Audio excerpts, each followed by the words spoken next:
All right, folks, welcome back. So, yesterday, previously, have concluded our playthrough of the Corpseman, and now it's time for a new project again. So, I've been meaning to pick up this game, or I had picked up this game and been meaning to play this game at some time. And that was 2 games ago. So it was a very interesting coincidence that after being contacted about Elemental Exiles, then there was a follow-up to the Corpseman. However, here we are. We're gonna be starting today playing a game called Cobalt Core. It's a smaller game, right? I like the indie scene, and I mean, we might as well keep the quote-unquote deck building streak going at this point. So like with most video game projects or video game related projects, and most of my projects, it's day one. We start with some initial introductions, right?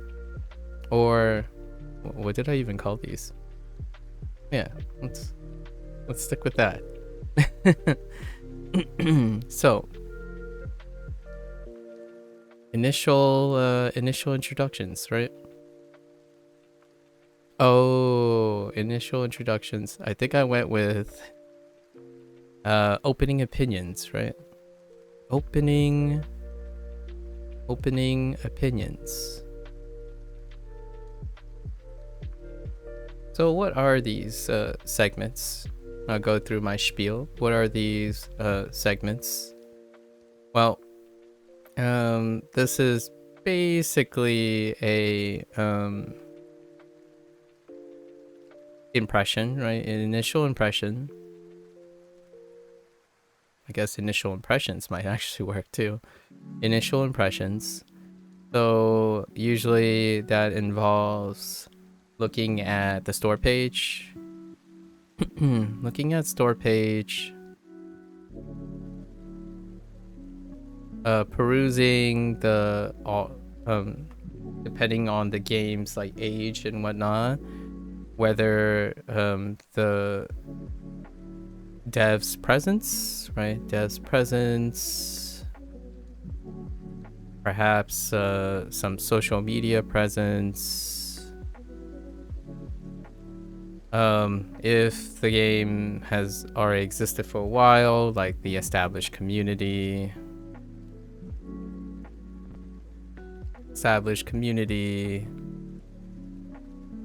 being like Discord, Steam, etc. Largely being like an outsider, getting like impressions, cursory sentiments, right? So effectively the dev's presence slash publisher. So we'll talk about those a little bit, or whatever is related to my impressions, right? So as a disclaimer, most things here are anecdotal, right? Anecdotal, thereby happenstance. So you kind of vibe. These are vibe impressions. And I'm not like going out of my way to do some sort of comprehensive report prior to playing the game, right? It's kind of to mirror the decision-making process, basically. Like, what are the things that stuck out to me before picking up this game, right? So that's kind of the initial impressions we're going for. So here we're gonna talk about what I saw or what's available, about the devs, the social media presence, etc. And then maybe we're gonna do some personal relations, like personal interests.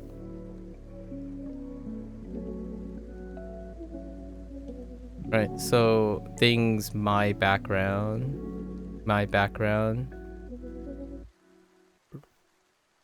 that maybe is related to this stuff. That goes to something like, well, this is a video game, so I'll probably make some comments on some tangential, maybe even long stretch tangential thoughts on it as a video game, perhaps the thematics, the theme, theory, basically like guess on mechanics or mechanics that I'm interested in, things that looking forward to, or curiosity, I guess. Curiosity. Theme, right? This is clearly sci-fi. So things like that. But pass. And lastly,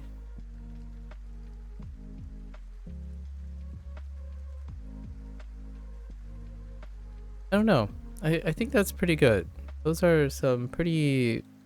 It'll probably last us for a bit. I want to keep this under like an hour, maybe 30 minutes. There's the details are fairly sparse, right? So I think these two topics are relatively good enough. Okay, so let's get started. So we're doing our first thing, which is what's the information out there on the developers. So Cobalt Core, it's brought to us by Rocket Rat Games. And this is not their first game, actually. So Cobalt Core is their second game, or second listed game, and it looks like it's their second game. So tentatively, it's their second game as the developer Rocket Rat Games. It is head by technically two programmers. So there are two programmers. I might as well write their name. They have a super quaint official site secured the at rocketrat.games. So it is John Guerrera. I am going to botch names, but John Guerra. It could be Guerra, like with the roll on the R, but hey, I'm very terrible at that. Maybe when I start relearning Spanish, that might help a little bit. And then Ben Dreskel, maybe. So Ben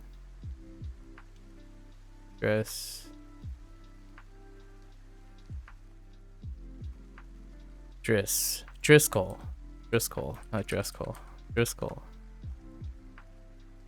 And for this particular game, I'm guessing it's this particular game because it was a advertisement like point.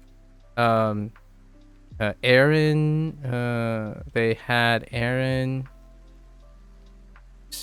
Cherov,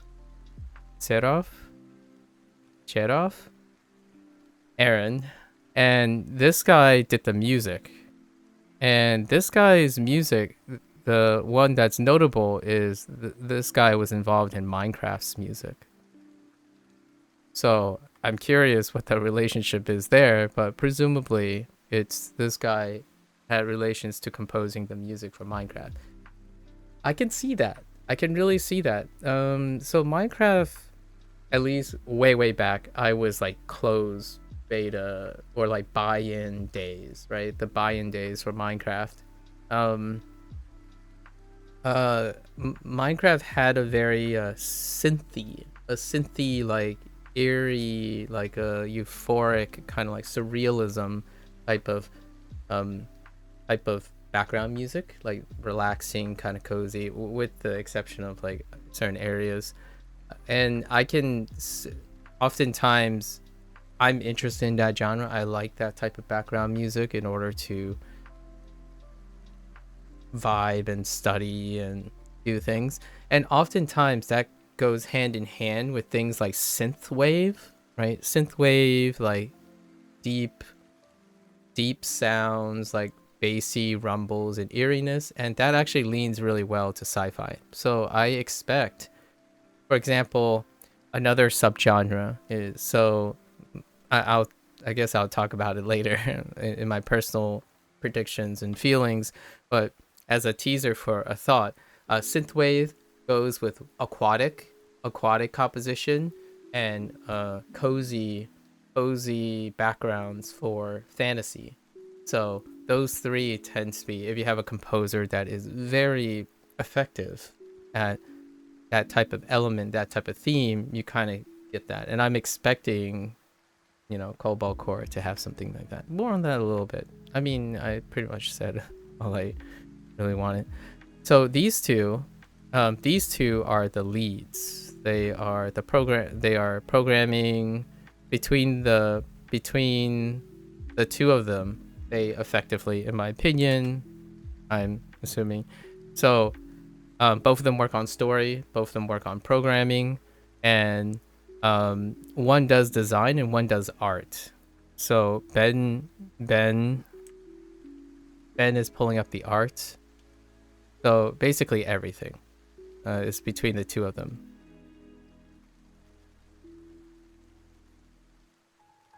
So not a solo dev, but a dynamic duo. And personally, that's very charming. I really quite like that. Now, a little side note. Their first game follows the usual observations that this is not a coincidence, right? I don't look up.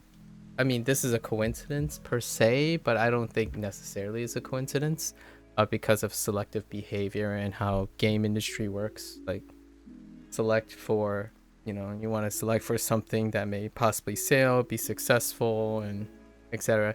So through the magic of the universe's spaghetti code and pre-selection bias for behavior and whatnot, their first game, we'll talk a little bit about their first game, which is, I haven't played it. It's called Sunshine Industries.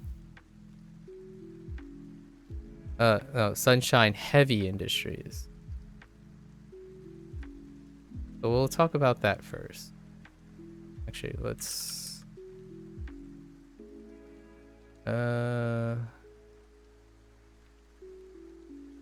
oops, that's not where I want to go. Let's place it down here. Let's talk about that quickly.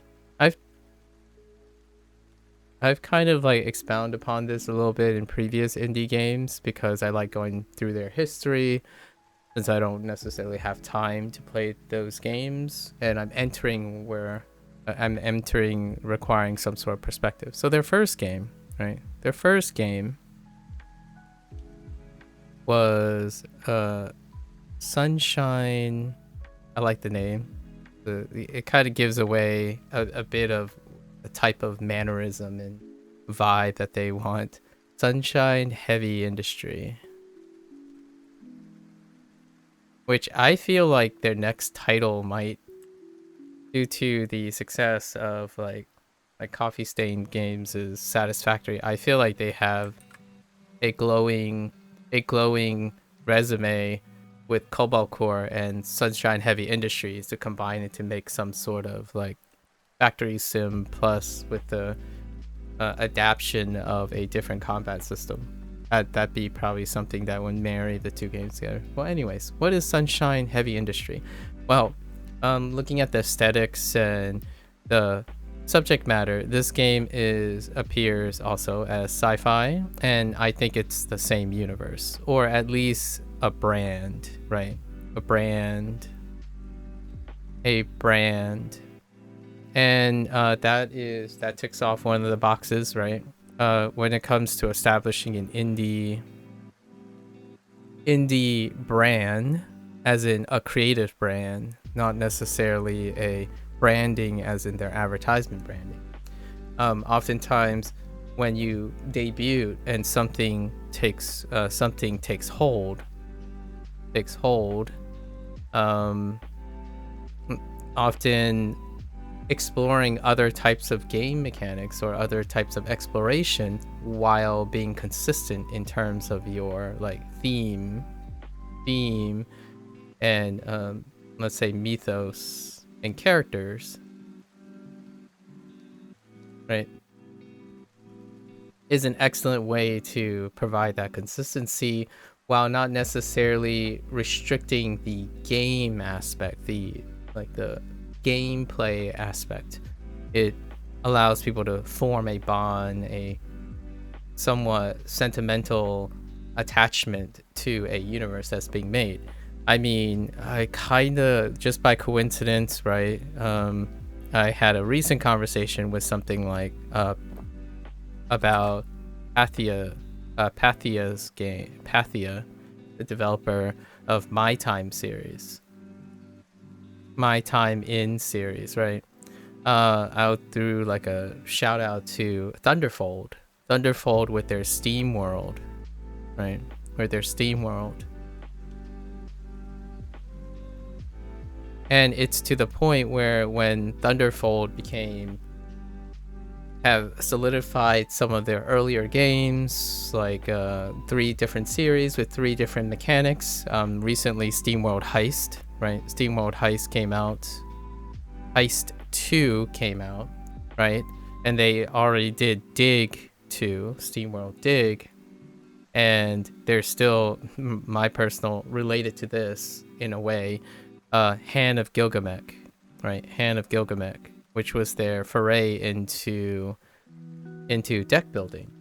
So, Hand of Gilgamesh, deck building. Heist was a turn-based positional game with free reticles and aiming. And then Dig was your action. We'll call it your action platformer, right? Your action platformer. I would not be surprised if they do a Steam game based on the action roguelike genre because of Supergiant Games' influence, as well as they got big enough that they started hiring other interested indie devs as a collaborator. So like, often these are like first time indie devs, so they're trying to create a bigger network, a bigger family, right? And their recent game was SteamWorld Build, which was the another niche group. Hats off to Coffee Stain, right, with Satisfactory. It's like a sim building micromanagement building game, right? So these tend to go hand in hand with the establishment of larger and expanding indie studios turn publishers. That's kind of the indie scene at the moment. I pretty much list most of them, which is at this point puzzlers. First entry often deals with some sort of puzzle elements, right, while they're establishing their themes and lore. Either puzzles, deck building, potentially action roguelikes. Action roguelikes are a little bit tougher. Usually it's something turn-based, so deck building lends to that quite well, or a story narrative. However, story narrative deals with establishing a theme. So oftentimes it's a puzzle, micromanagement, sim like Satisfactory, right, as a gold standard at this point. And deck building, Slay the Spire, and then or a cozy game like Terraria, or Stardew. So you have those avenues, and sure enough, it's one of those. It's not like a crazy, I don't know, horror gore game or something. That's very uncommon. So Sunshine Heavy Industries is I'm gonna call it's a puzzle game, and they are advertising it as a puzzle game. So it's a puzzle problem solving game. You have open-ended problems, which deal with a theme of industry, which is funny because that's a marry between solving production. So like you're building a ship, and the ship needs to fill certain requirements to pass certain problems. Kind of like Polybridge, right? Like you're trying to build a bridge with a bit of resources to get the task done. So you're tasked with a puzzle or a logical problem, and you use what resources you have to create a ship that will send the cargo. So it does have elements of your factory thing using a puzzle system to solve problems, and it's a really cute game. The front page kind of highlights similar aesthetics, and I'm thinking this is an extension of their universe and their brand. And the closest game that I have that's related to Sunshine Heavy Industries was, I don't know what happened to the developer. I don't know if they're still making games. I think it's called Cargo Run. Cargo Run.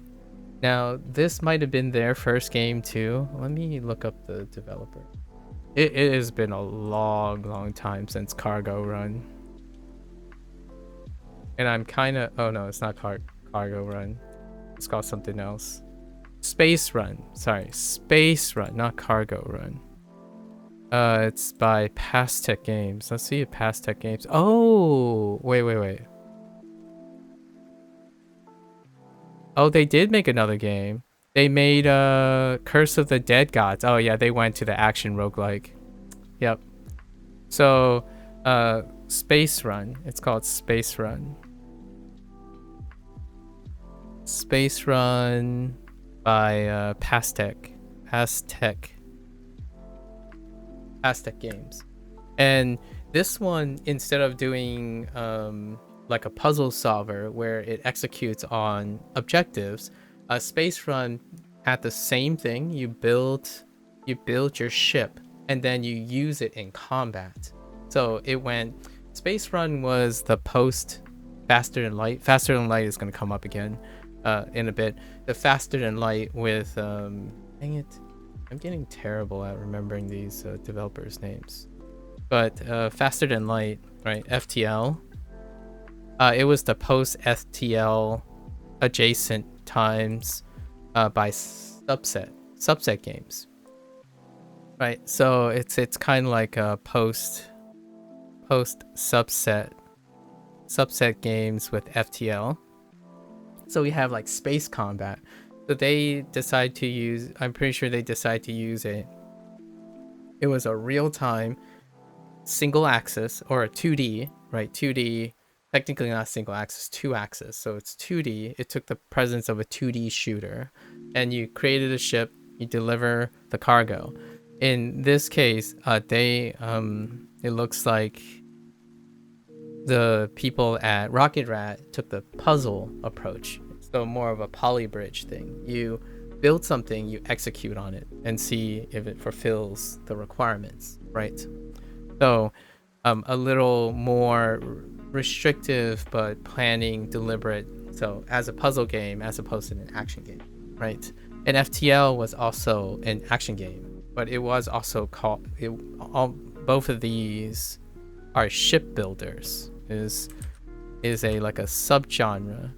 Shipbuilders is a subgenre which deals with things like also base building, especially mobile base building. That's a even more sub than deck building and action roguelike, right? And then these guys naturally went on to an action roguelike, which that checks out. In fact, I'm kind of thinking Cobalt Cores like Rocket Rat. I don't know what they're planning, but generally, if they're entering deck building, the next game can be a narrative-driven action roguelike. That's a fairly fair with like light puzzle elements to combine like their things, or they can go to a real-time like an action space combat with a like a micromanagement something. I feel like those things, all these things tend to marry together when it comes to first games. This is, this is only a theory. I'm only deducing from limited knowledge. But yeah, puzzle game. Nice. I might go back and play these games, right? So I maybe we'll be able to talk about it more in detail. It is great to kind of inform myself the background of the developers, because I think nine of attention is placed, in my opinion, in general, on highlighting the context of the creators, like direction and understanding the developers' perspective. Okay, so now what about their second game? So the game that we're actually playing, right?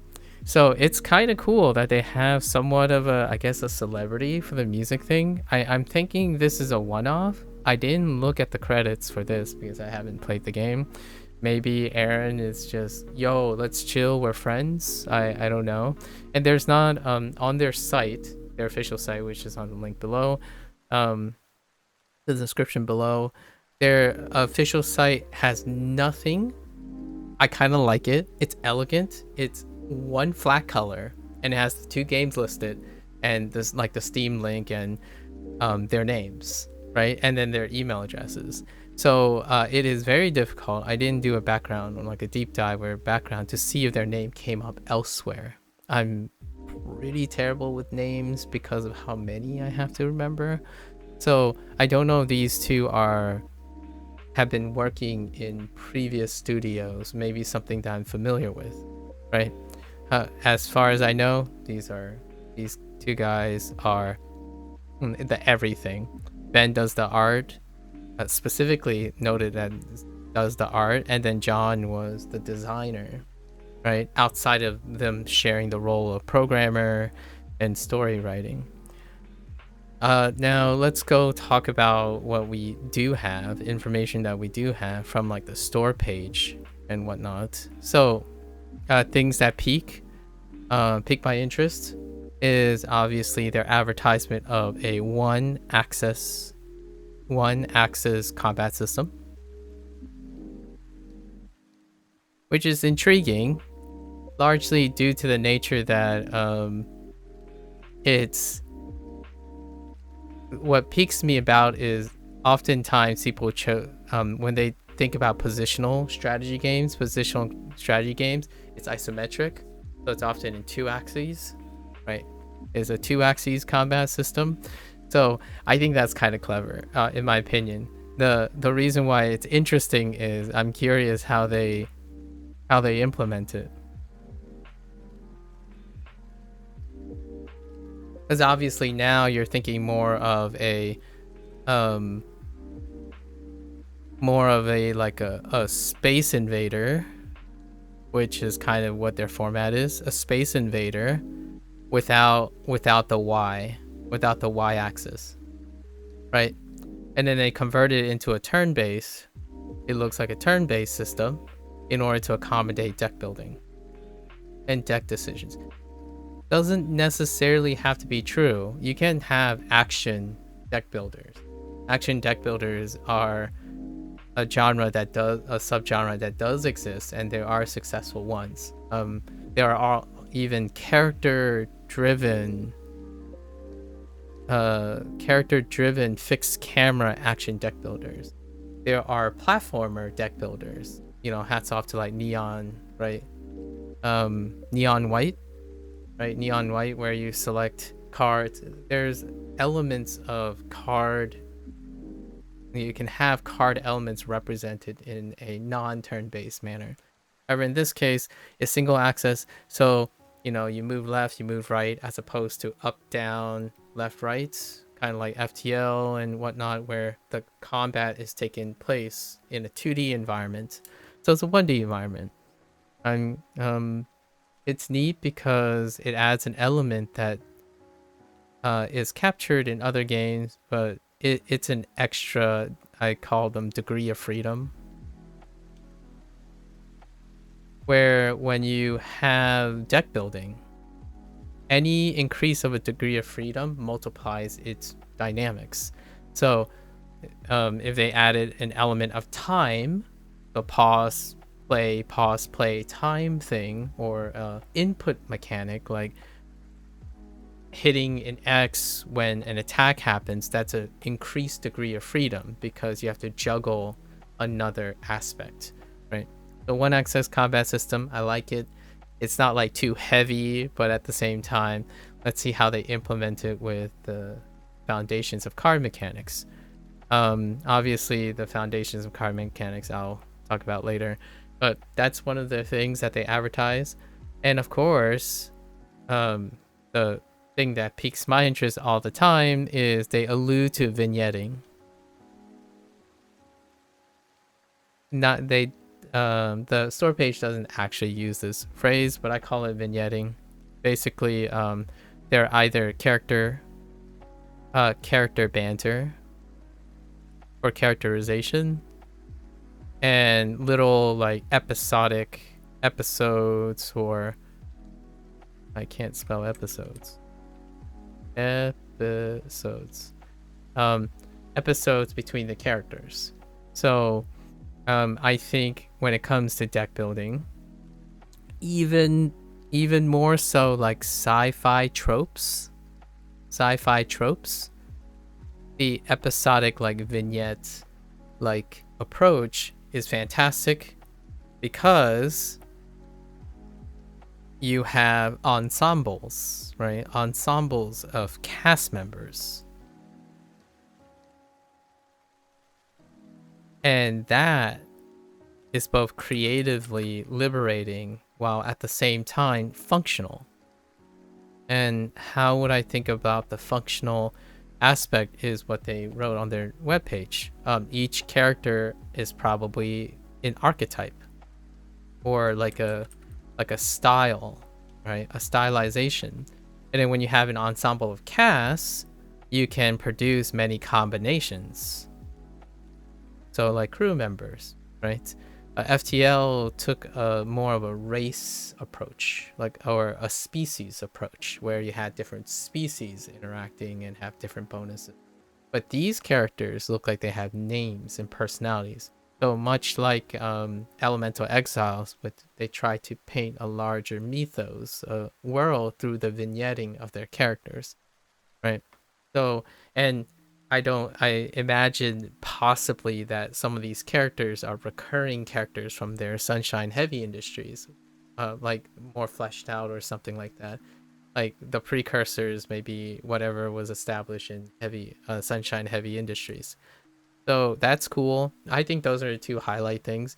I think the deck building thing and the space combat, that's probably something that will be covered in the deck building. I've played quite a lot of different types of space combat, down to your third person space shoot 'em up, to your 2D fighters, even to your strategic like speed run, like treasure games like Ikaruga and whatnot. So some elements, lots of nostalgia will be captured through that. So I think it's been a very long time since I played a sci-fi themed game. So very convenient that there was a deck builder around that time. I actually purchased the game a bit back already. Around the time this game was really, I forgot when this game was released. It was released last year in November. Let me double check the date. I'm gonna keep this within an hour. So I got 26 minutes. Yeah, it was November. This game was released November 2023, so last year. And it was 1.0 launch, so not as far as I'm aware, there might have been like a demo period or a demo, possibly. I don't know. So, however, the game when I saw it, it straight up launch. Right. So these are the most exciting things I like about what was presented in the front page. Now there is a little bit to talk about the publisher as well. So, their first game, which is curious, and it kind of tells a little bit of a story as well. So their first game was self-published. However, now this second game is published by Brace Yourself.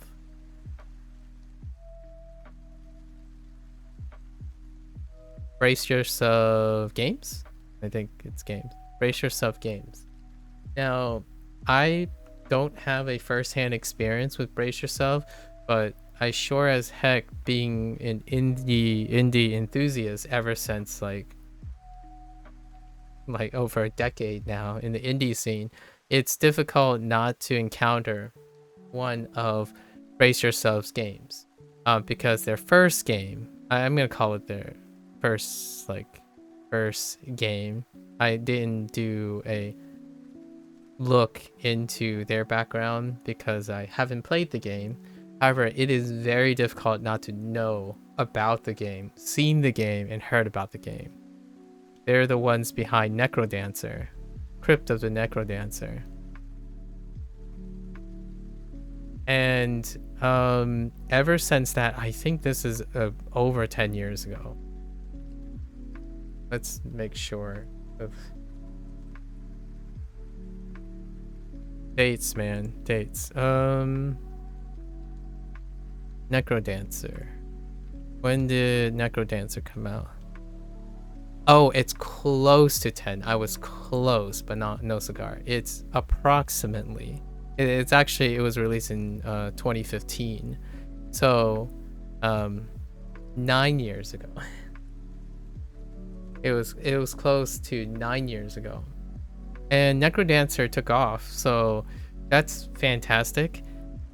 Then the publisher, the group, they self-published this game. They went on to make 2 other games, which I was following.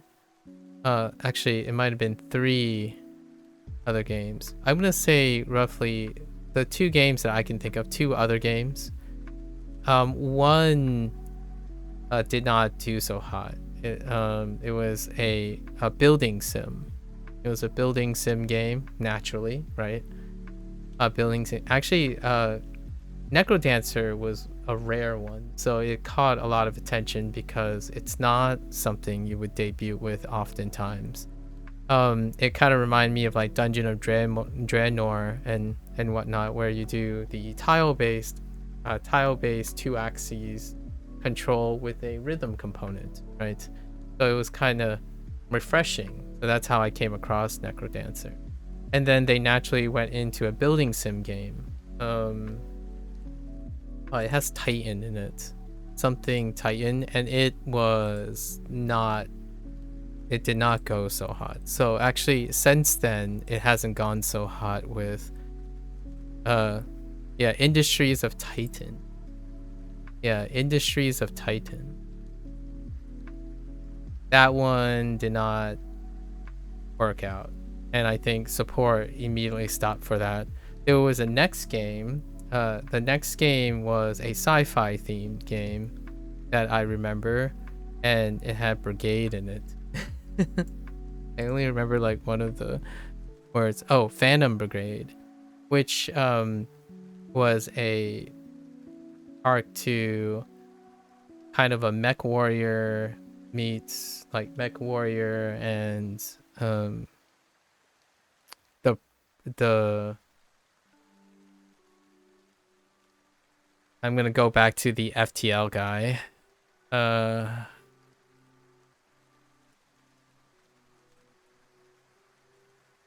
I don't.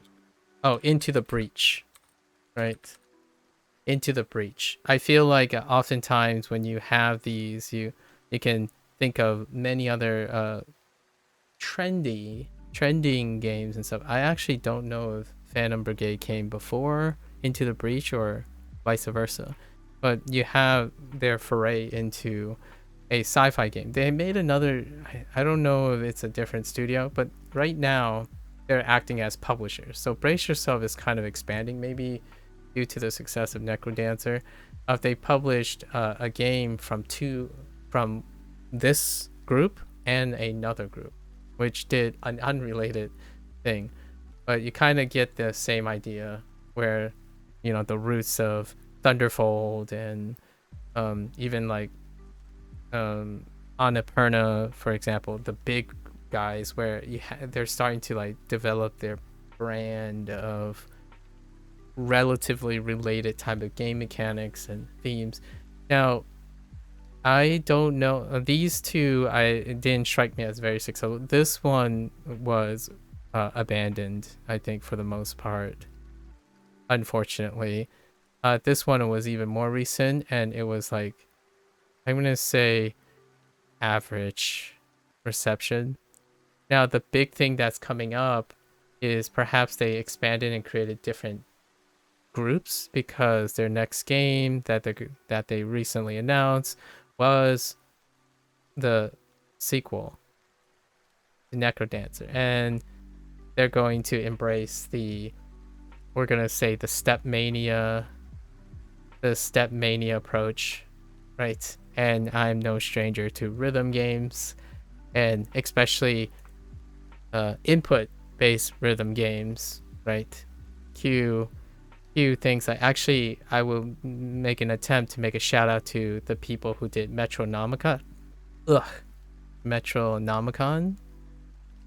however you spell it. That one was fairly unique. It combined like what Cobalt Core is probably going to do with a character cast and their like themes with the rhythm entry, the multiple lane entry. So that's the Necrodancer's next game.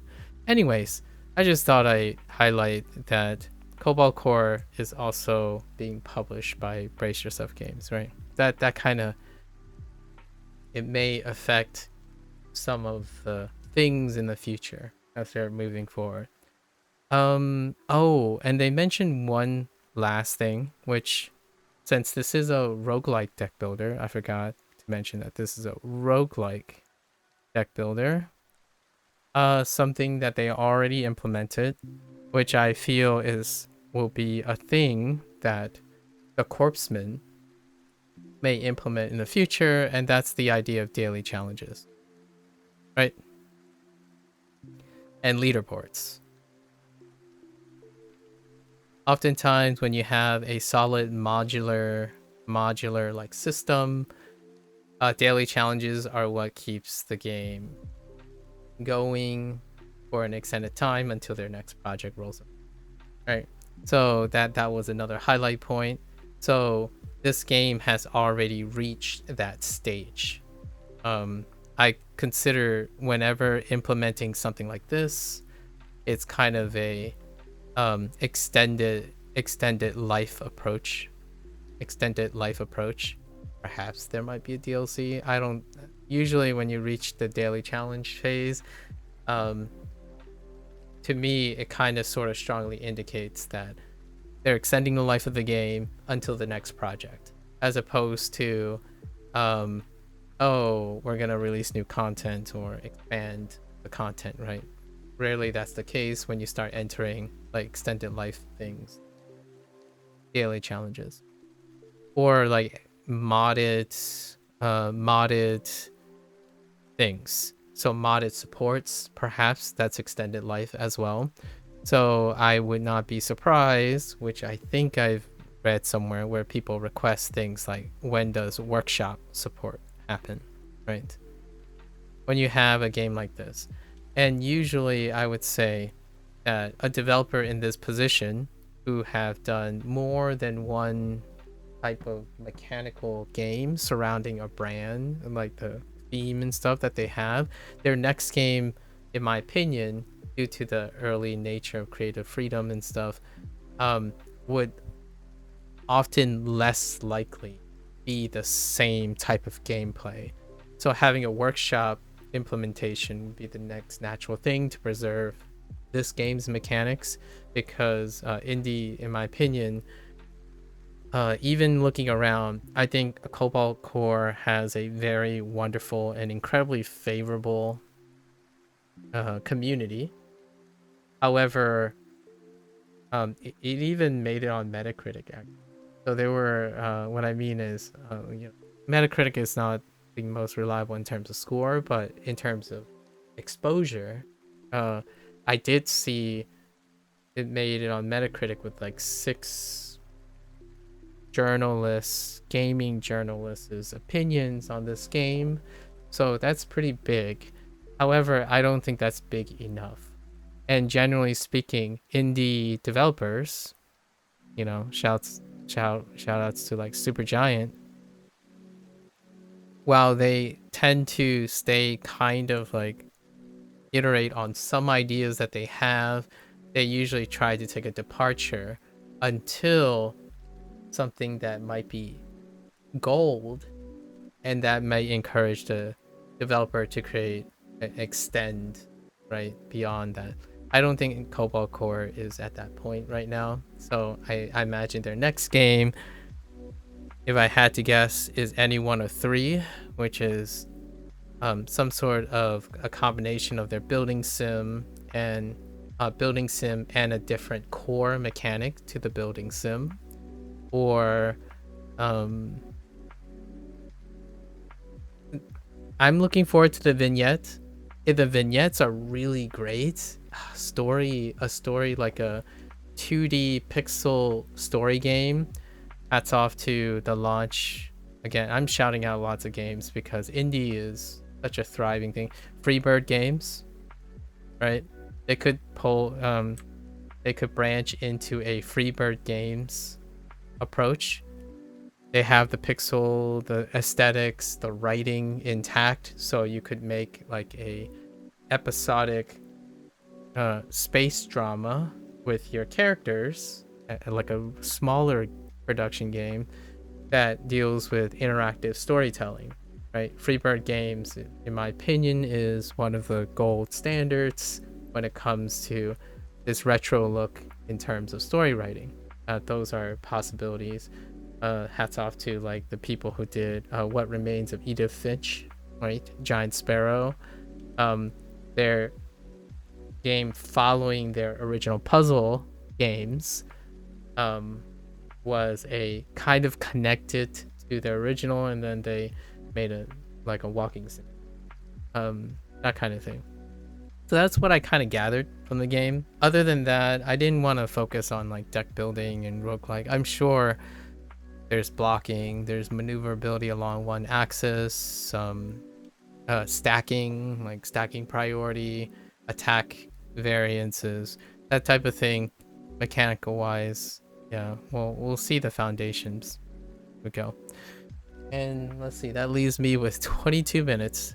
So with that said, I'll talk about a little bit about things that I have relevance to this, right? I've already talked quite a lot about the different things. So like my personal investment.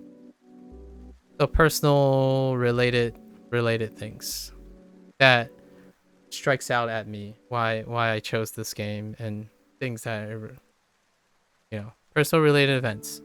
Now I have to address the elephant in the room, which I feel this is a generational thing, so I might as well address this now. So here's a generational thing.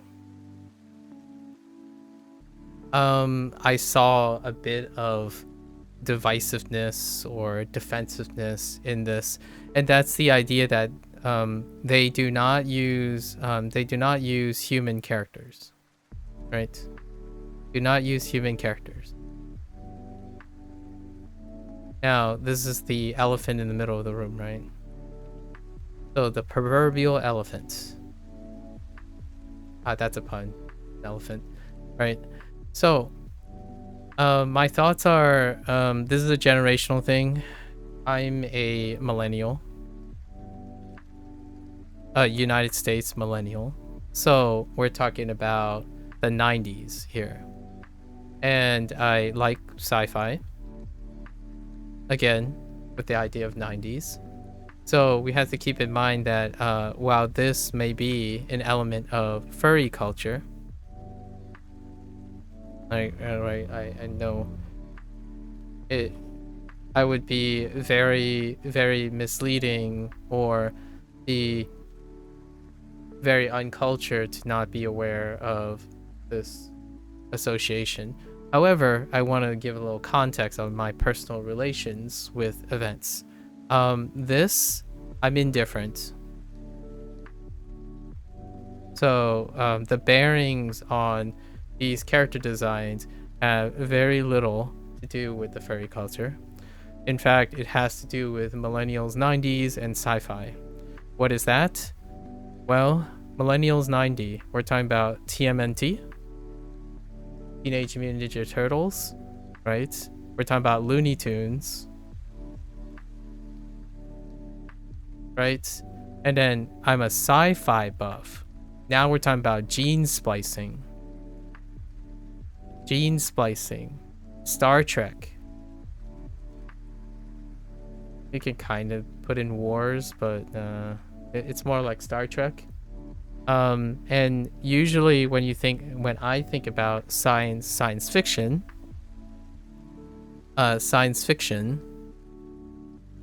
right? You think about mutagenesis.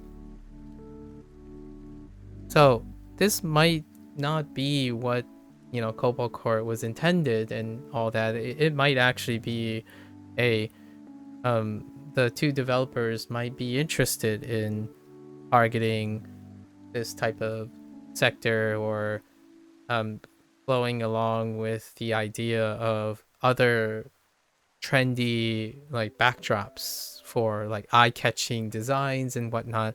But let's take this is my personal related stuff. What is interesting about the aesthetic is largely due to the idea that it is a sci-fi that can be explained or contextually associated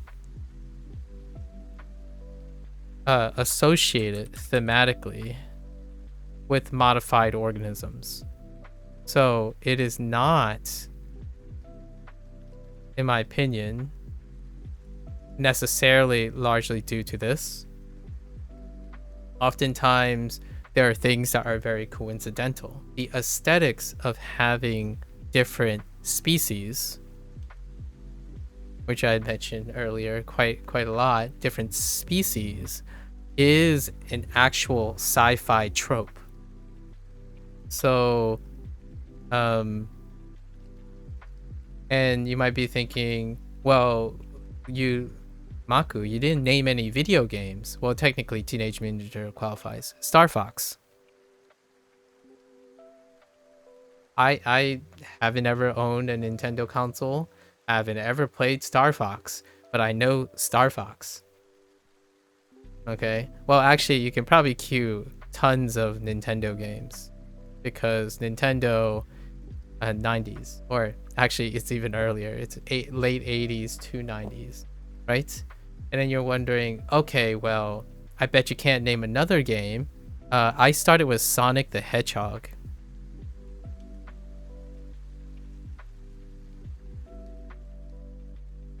So, Sega.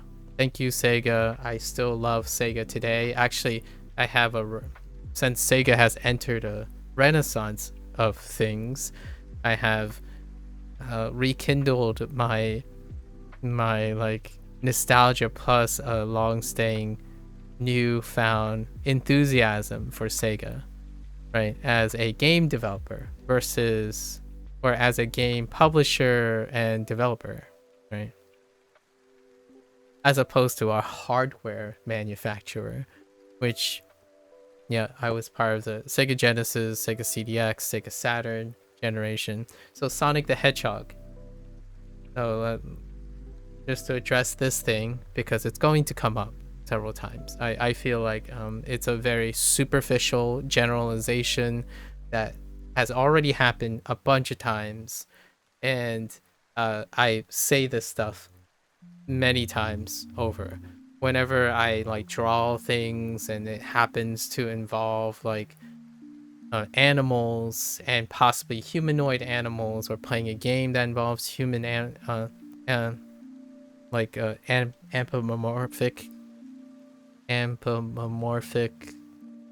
well, like animals that happen to be humanoid, right?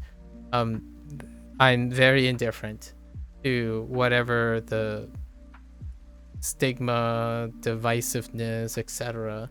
of the furry culture.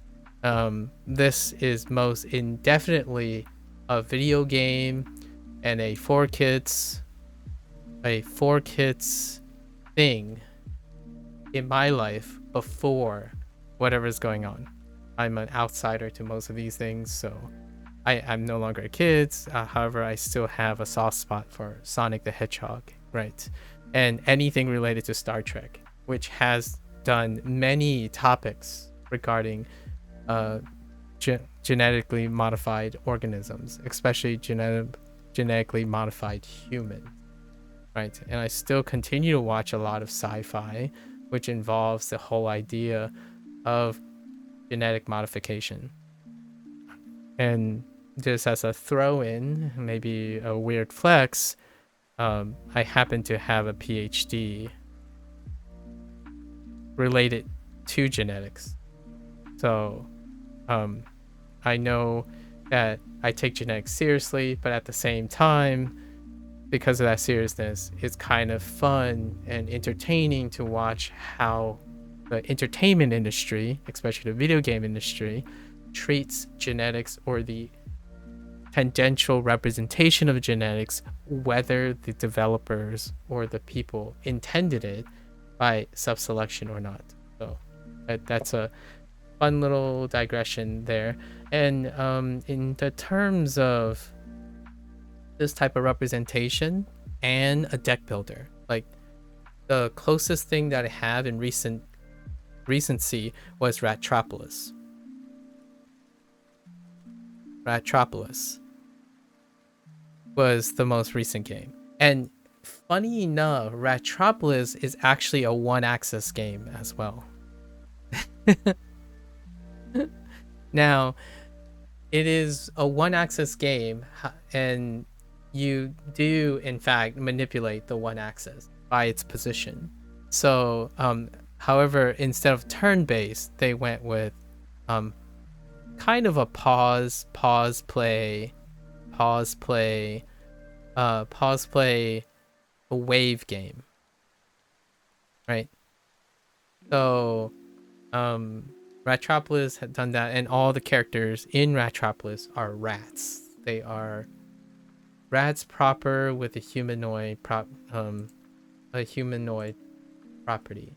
And yes, the topic that I'm talking about now even did come up with that game too. And all I can really say is they look very cute, like humanoid animal things. Kessel. I was looking up the developer. So Kessel Games.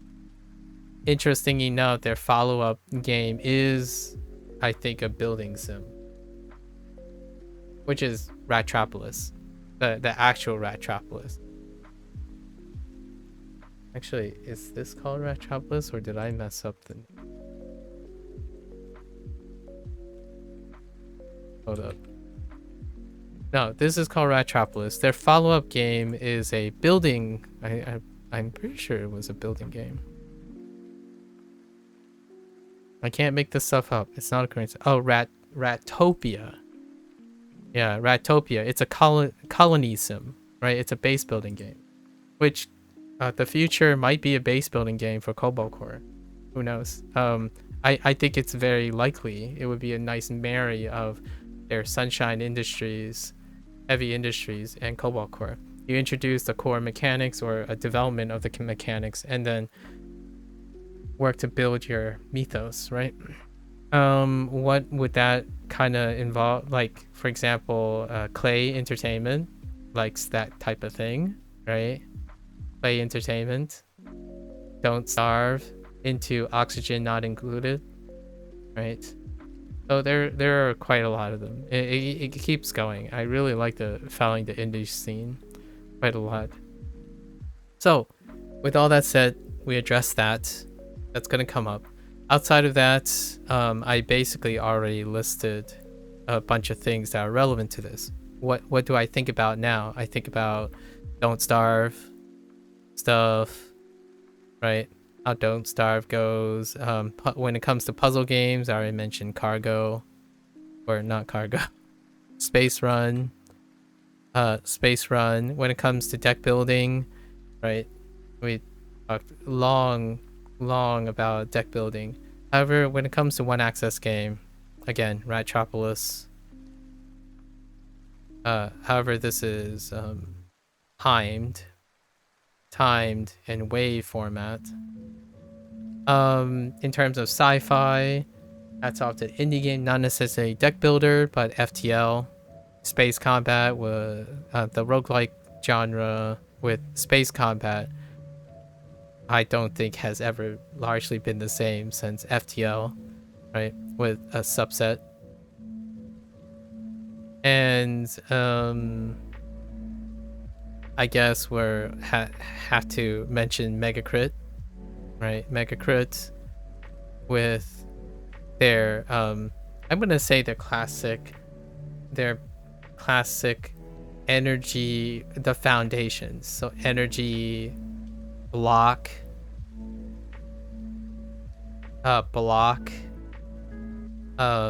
and intent. An intent theme. Now, the intent theme is probably going to be represented differently in Cobalt Core. I think it's going to be closer to FTL. How to interpret intent. And I'm going to address another personal criticism of people overgeneralizing again. So, what is the overgeneralization here? That most people who play deck builders relate back to things like FTL and STS, like making comments in the idea of like, oh yeah, as long as it has a card, or if it's a roguelike, you overgeneralize. Well, let's take a step back for a moment. Many of these roots deal with tabletop representations before it was digitized, right? And the idea is the underlying logic and design of the gameplay can be represented abstractly in many different ways. And just in my opinion, coincidentally, it happens to be a deck building. Deck building tends to be a wonderful way from the legacy of tabletop games to represent things that happen asynchronously.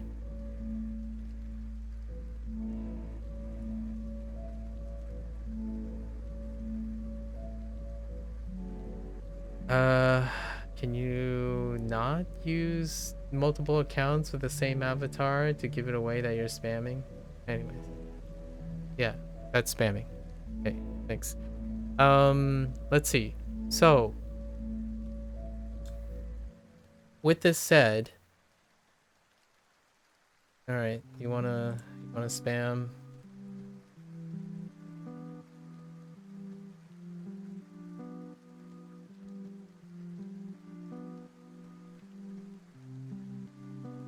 Yep. Hey, so with this, I want to say, like, yes, if you take a step back, you could say like people are overgeneralizing. Alternatively, you can also take a deep dive and demonstrate how clever it is, in my opinion. And this is probably one of my personal focuses about deck building that kind of makes me love deck building consistent, like over time it doesn't end, is how can you use the representation of deck building, like cards and whatnot, and create a theme that gives you the same feelings as FTL and Space Run and even Don't Starve. And I feel that's largely what makes deck building a subgenre of its own that has a lot of representation. Action roguelikes, kind of action roguelikes. So action roguelikes have done similarly, where when you have an action roguelike, the idea is to adapt the many different versions of action, you know, like 2D isometric, right? Isometric, maybe even platforming, 2D, 3D, right? And deck building's aspect is how do you thematically create a mechanic that captures space combat. So in a way, when someone says, oh yeah, all roguelike deck builders or card game players think that everything is like STS, and it's crazy because people even think FTL is like STS. It's like, well, kind of. The irony here is it's an overgeneralization of people who know a lot about inner working logics and gameplay as well. And to me, FTL, the Cobalt Core, is probably going to represent a lot of the inner logic and the gameplay of FTL, regardless if the deck building elements and stuff are deconstructed to represent something like Mega Crits Slay the Spire. So my curiosity about this game is, how is space combat going to be represented in deck building?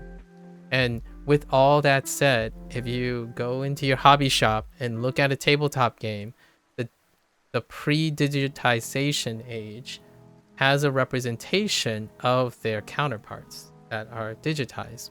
Like an action roguelike game can be represented as a deck builder. The idea is time, asynchronous activities, and events are represented differently.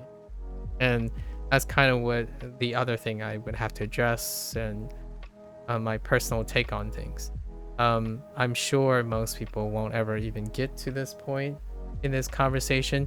However, this came to my mind because the last two games, comments like that were also made. Where like, oh yeah, well this looks nothing like this and this looks nothing like that. It's like, well,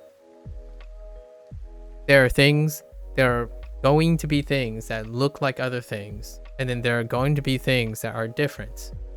The difference, in my opinion, between overgeneralizing and understanding is the ability to know what is different and what is not, and what is the connection between the things that are different and what is the connection between the things that are the same. That, in my opinion, demonstrates a level of understanding. Making overgeneralized comments about overgeneralization is the pot calling the kettle black. And I already had plenty of those comments, and I don't expect that to change. It's not like it's part of the content creation experience, right? Especially if you're someone like me, who, I have to say as a disclaimer, I am a long format guy. So the odds of the trend of short format, and I guess I don't want to overgeneralize, but this is a trend, short format conditions towards overgeneralization.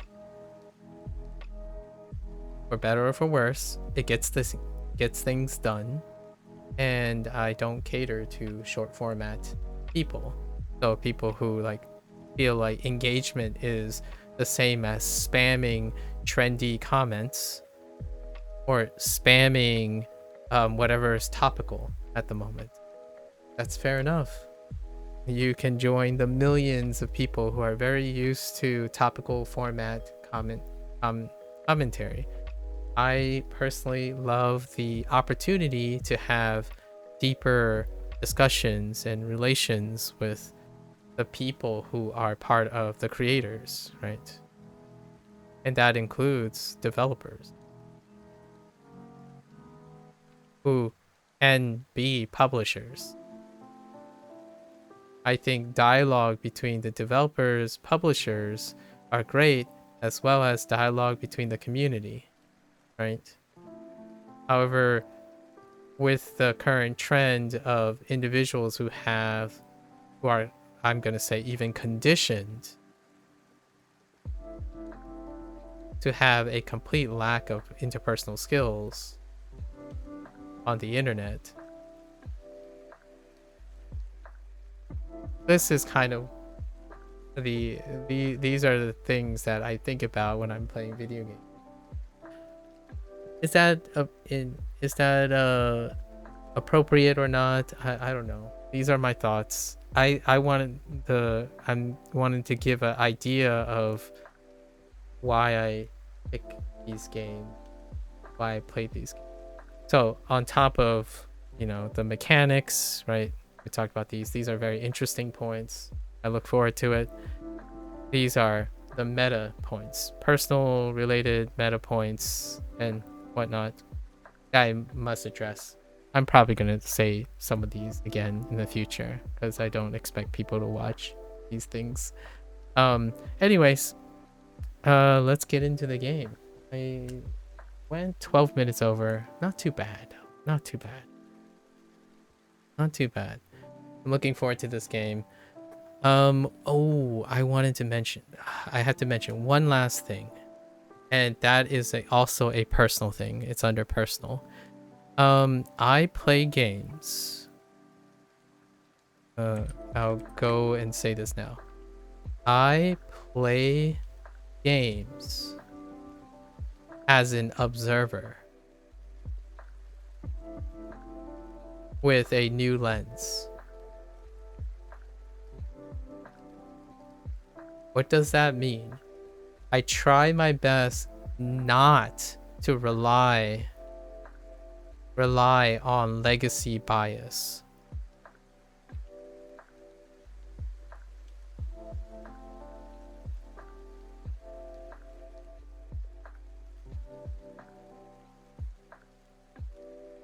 So cue the while I make comments like, oh, okay, so this has a block mechanic.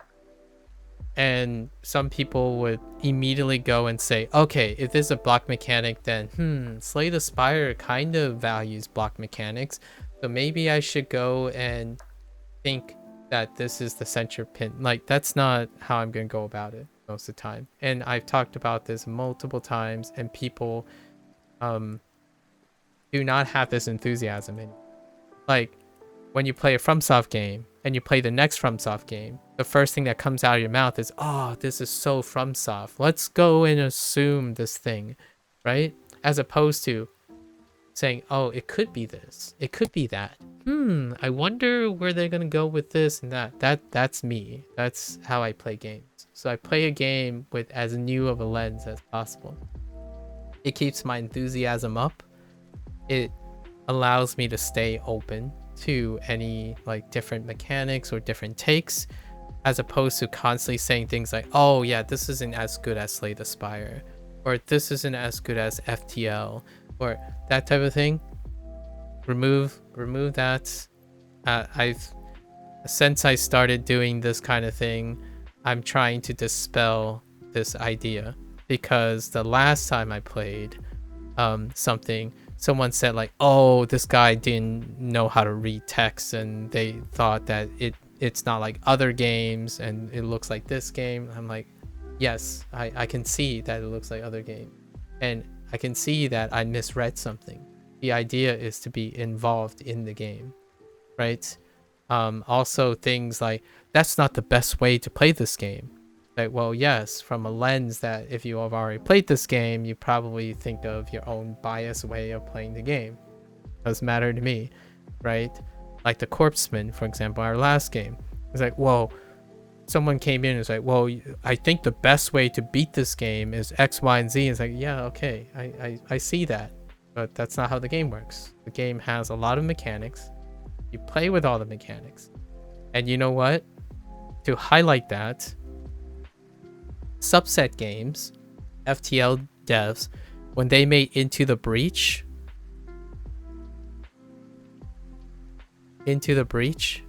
I can't spell breach, maybe that's how you, Into the Breach, it deliberately did that.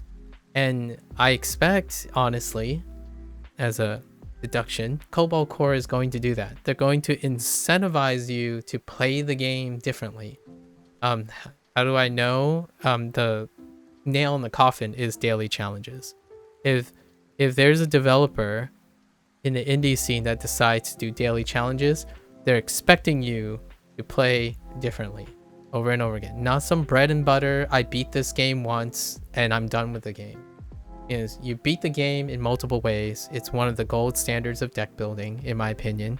Play the game differently. STS did the same thing. Slay the Spire did the same thing. You have different characters. You play them in different styles. They compartmentalize those things. Sometimes when a game doesn't compartmentalize, people, the overgeneralization is the best way is the only way. And that is not how I play video games. So before someone goes off, it's going to happen, and drops in, it's like, oh, but you're playing it like a suboptimal way. It's like, well, that's the fun. That's actually kind of one of the things I expect from deck building. So if you're gonna overgeneralize me as a deck builder, perhaps also understand what motivates deck builders. They build decks, not beat games or build the best deck. This is not, if you're really interested in that kind of thing, you might want to go towards speedrunning, perhaps like a speedrunner of an action RPG game, something that's heavily weighted on RPG, because deck building is temporary. It's experimentation. Throw it in. I'm an MTG person, right? I came from a trading card, a TCG, and a CCG background. Almost all your decks, your stuff, standardization. You think you know the metagame is going to change. You think you know the metagame is going to change. And then meanwhile, as a special thing, you enter other events that does goofy things. No one asked that you beat it a suboptimal way. However, developers can challenge you to do those. And that to me is what keeps me coming back to deck building. And roguelikes in general. The roguelike genre is gold standard in the manner that each gameplay is variant, right? Without each gameplay being variant and adaptive, I'm not playing a FromSoft game. Like, this is an anti-trend. I think this is largely why, in my opinion, one of the gold standards that differentiate it from the mainstream right now. I'm not interested in playing a choose my own adventure game where I live my ideal way of playing.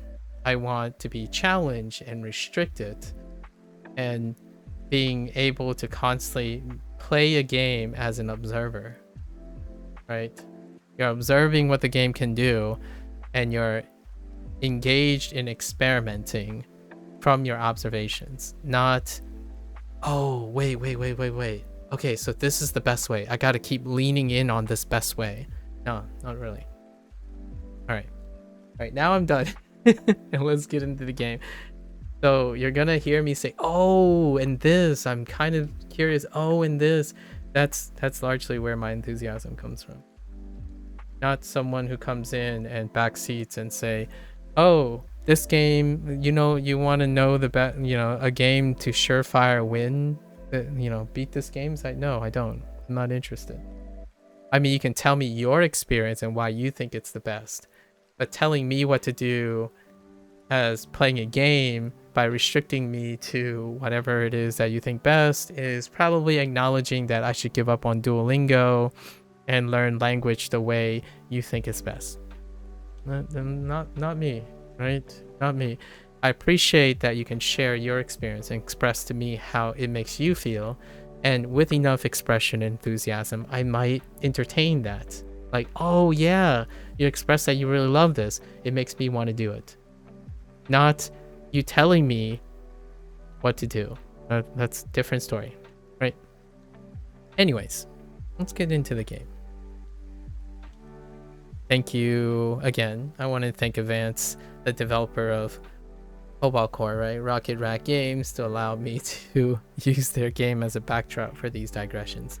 I think these are very, in my opinion, things like these are very important things to glean from your community moving forward, that kind of thing. All right, let's get to it. All right.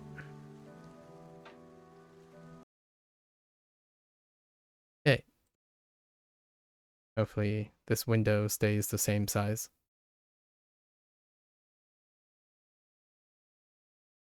Okay. Oh, I forgot to talk about the music, but here we are. Yeah. Yep.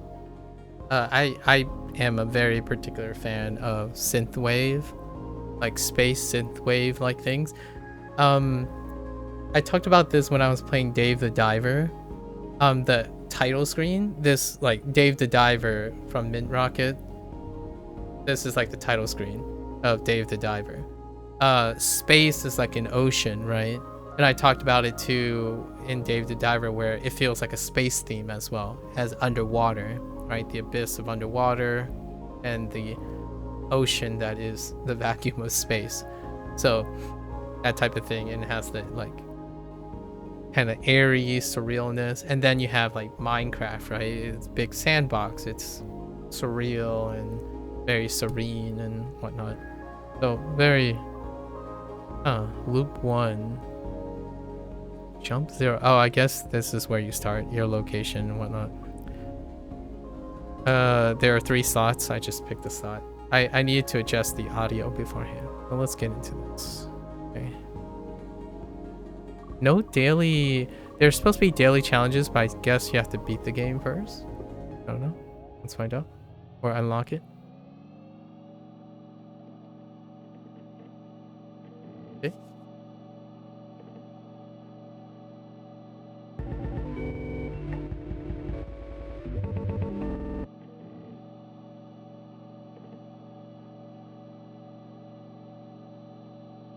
Uh-huh.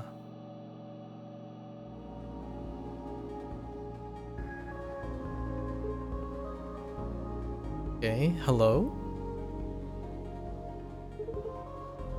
Hey, wake up.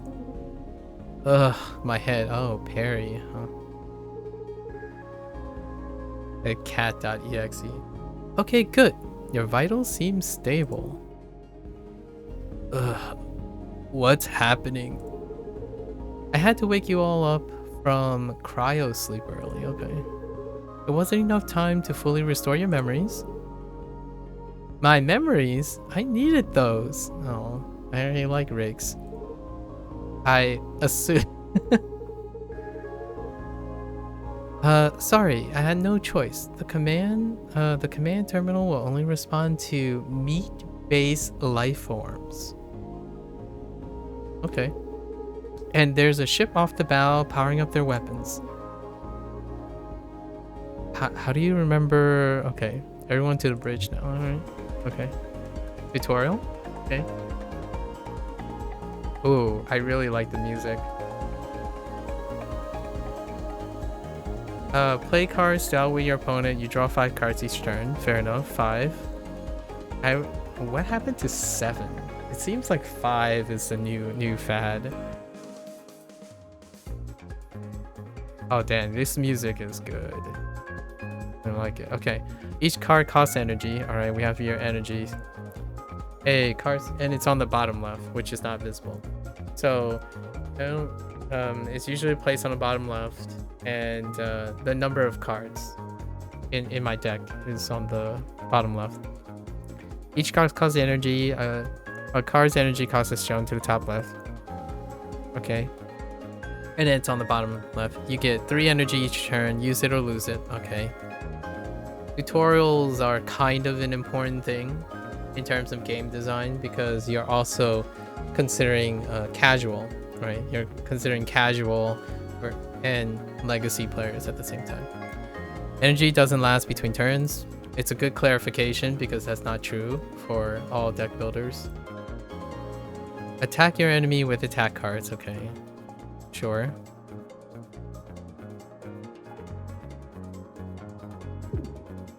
I see. You can always see what an enemy is planning to do. So intent, we have intent there. I forgot to mention that. Obviously, the mechanics of the game, their intent is great for a turn-based game. You can always see what an enemy is planning to do. This enemy intends to attack you for 1 damage. Okay. Let's block their attack with some shield, right? Does that apply to everything? Oh yeah, it applies to your entire haul. You've still got 1 energy, play the rest of the turn out yourself. So yeah, it applies to your entire haul. And it's this here. Aww. Look at these little guys. Okay. I'm just looking at the UI. The UI is lovely.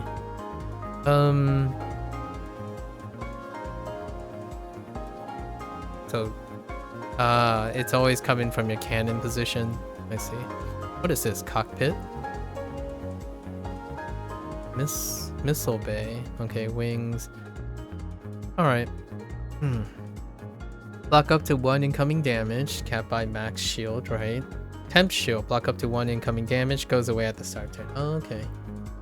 Intriguing. Out of energy, it's time to end turn. Oh, it's very fast. Okay, now we have the 1 access. We can avoid big shots, right? 1 access. Yikes, that's a big attack. We can evade to dodge attacks, play this card to gain 1 evade. Yep. Statuses are shown below your ship. Okay, I see. And some have passive, others are used as resources. Evade is a status you use as you move. Yeah, so we can spend 1 to evade at any time. Interesting, too. Does this status carry? Oh, any evade you don't use will carry into future turns. Okay, that explains that. They covered all the tutorials. Yeah. Okay. You've got the basics down. Remember, you can always hover over cards, characters, or anything else for more info. Good luck. Alright. Sounds good. And we're lined up with the wing. What is this? Draw 2. Okay, so we have a draw command. Instantly move. Okay. Good, right. As opposed to stop, which is... And then you use A and D if you want. Okay. Fair enough. Yeah, let's draw 2.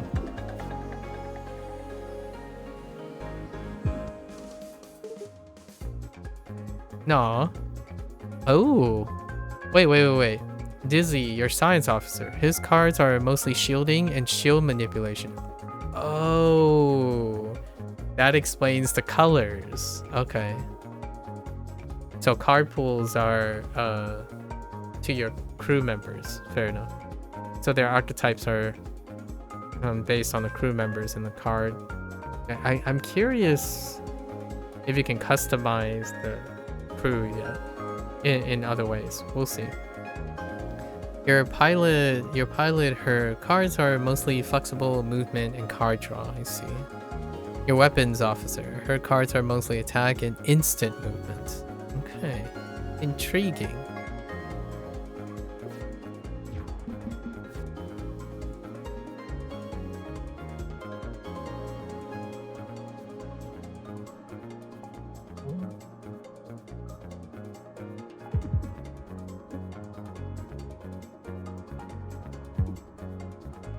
Should have drawn. Scratch. Oh, okay. The enemy is going to raise their shield. Can I exceed their... Okay. The enemy is going to apply a status effect to itself. Interesting. I wonder if you can, like... I'm pretty sure you can probably disable parts. So let's just, like, beep.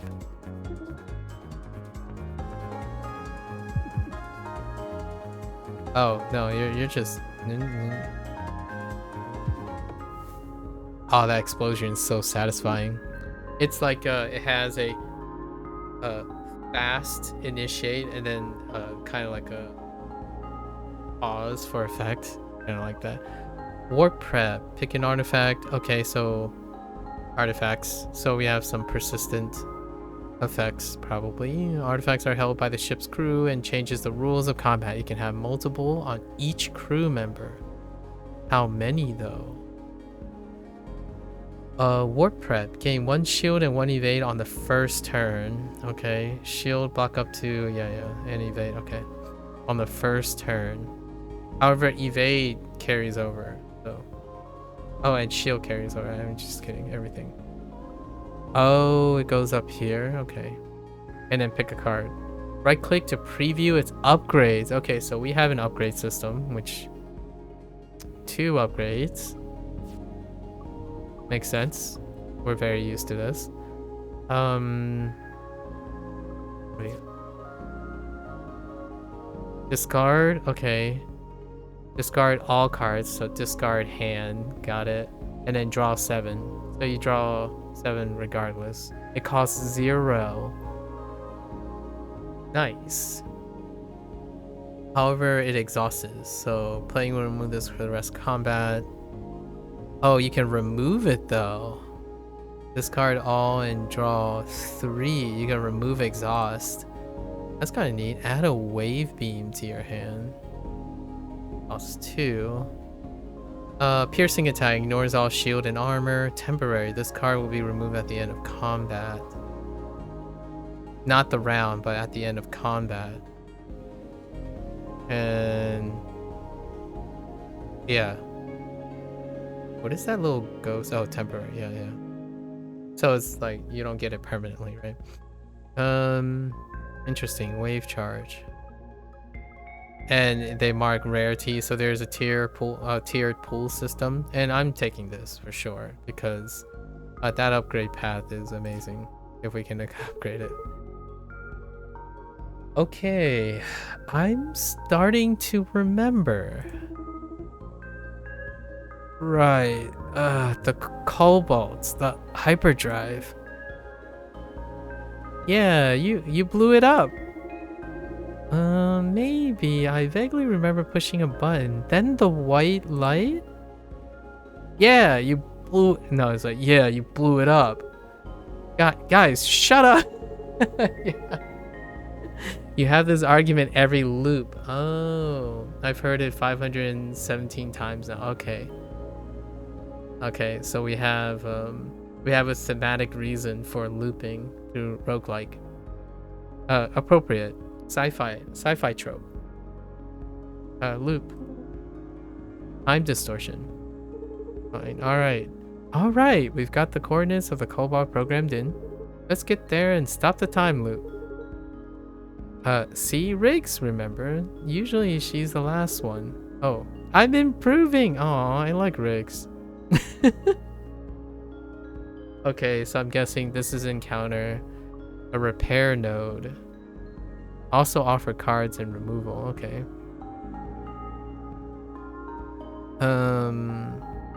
Unknown. Sure. Boss. Elite? No, yeah, elite. Okay. And an artifact. You're guaranteed. Okay. Where's my currency? Do I have currency? There's show deck. I'm gonna go here expecting I don't have currency. It's so good. The music's fantastic. Objects in the mid row are between you and the enemy ship and can block attacks. Oh, they are much weaker than a ship and will be destroyed if they are hit by anything. Okay. This enemy is going to launch an object. Be careful. We don't know what it is yet. Intriguing. Oh. Shield drone. Beam one shield at its target once per turn.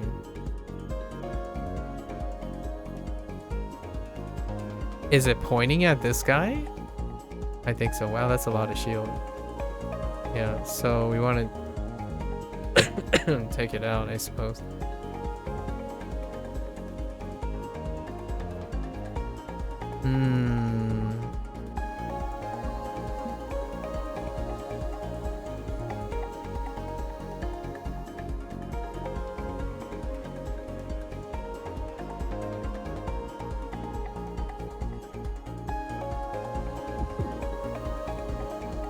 Okay. There's scramble. Alright.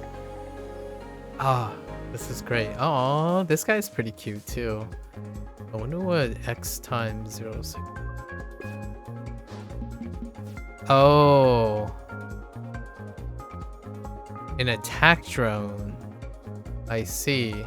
So this guy's a drone to...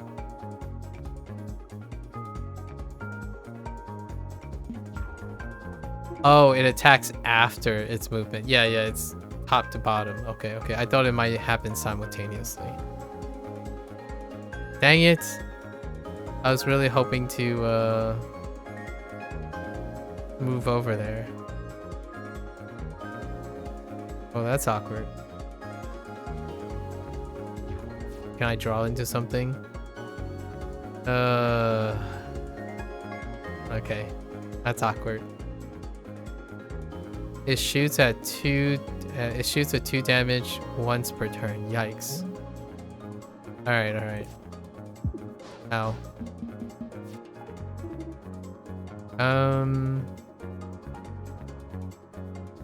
I see.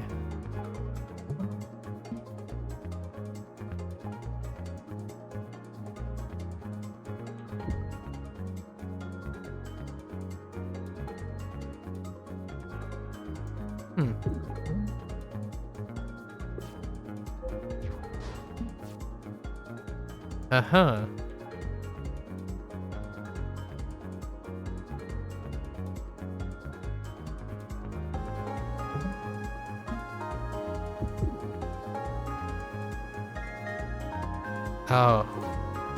Oh, this music is hitting some this music is hitting some notes, man.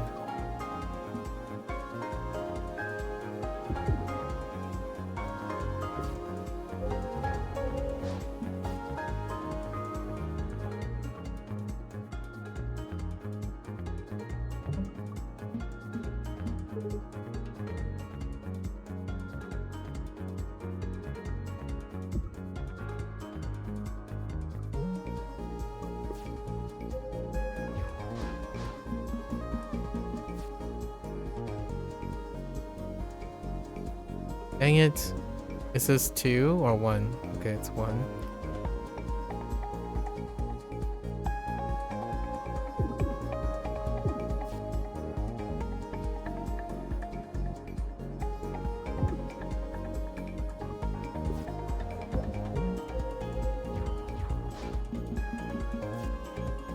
Oh, you butthead.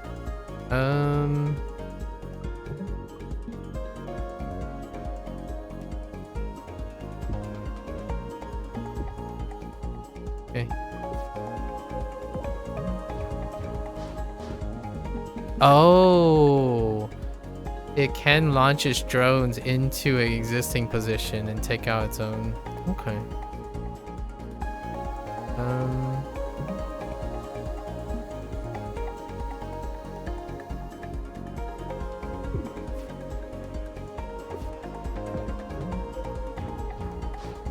Oh, this guy is such a butthead.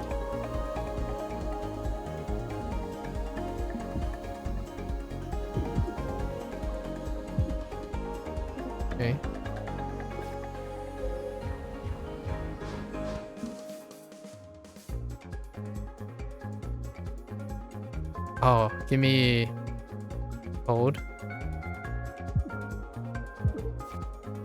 Nice. Alright.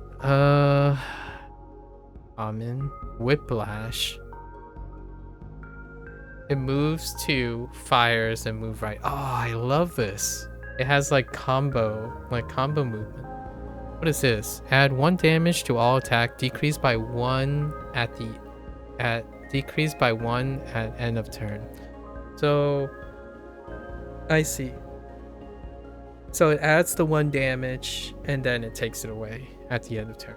Right, it's telling you it's resetting.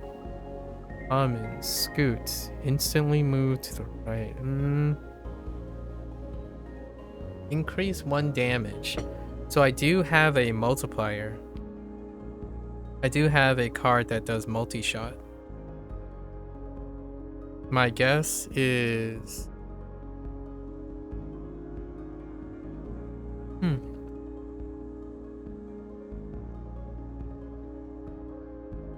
I'll see if it works that way. I don't know if it works that way, so let's find out. Ren. Howdy. Do you know we're running an upcycling program here? Upcycling. We're turning old unwanted junk into new unwanted junk. Replace a card with a random rare card. Interesting. Replace a card with the same rarity card from another deck.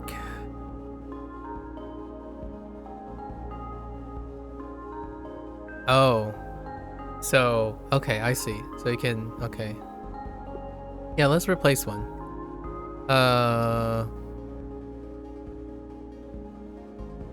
I guess we do basic.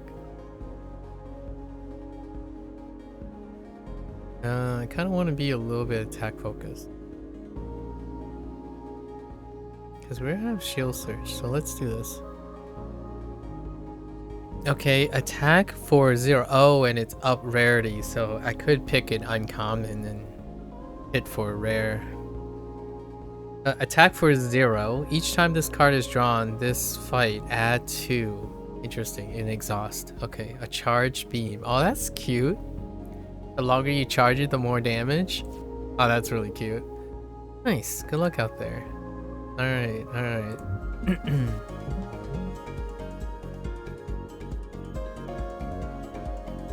A missile. Something is being launched.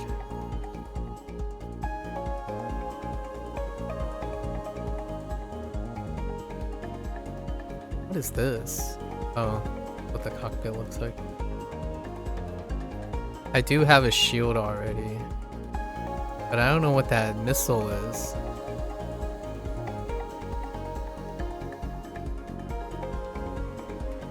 YOLO? What's YOLO?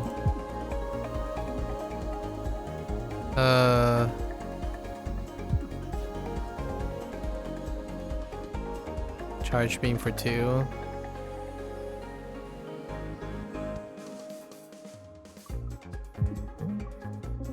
Let's do this. Oh, okay. This missile is going to... Oh, okay. I can intercept it, though, as well. Oh, I can't... I wanted to test the escalate into the multi-shot. This does 3 damage. That's actually quite a lot. Okay. So I'm gonna... beep you.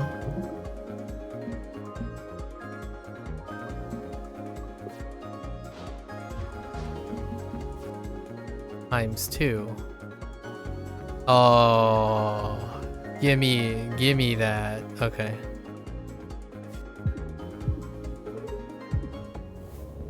Wow. Nice. Rev the engine. Whenever you move, move 1 further. Lose at the end of your turn. Okay. This card is not discarded at the end. Oh, it has retain. Oh, there's the retain. Okay. Exhaust Playing will remove. Okay. Rev the engine. What is this? Multi-stun. Okay, attack? Alright. Stun. Cancel the intent of targeted ship part. Oh, okay, so that's how that. Move left instantly. Okay. So you move left once. Wait. Why does it? Oh, so it's multi-stun. So you can stun 2 parts, going from the right to the left. Intriguing. Converter. Block incoming damage capped by shore, and then wait.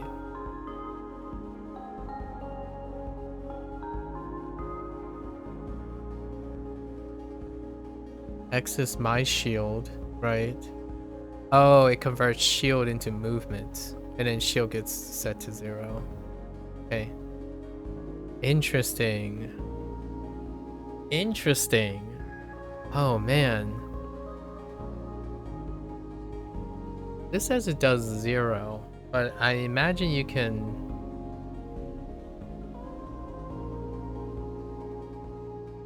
I really want to know how this works, but I kind of like Rev too. Rev is good.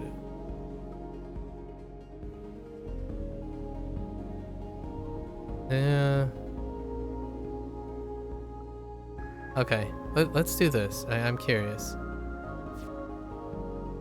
I don't even want to look at the upgrade path. I'm just wanting to see it myself.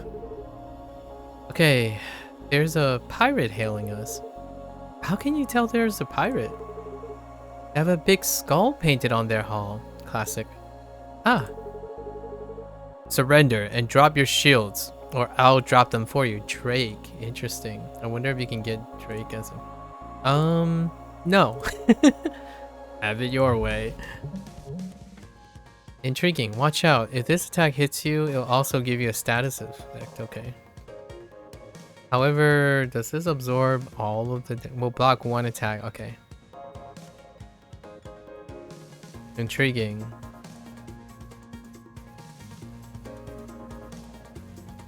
But what if I shield it? Probably not, right? And applies a status if it hits. So the question is, if it's blocked, does that consider as a hit? I do see myself doing something cool though. So let's try it. So let's do multi-stun. Okay, that thing didn't have an intent, so that didn't quite... And think twice is exhaust, so I don't want to...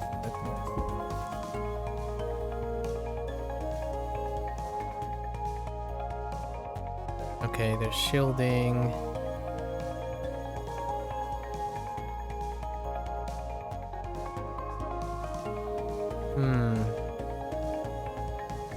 That's wicked heavy, man. Can I get a move?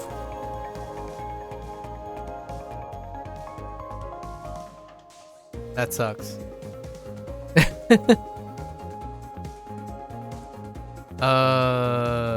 Okay. Okay, let's see what status effect it is. Or if it blocks. Oh, yeah, the status effect applies no matter what.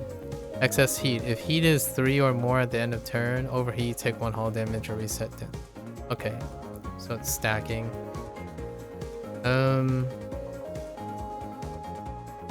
Oh no. I can't stop that either.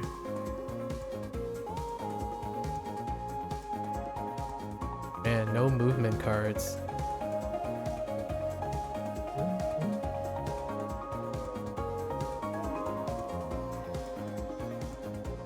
Okay. I don't think there's a reason to be using cards. Wait. No, there's no upgrade system based on use. Wait. Oh, it does double. At least I know that. That sucks. Oh boy. Boy, oh boy.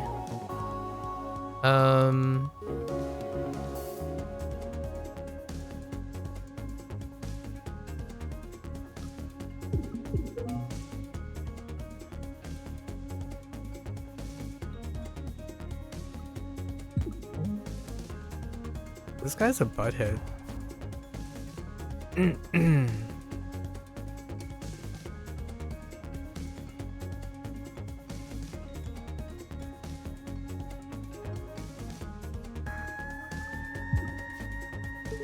Okay, so you can have more than 5 in hand. I wasn't sure.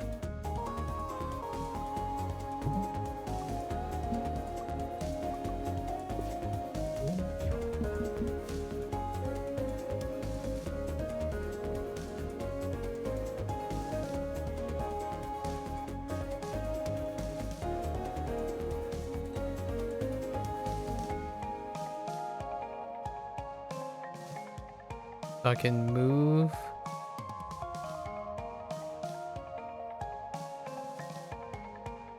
I can move to the left. 1. I'm still gonna take all damage. Oh, yeah.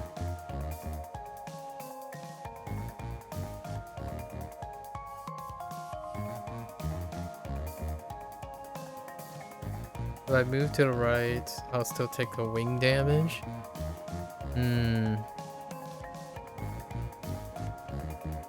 So we YOLO. Yeah, we YOLO.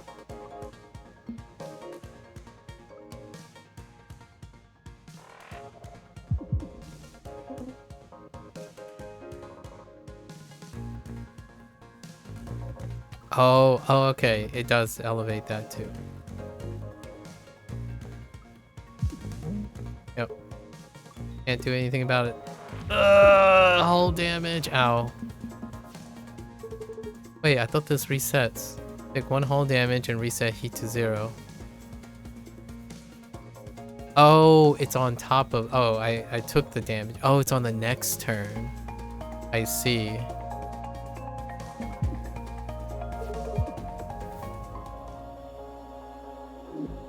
Okay. What is this? Draw 2 extra cards next turn. Okay, gain 2 extra turn. Prepare.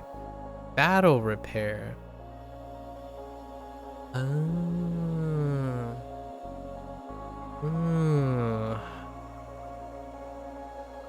kind of like prepare. That's kind of neat. That's very neat.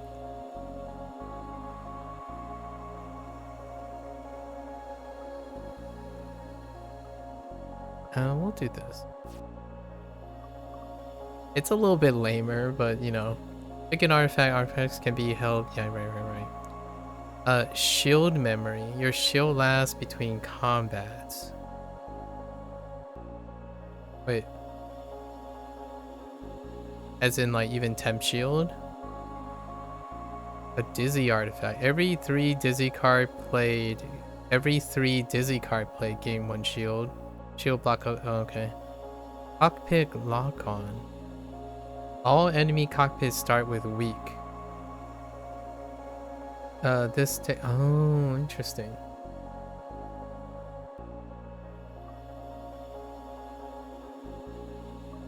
I mean, that's fine. Let's take this. I see. Okay. Another artifact, right? Let's go with this one. Parry artifact. When I see purple, I think of cursed.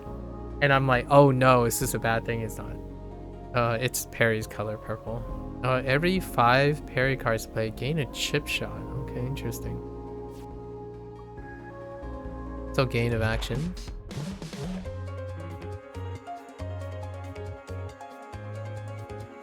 The enemy is going to apply a status effect to itself. Low key, I kinda want to find a stun. There it is.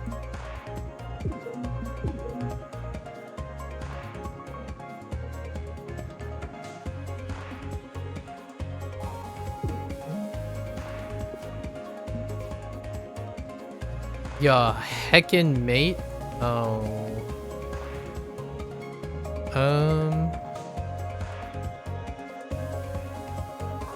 I guess we YOLO.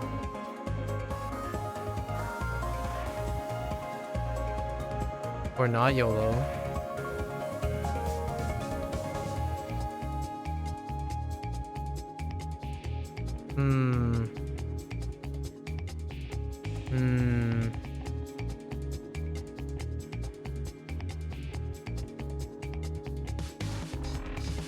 YOLO. Ugh.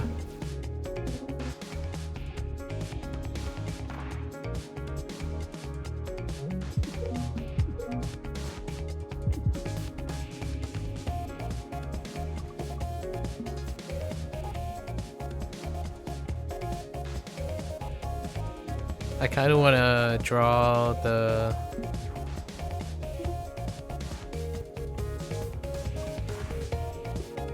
battle repair though. The enemy has gained a status. You might want to hover over it to see what it does. If auto dodge, if fired on, will completely move out to the right. Completely move out, decrease by 1 every time it's triggered, goes away at the start.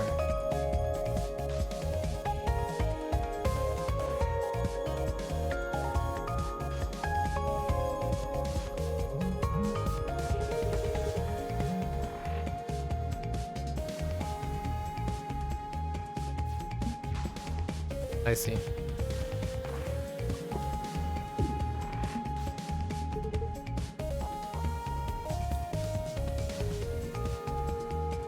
Interesting.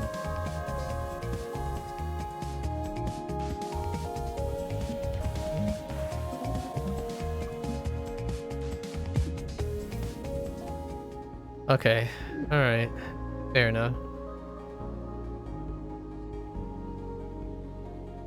Gain 1 shield. Gain 1 shield. +1 for every time played this combat. Interesting. Momentum.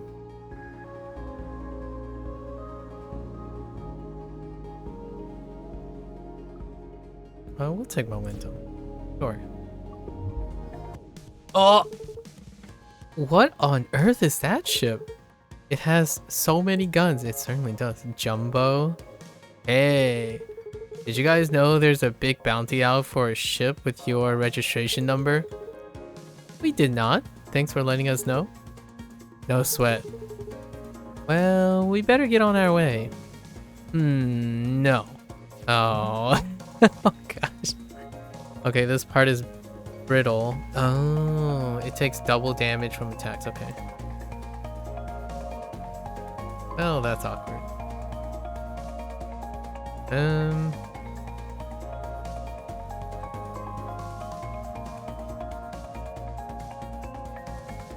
Honestly.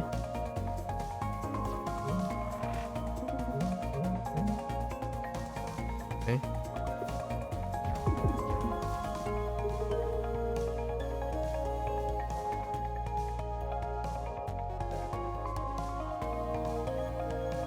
I have... Oh, we're gonna take 4 damage. Or take 3.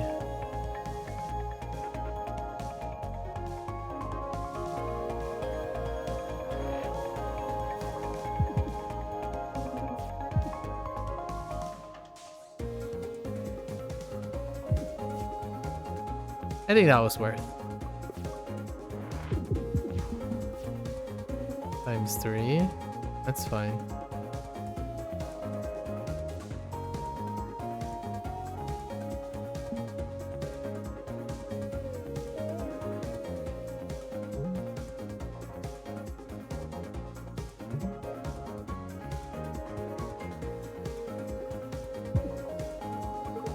I can jumbo.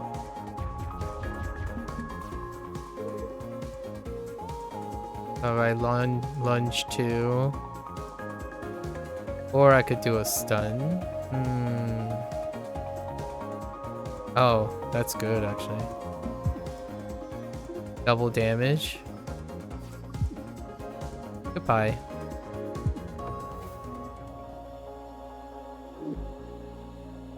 A barrage. What the? Oh, that's kind of cool. Just shoot from left to right. I mean, yeah, from left to right. And it's multi. Yeah. We're gonna take this. Artifact. Okay. What do we have? Sharp edges. Every time you do, your discard pile shuffles back into your draw deck. At draw pile, the enemy loses 1 hull. Caps at 3 damage per turn. My deck is pretty big. You may remove 2 cards at repair yards. Interesting. Your shield lasts between combats. Oh yeah, that's right.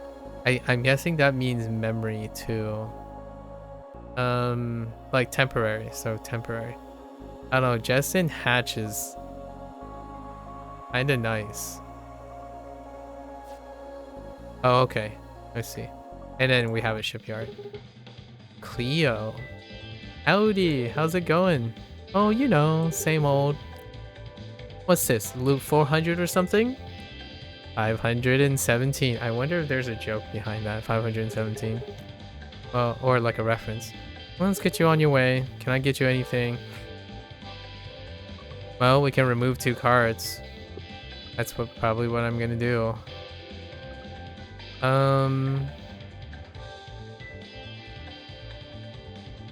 Actually, probably the 2 basic shots.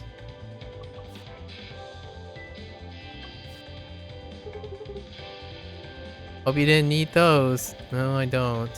Oh, and you can only pick 1 of each. Okay. Alright. Riggs, are you picking up any hostile ship on radar? No. Why? My sensors are going crazy over here. Let's see. No warp core signature within a light year. Switching sensors to visual spectrum. Ah! Big crystal. Huh? Big crystal. Oh. Ah, big crystal. Okay. Oh man, that escalate. So that escalate into a barrage. Oh man. Wait.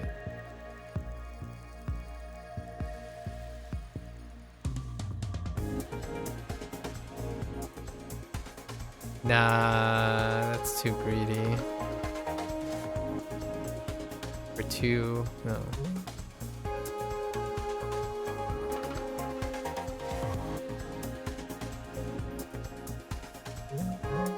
That's fine. Big crystal. But yeah, it's the main thing about it. Yeah, it's a big crystal, alright. That'll move me into... I want to know if temp also exceeds... Okay, it exceeds the... Okay. Just gotta double check. Okay.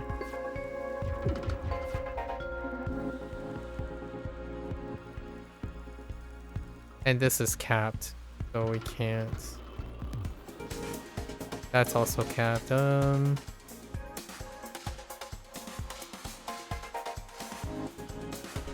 1, 2, 3, not enough.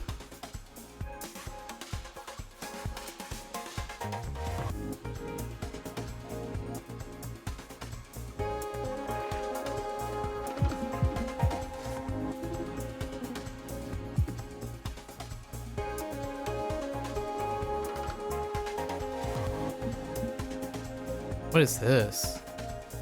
Oh. Okay.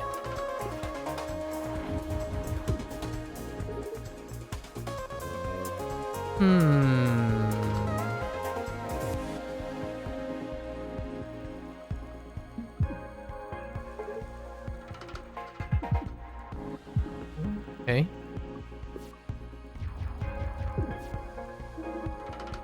Charge beam, not good enough.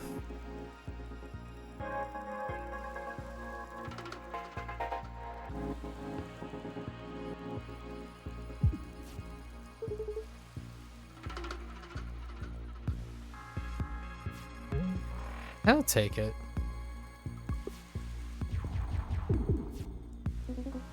Nice. Momentum is great.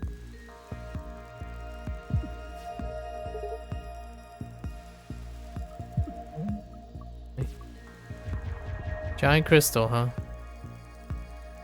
6? Oh, I was kind of hoping to get an escalate.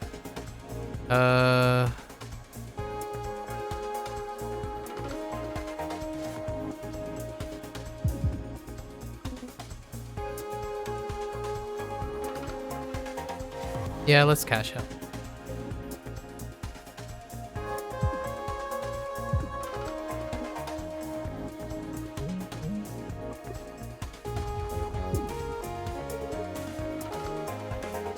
Where's my escalate at? It's fine.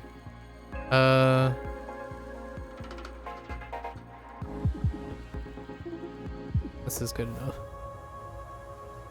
Dang. Oh, +2 max haul, +9. Oh, interesting. +9 haul. Alright. Second opinions. Draw one card of each color from the draw pile. Intriguing. That is a scribe. What is this? Strafe. Fire for 1 damage immediately after every move you make. I'm guessing that's oh,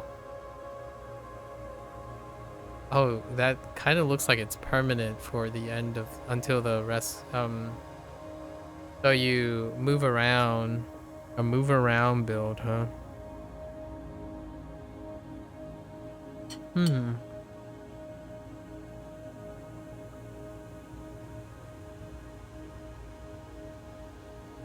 Erosion beam. This stats will be applied to wherever they are. Deal 1 hull damage at the end of every turn.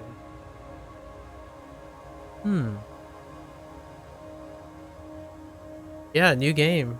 Valentine, new game. Playing will remove this card for the rest of the time. I'm glad you like the artwork. Me too.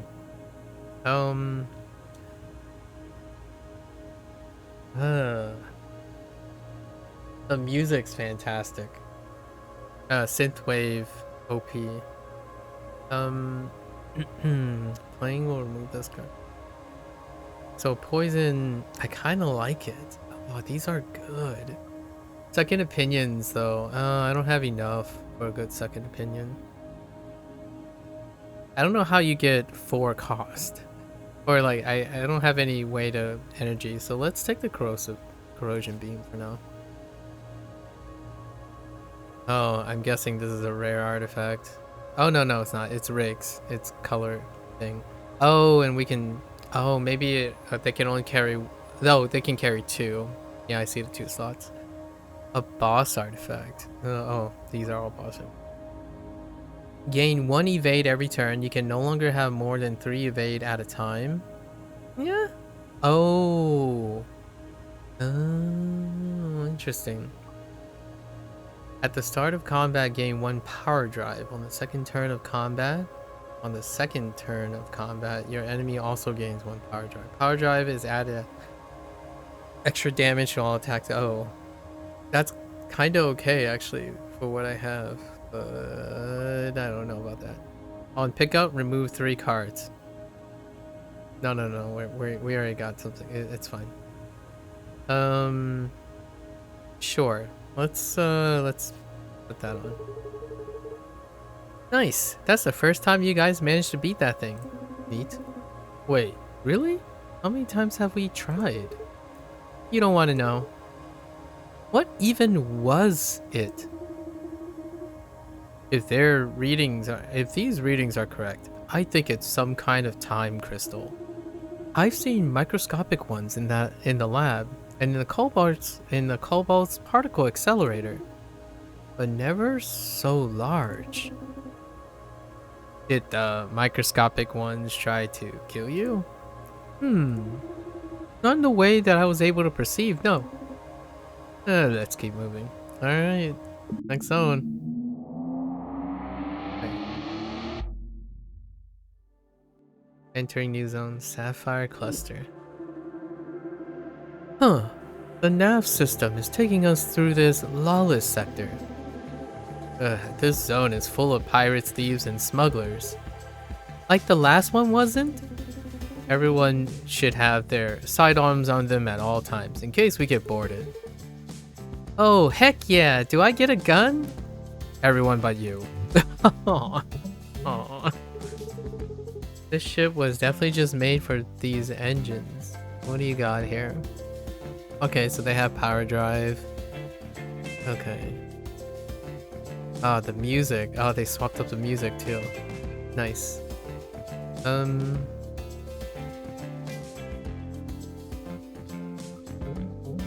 I guess we're gonna load it on right away. The corrosion ring should take care of them soon. Oh, it goes. Oh, it deals hull damage. Not. It doesn't go through the. It doesn't require to go through the shield.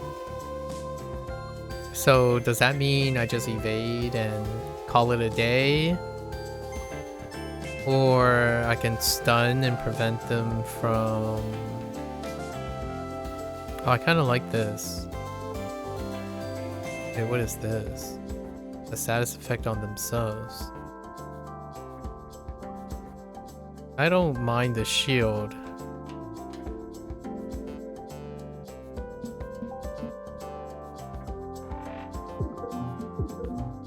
Okay.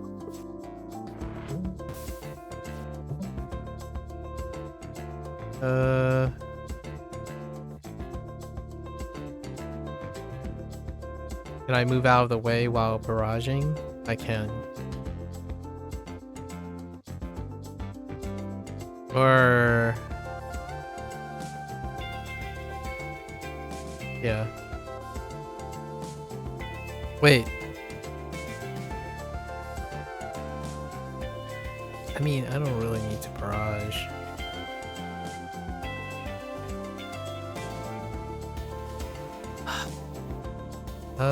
One... yeah. Oh. Whoops. Okay, it's fine.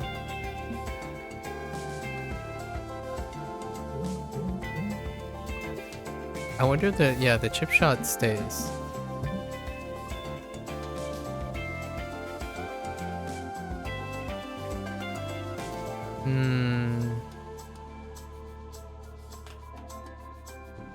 I want the lunge. I can get a lunge and a stun, a multi-stun. There's the lunge and multi-stun. Okay. I can weave in a chip shot as well.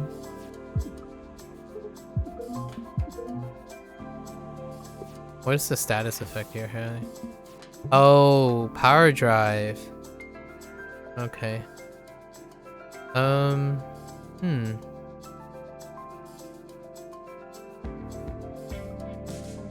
Oh, I can escalate into a movement and destroy the guy.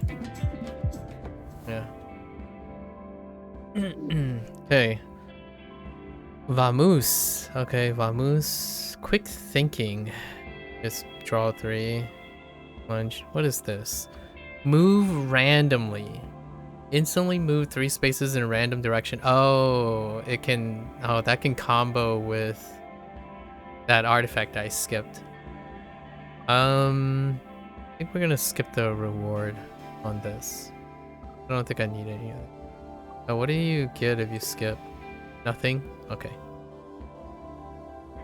Shipyard. I wanna farm random encounters. Oh, but there are elites up there. I kinda wanna see what elites are like. Nah, let's do random encounters. What is this? Dracula. Well, hello there, Dracula. You're very cute in this one. Hello again. It is, of course, me, your old friend Dracula. Oh, hey, Dracula. Yeah, what if we kill Dracula? Do you think that's a possibility? What's new? Just running a miserable pile of errands today. May I interest you in some vampiric dark arts? gain leech. Add a card to your deck. Plus piercing, ignore. Stun cancels the intent, right, of the target. Heal 1. Exhaust, okay. I'll take a lot. Gain 2 leech, lose 4 haul. Interesting. I mean, we'll take 1. Enough talk. I must depart. See you later, Dracula. Alright, and then we can remove at the shipyard. Or get a card. But I think I am gonna stream him. Cleo again, hello. Yeah. So, we're grooming out stuff. I think lunge is okay.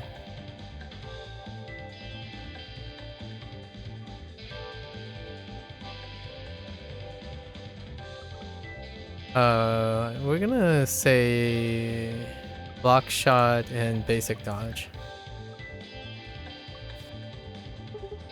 Okay. What's here? Whoa, vertigo. Ah. You again. You all again. An extraplanar being. Neat. What do you value most? Oh, interesting. Oh, okay. Add a card to your deck. Oh, it's a single use. I see. Single use. All of these are single use. Okay. 7. 7. Healing.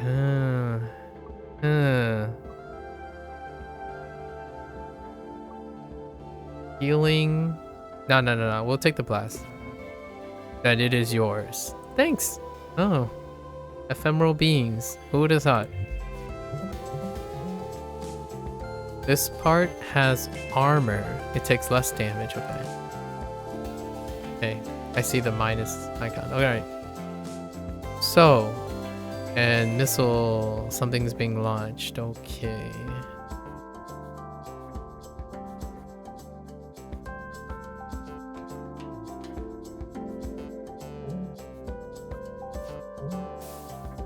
Okay. Okay.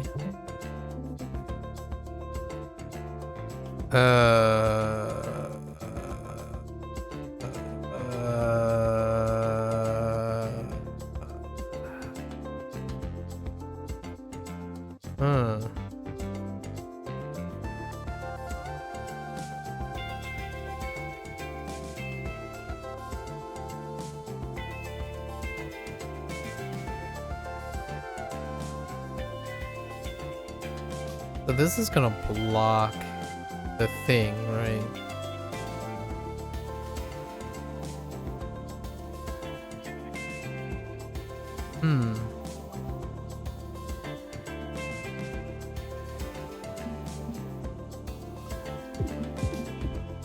Okay.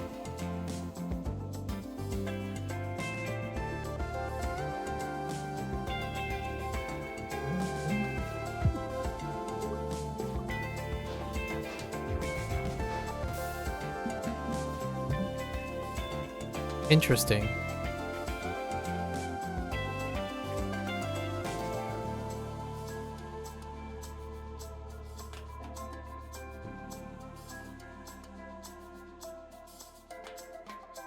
I mean, we can just pull the trigger, right? Snoot?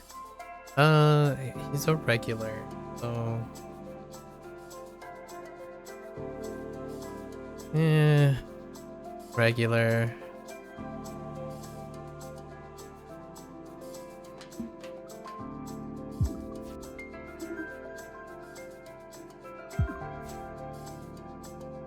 Dang it.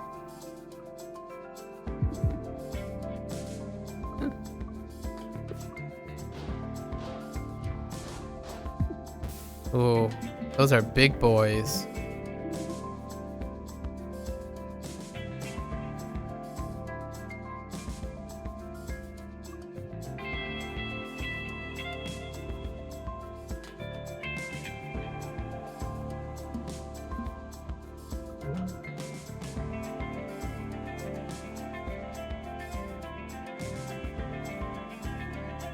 I think we're gonna cash out on this.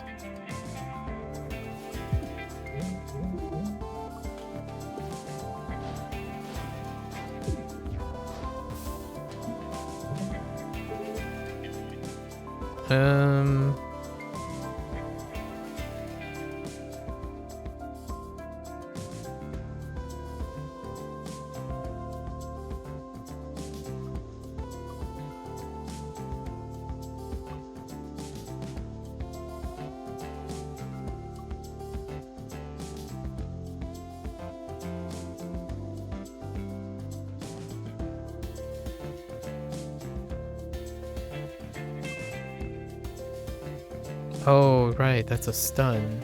So... Oh no, I can't do anything about that. Okay.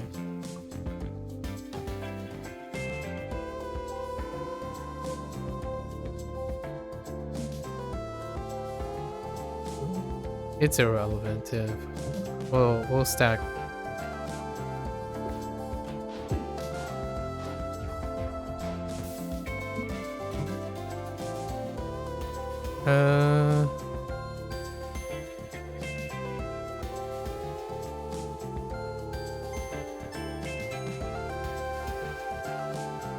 Escalate. Okay.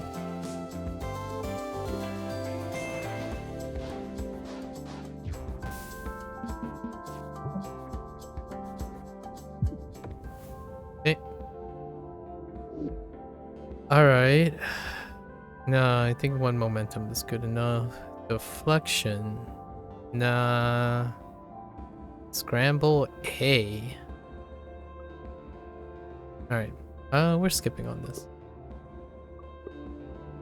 Rebound reagent. Once per turn, when you lose hull, immediately heal one. Oh, interesting. Neat.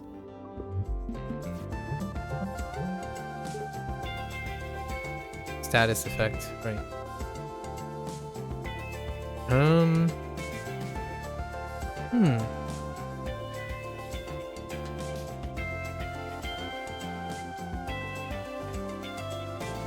I'm not a fan of status effects, that's for sure.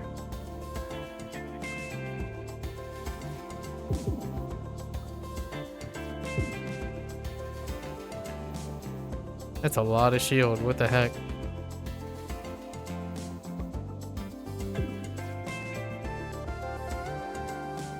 Dang, I should have drawn first. Okay. Okay.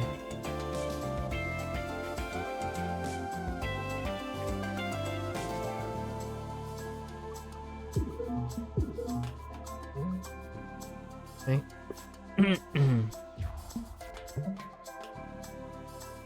Intriguing.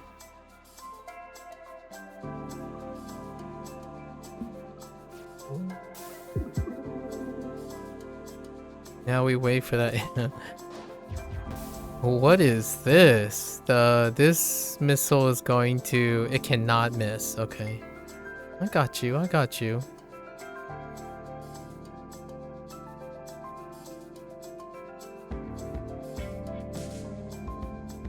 So it's 2 damage, right? A heckin' status effect.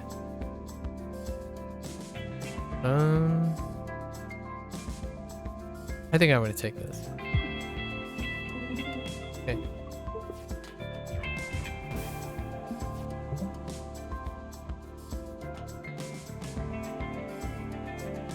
One, two, no, that's too much. Wait.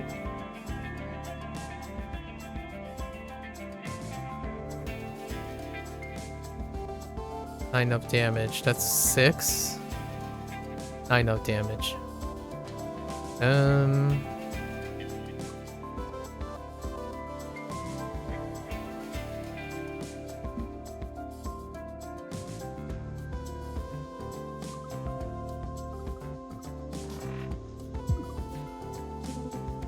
Aww. I was gambling.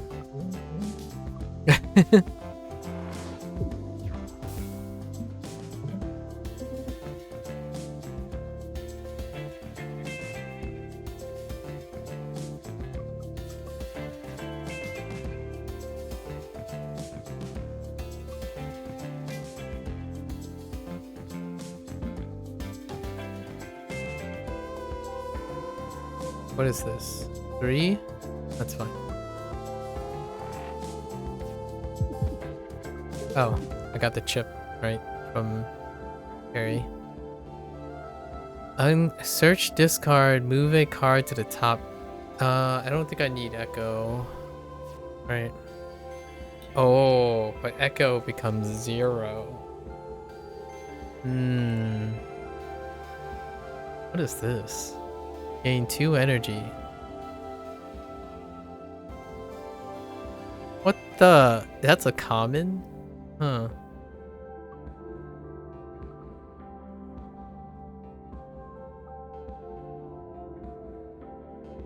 I mean, I'll take the extra battery. I don't think I need Echo. My deck is pretty thin.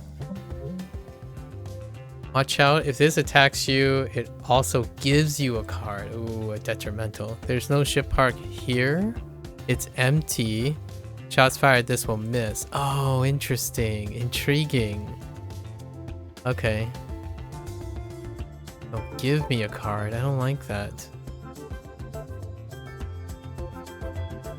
No, sir. The ship is so weirdly shaped. Okay. I mean, I get it. That's the point. But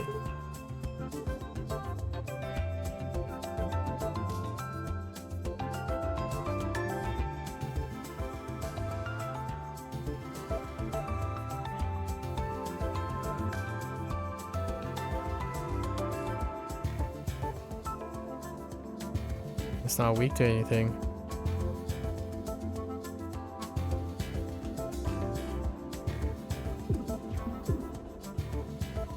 Let's see what it is. Whoops. I didn't mean to do that. I meant to click end turn. -1 energy on draw. Oh, that's annoying.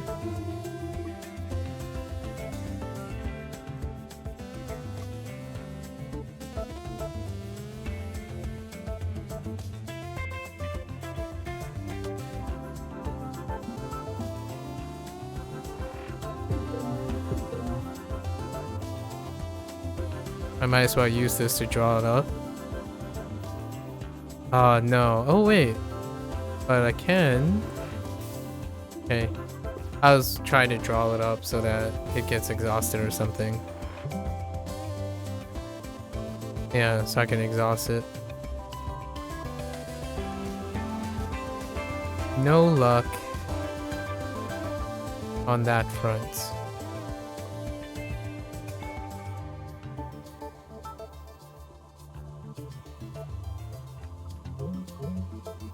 Well, that's annoying. Alright.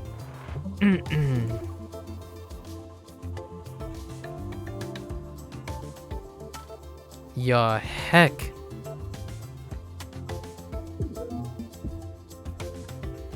Ya heck, man. Stop. Oh, you are such a butthead.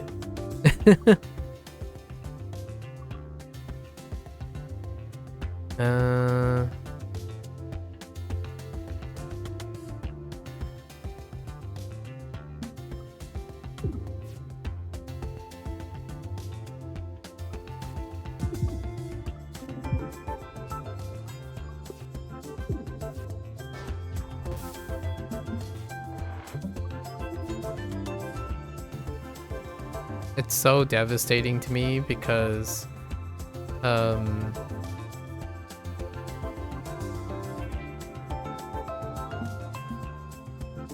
my deck is really tiny. I forgot that can't miss. I heal 1 regardless. It's fine.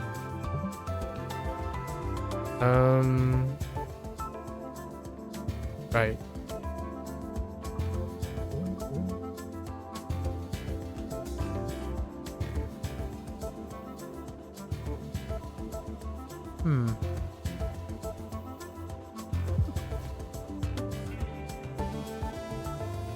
Oh yeah, heck yeah, get out of here. Alright, attack for 4 damage, add 3 fumes to your draw pile. Front-loaded blast, add a card to your draw pile, fume, okay, for the extra damage. Is there a way to reduce it? Honestly, Lunge B has more utility.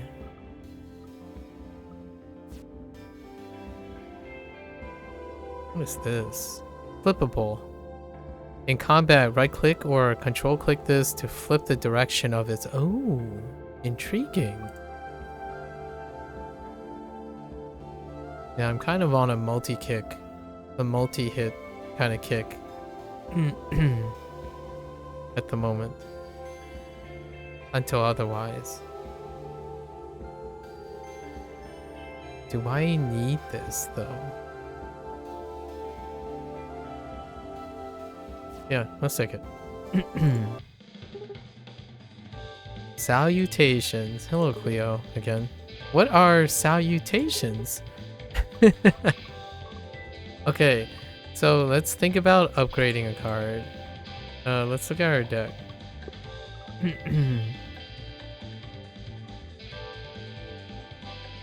Oh, I'm kind of curious if we can upgrade single-use cards.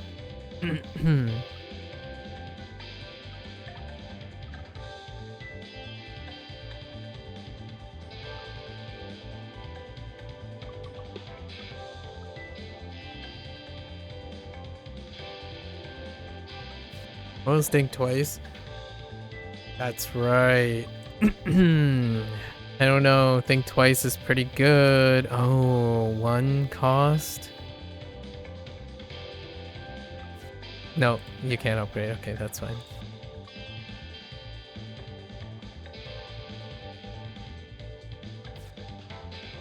Okay. Charge beam. Oh. Oh. But it does remove the stun. No, there's no way to reduce triple.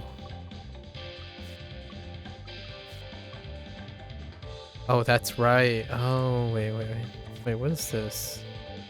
Gain 1 energy next turn. Okay. Escalate for 0? Okay. It's probably gonna be. Let's see how much let's see how it costs. Oh, it doesn't cost anything. We're gonna take the thing twice. Neat.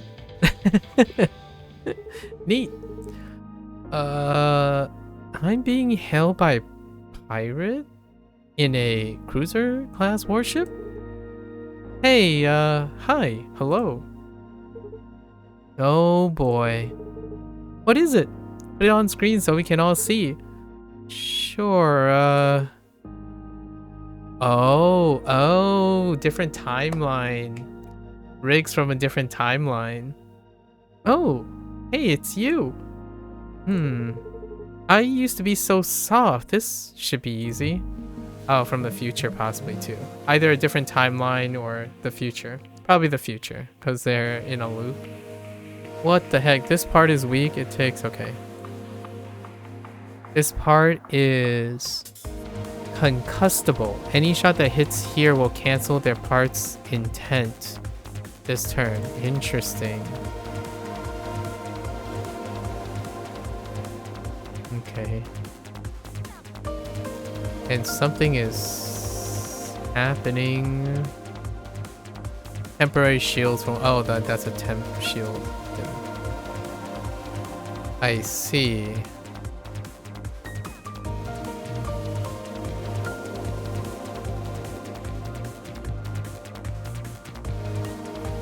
So the question is, do I load...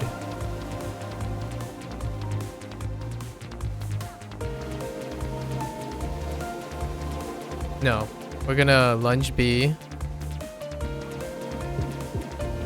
And then barrage. Dang it. I was 1 off.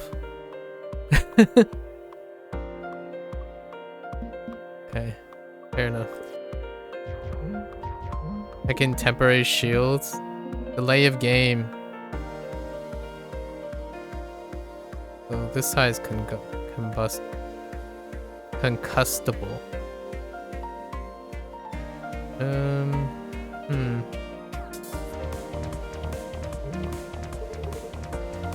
Oh, this music is so good. I guess we have. I guess we can't stop this. So.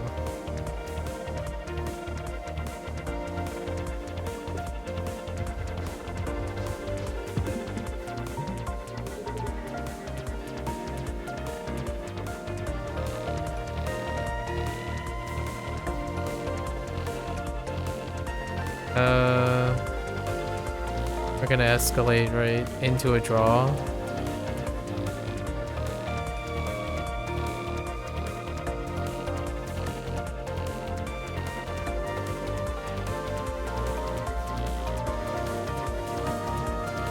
Son of a bee sting. That was not worth. That was not worth. That sucked. Are we gonna pitch this though?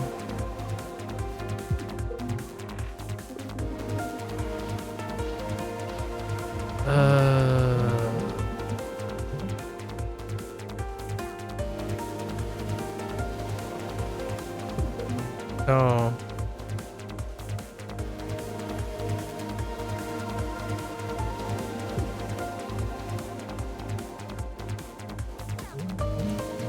Can I get another shield? Yes, there we go.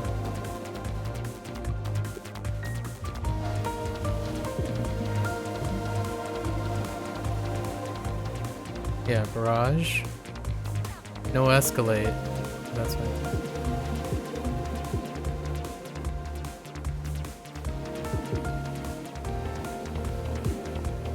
Almost through the shield.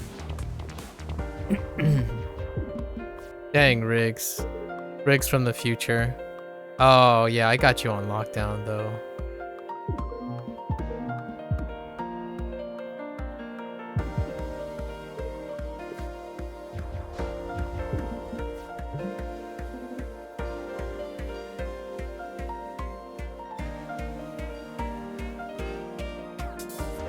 Okay, maybe I don't got you on lockdown.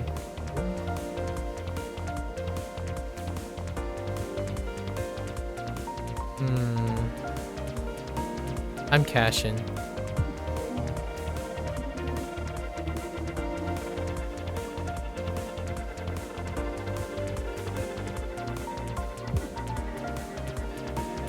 Oh, I guess I could have moved and hit that. Oh, bad player, bad player. I could have cashed and prevented one of the temporary shields. That's funny.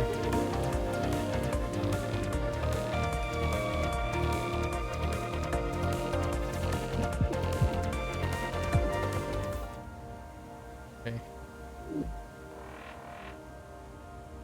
Dang. Strafe. Strafe is good now. Oh, but we need 4 energy. We need to do the extra battery into a strafe. What the heck is mitosis? At the start of your turn, lose 1 shield and gain twice as much temp shield. That's kind of cool. Mitosis with shield memory. Unfortunately, can't do any. We don't have that. This part takes 1 more damage from Weakened Hall. Oh. Okay, so we can weaken a piece of their thing.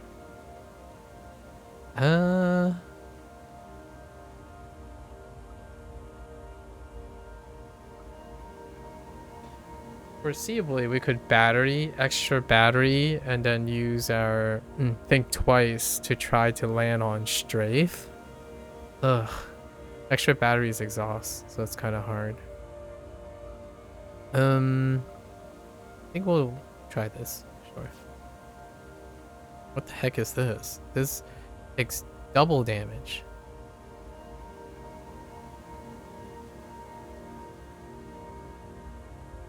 Interesting. I guess we'll take this. Dirty engine. Gain 1 extra energy every turn. Add a trash to your draw power every 2 turns.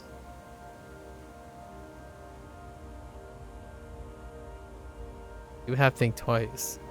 Add 1 of 2 common artifacts, then gain 1 of 2 common artifacts, then gain 1 of 2 common artifacts. Gain 3 Genesis canisters here. Seems like wasteful amount of packaging to be on. Oh, okay. Shield burst. Wait, Izzy already has 2, so I'm guessing I have to discard 1.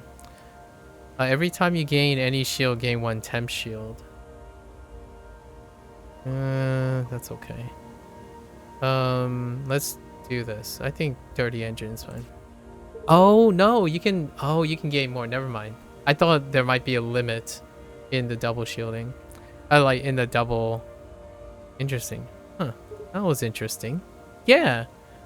You good? Yeah? I can pilot the ship for a while if you need a break. No, really, I'm fine. It's just, she really was me. Harry, tell me honestly. Do you think I look cool in a black jacket like that? And her purple eyeliner, so cool. Riggs? Oh, I like Riggs. Already MVP. Entering new zone. Question mark, question mark. This is where the ship has been taken. This is where the ship has been taking us. What is that? It's the same energy signature as the Cobalt's warp drive, but without containment shielding, and at energy levels that shouldn't be possible. It's pretty. Let's go kill it. Is that our plan? Okay. I'm pretty sure those engines violate like every shipyard code. Yeah, I'm sure. So power drive, temp shield.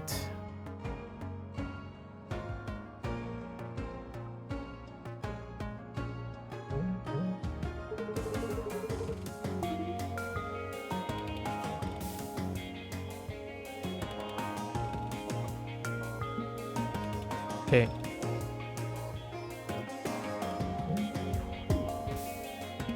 Wow, that's 3 temp shield. Okay. Alright. Alright.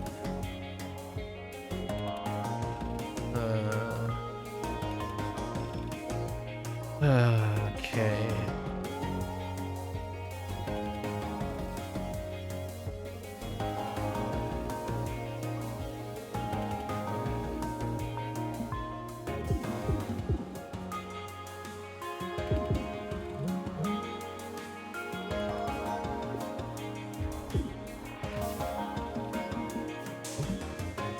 Oh, okay. That was a power drive buff.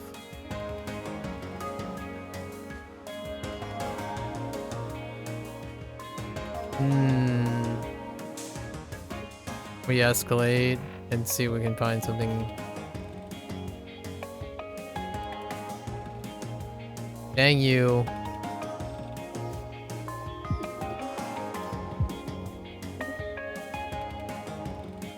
Oh no. I miscalculated. Alright. I guess we're staying here.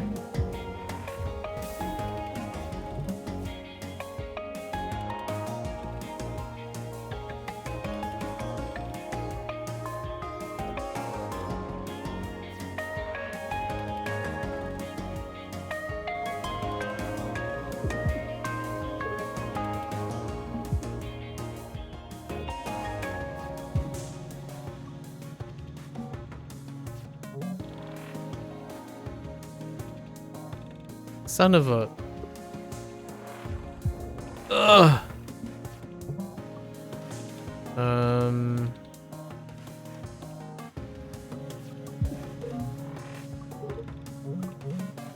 Oh, we deactivated one of the... Oh yeah, that's right. The leech has stun, that's right. Oh, we need to get rid of this garbage. Got it, trash. Okay.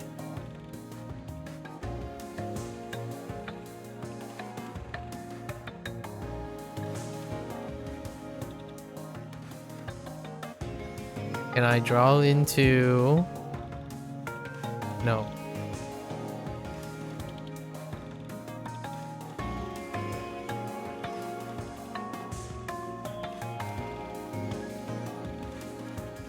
Do I YOLO? No, I don't YOLO.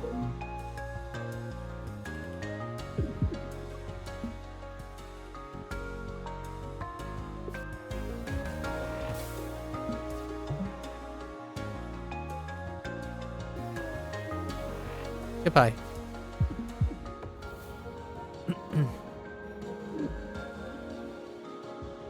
What is this? Flux. Whenever this ship attacks, it gains 2 temp shield. Interesting.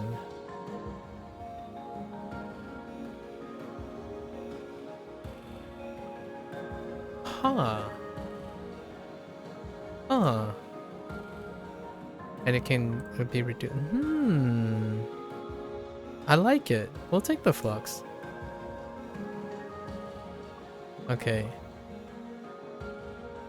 The question is, do we upgrade? I think we upgrade, right? Or we attempt to.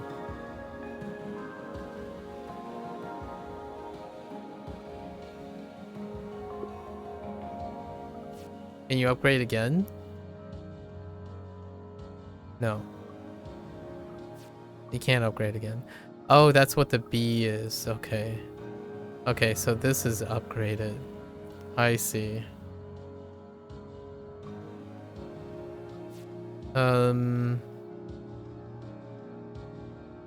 Make double damage.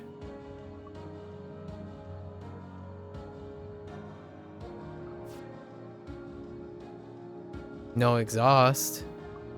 And a stun. Sure. I think we're gonna take upgrades. How's the ship running? Oh, as good as can be expected, but by which I mean bad. Alright, well, let's upgrade. I think we're gonna upgrade this. Heck yeah. I know, heck yeah. Whoa. You look interesting. Crab? Oh, I see it, the crab. Aw, this guy looks cute. Okay, missiles. Huh?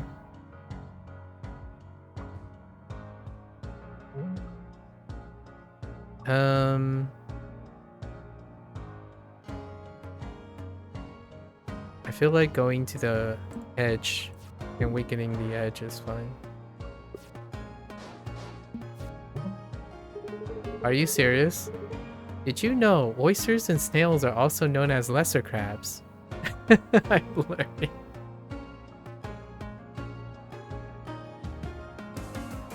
I think I don't need to aim at this, right? Do these guys have shield? Oh my gosh, there's a bubble shield on these guys. Right? Yeah, okay.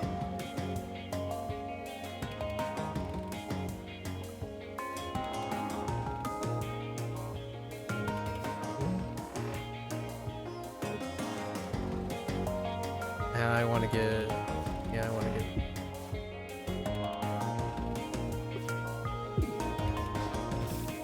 Oh, that's so mean. Oh, I thought I could... that's pretty mean.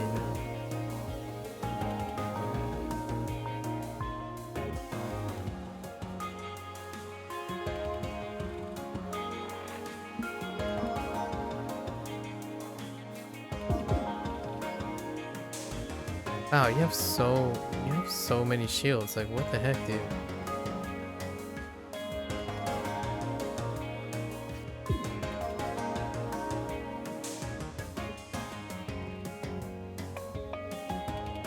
That's not a good place to stay. That is definitely not a good place to stay. What What is that? 2, 4.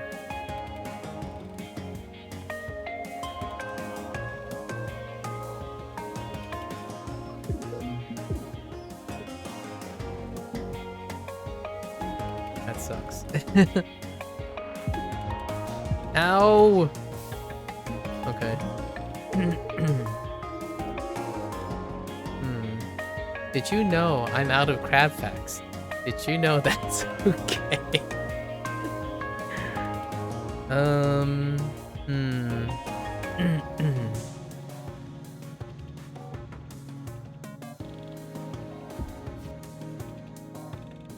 Nice.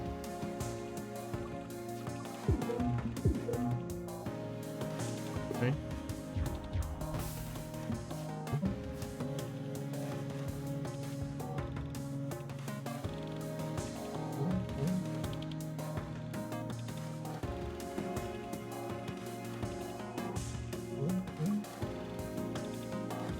I almost feel like I want to upgrade the lunge at this point. That guy is being a butthead. Playing keep away.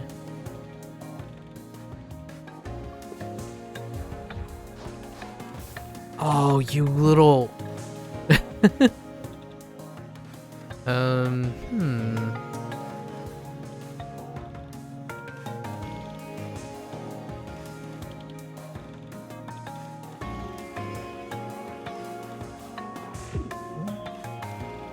I guess we're gonna flux our way to blocking these guys.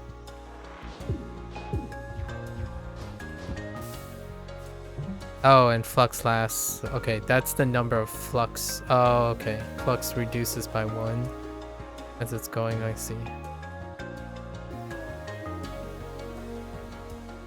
Oh, no draw. That kind of sucks.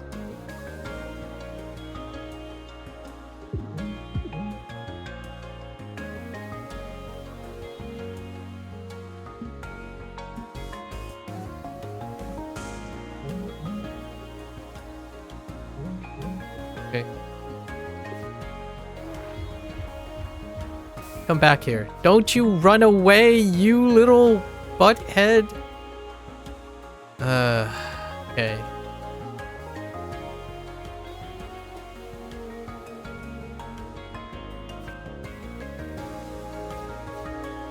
I'm gonna stay right here. To heck with you. I'm gonna stay right here. You keep doing those things. Yeah, that's right. Yeah, heckin' butthead.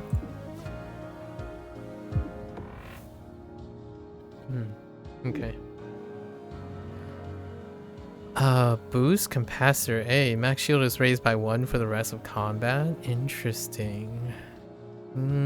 What is this? Max is lowered by 1, block up to 1. Wait. And then shield 1, temp shield. Interesting. I don't think I need this. This one's upgraded, but what can it upgrade to? Oh, so it converts everything to temp shield? No, I think we're okay. So I kinda want to upgrade. So, do I? Do I want another upgrade?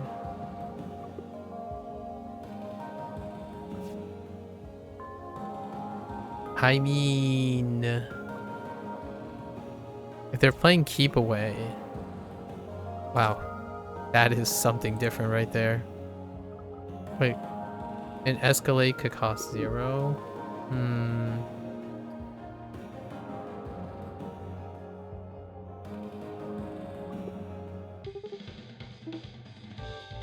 Good afternoon. Is it? That's a good question. We're gonna... yeah. We're gonna upgrade it to this. Nice. Indeed. If we can play keep away, then we'll play keep away. Right? Tooth. Ho! Welcome to my Imperium of Wondrous Ideas, traveler. May I offer you one of my creations? These all seem absolutely useless. Perhaps they are, perhaps they are. Let's try buckshot. Why? Wait, but they could upgrade, right? Give me waltz. Oh, that would have been great with that one artifact. Yeah.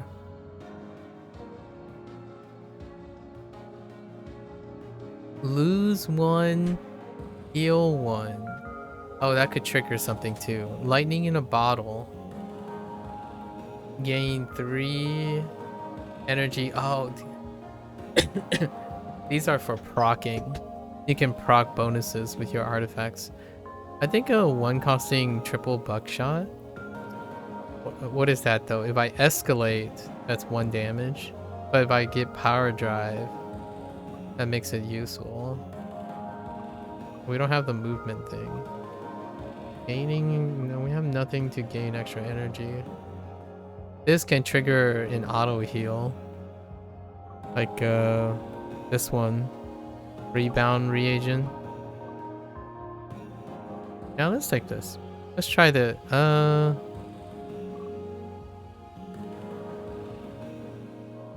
I'm curious what it upgrades to, so let's just add it. E-hole. Thanks, I guess. Hold up.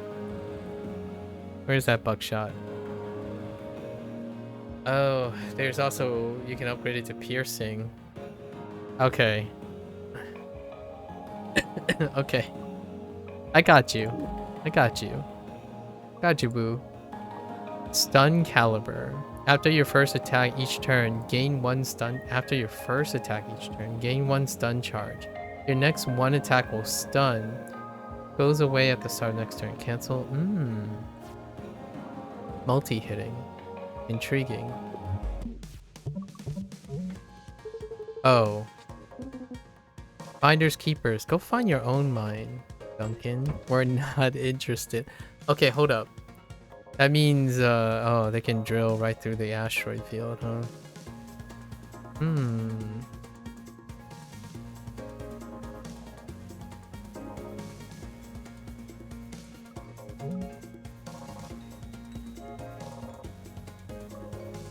Honestly, I'll let them do the work, right?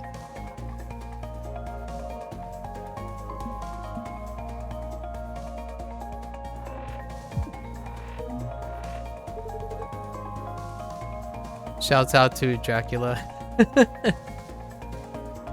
Oh, I see why there's a... okay, that's fine. And that guy's gonna drill and then hit me for 2. Okay. Oh, that's a weak spot.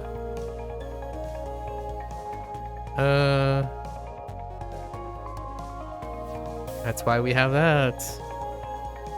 I think we're just gonna take a breather. What else could I possibly... No. Oh, I could get rid of trash.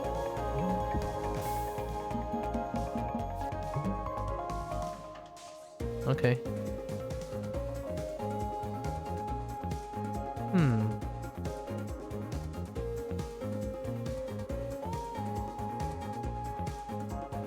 We could flux it.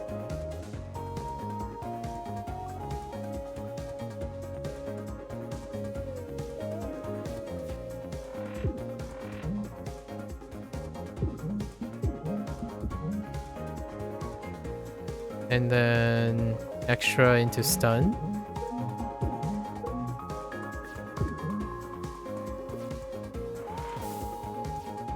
Oh, we got a lot. Oh, that wasn't necessary because I wasn't blocking anything. Yeah, okay, that's fine. Wait. Oh, this actually does 1 extra damage, actually. Right? Because if this is weak, actually, let's place it to the left. So, like, this is weak. Oh, I still have flux, actually. I didn't need to dodge. I'll save the 1. No, it doesn't do it. Like, I thought this would...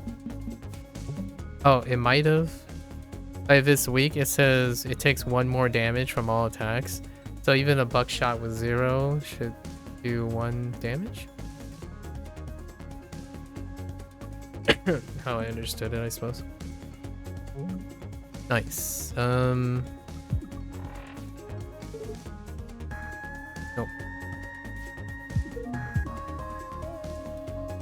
Ah, yeah. Ah, yeah. Give me 1 more.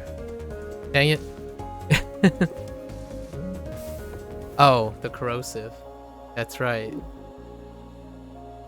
Acid cannon. What the heck is this? Endless mag. Gain 1 chip attack at the start of every turn. Oh, okay. Yeah, I'll take it. Can this upgrade to... Intriguing. And it does damage too. What does... I don't understand. What am I looking at? At the start of every turn.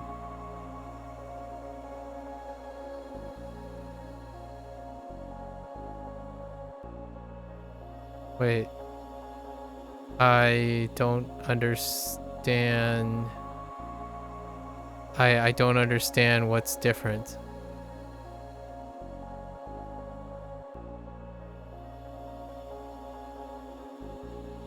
Oh. No. Oh, no exhaust.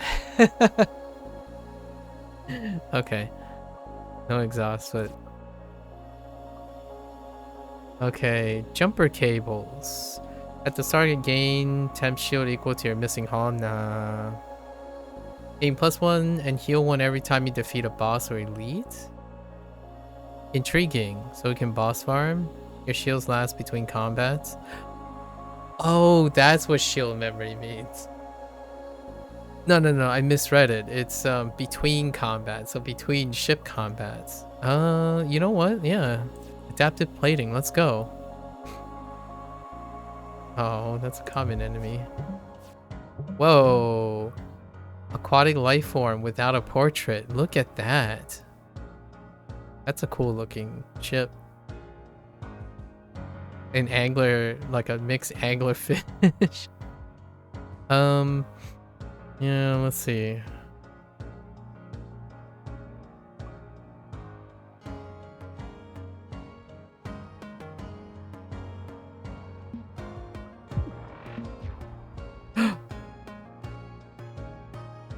Oh, what? It can't be hit? Oh. Well now.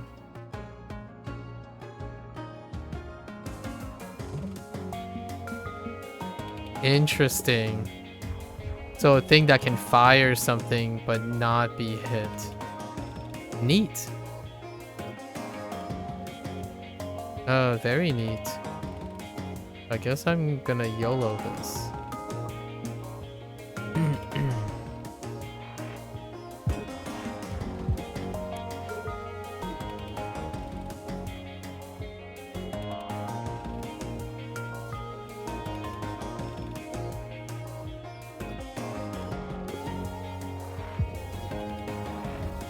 Beer.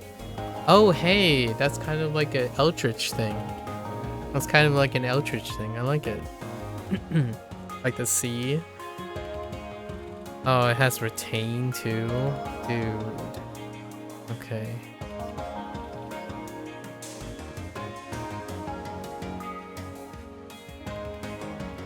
Oh no.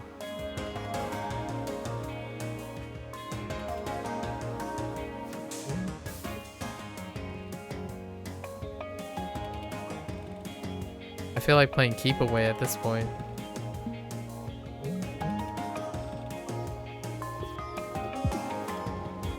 Oh, it just fills up the... Oh, yee.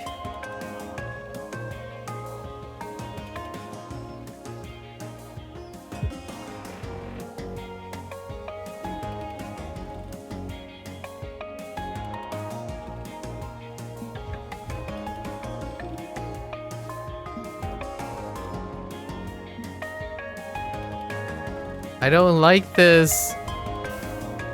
Stop instilling fear. Alright, that's better.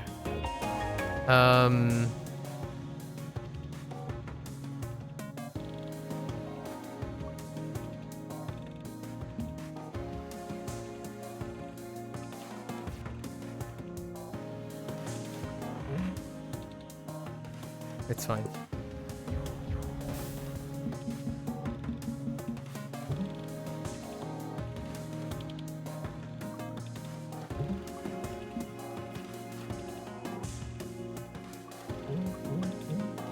Okay.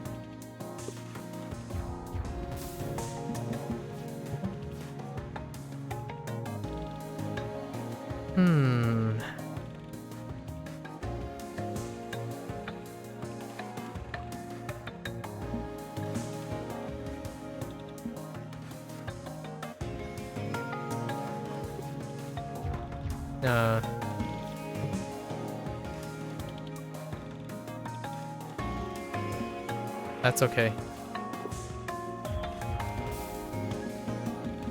Alright, now we're fine.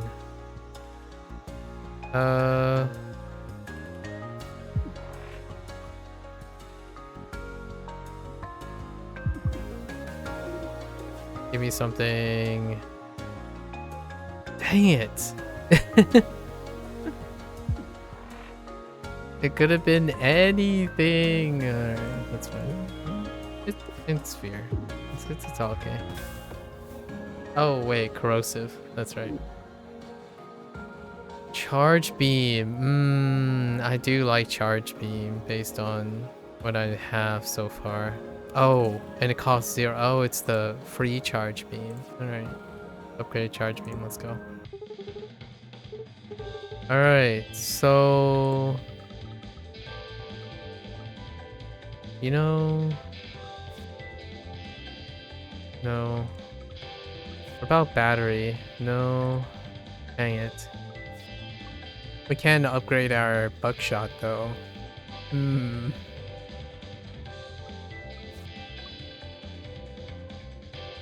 Wait, I know, it's already upgraded.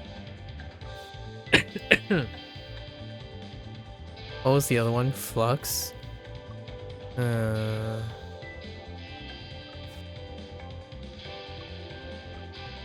Keep setting up endless mag.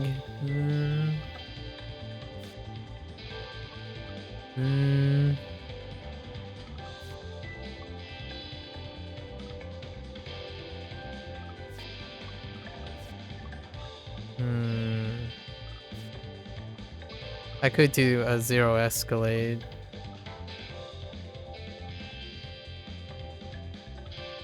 Probably. I could remove 2.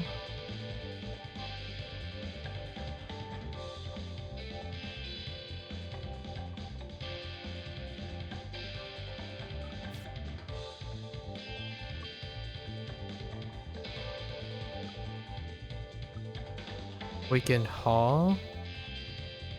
Now let's upgrade weekend haul.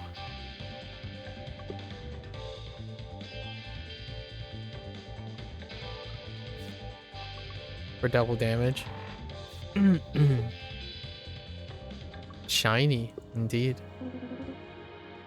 Is this our final waypoint? It is. The Cobalt is embedded in that singularity. Are we ready? Don't look so nervous, guys. Hey, Cat, how many times have we been here before? 0. Oh. You guys will do great. Good luck in there. What do you mean? We can't fight the Cobalt while it's inside that singularity. Someone needs to bring it out. I'm uploading myself to Cobalt now. Bye. Oh. Well, hold on. There's probably some other way to accomplish that. Oh. She's already gone.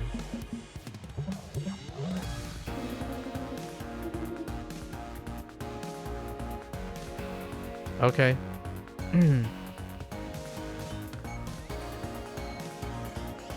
Okay, I see a weak spot. What is this? Armored and concussible.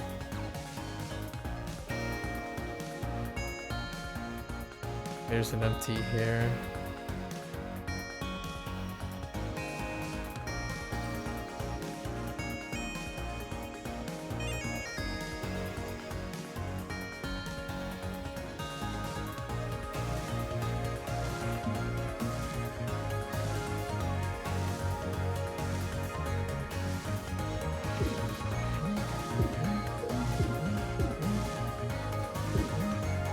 There we go. I could get a... Nope.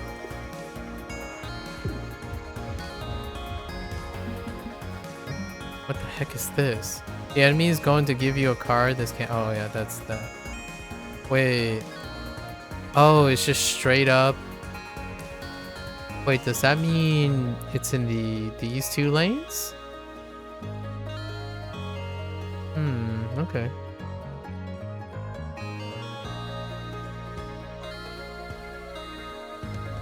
I don't like that.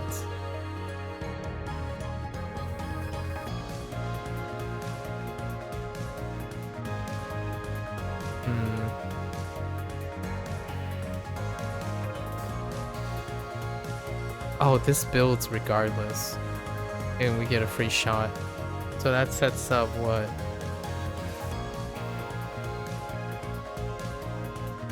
Alright.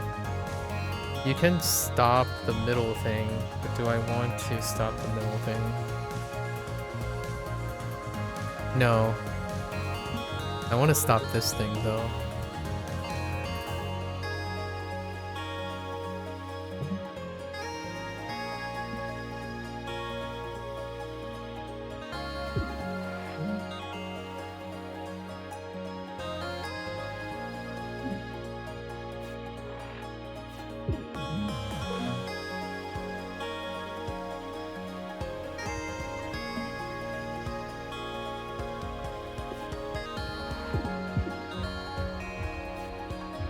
Oh, yeah, no matter what, it's unblockable. Okay, fair enough.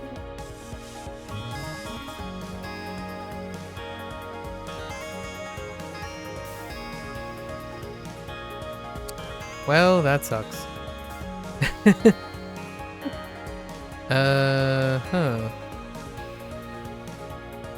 What happens if I move 2 to the... No.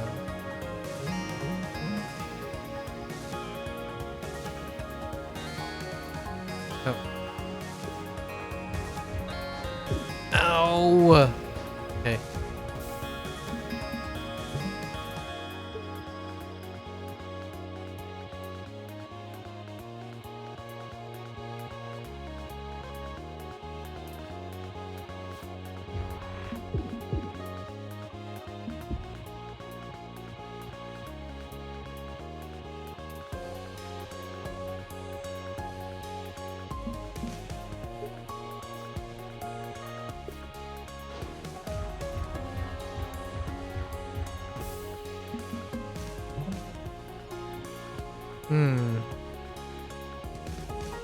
Okay.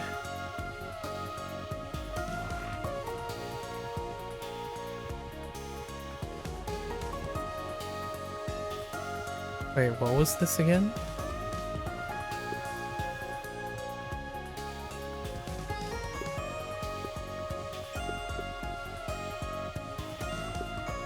Was it offloading trash? It's trash. I have no way of defending against this, so...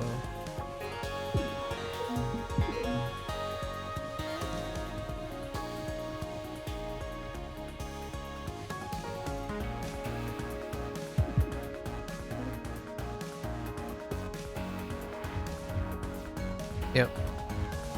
Just heckin' throwing trash.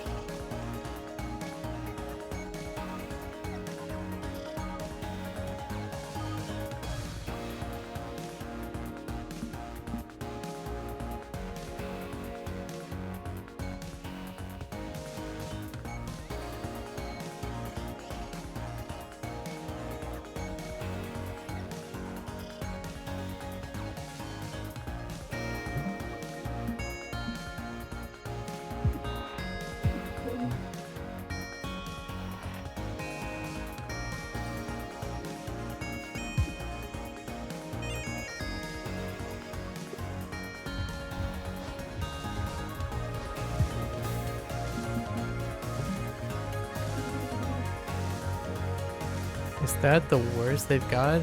Listen, don't poke the bear, okay?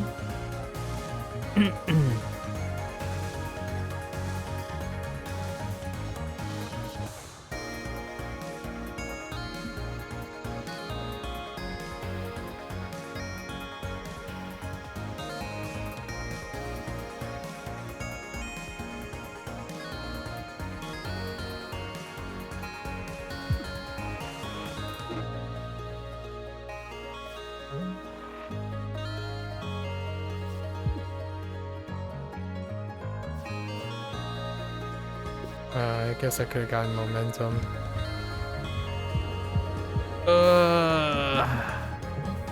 Send help.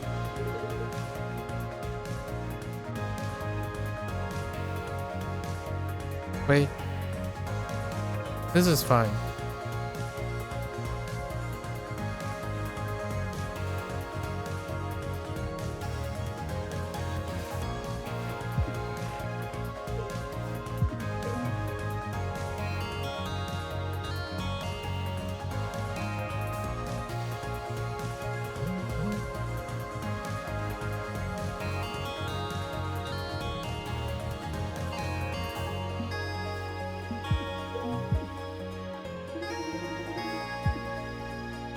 Right.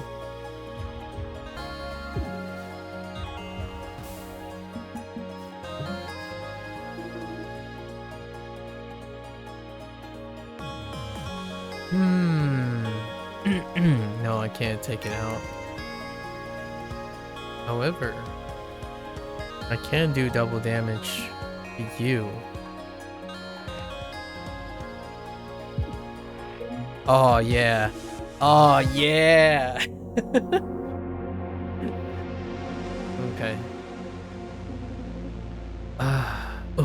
What's happening? System report. The Cobalt went critical. We're exposed to the core singularity. Are all the emergency blast doors closed? Yes, but we can't sustain this. The hull is literally melting.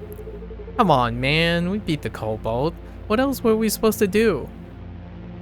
Hello? Who is hailing us? Identify yourself. Yeah, and make it snappy. We have like 30 seconds left, max. Hello, broken ones. Your poor, shattered time streams. I can help you, but there are other souls tangled in this time knot. Do you mean Isaac and Max? Wait, who's Isaac and Max? And 2 others. Now, who shall I repair first? Dizzy, Riggs, or Perry? No, I'm not gonna play favorites here. I'm gonna try not to play favorites, but Riggs. Oh, what is this? Be still. You mentioned a broken time stream. Is that like my past? Is that why so many of my memories are hazy? Yes. You more so than any. Now be still. Okay, alright. Oh, interesting. Neat. Time loop 124. Cobalt STC. This is G72 Artemis requesting permission to dock. Copy G72 Artemis. State your cargo and passenger roster. Cargo sheet lists 30 tons of water, 10 tons of ration, and 2 tons of science equipment. Copy. Proceed to docking port 5.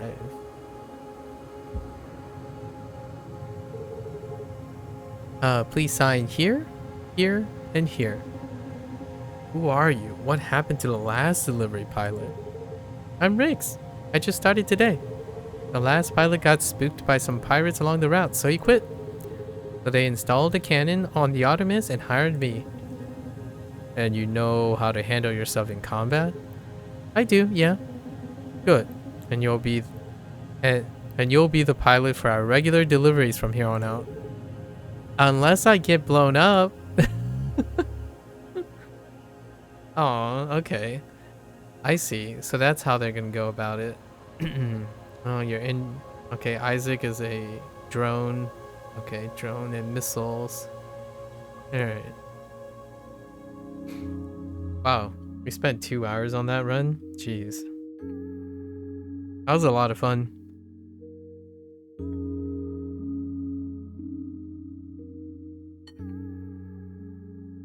First try, normal difficulty. Okay. Neat. Okay. Collections, cards, artifacts. Wow. That's quite a lot. Events and memories. Okay. Alright, we got Isaac. Okay. Here's the customization. A randomizer, daily run. Hold on. Dailies have all content and story. Oh, dailies have all content and story beats unlocked. That means there are spoilers in here. Dailies also don't count towards unlocking memories or characters. Are you sure? Interesting. There is an achievement to doing 30 dailies or playing 30 dailies. Now it's kind of going to do one each day. Maybe we'll do that as a side thing. How long have we gone? 3 hours? Okay. How does hard work?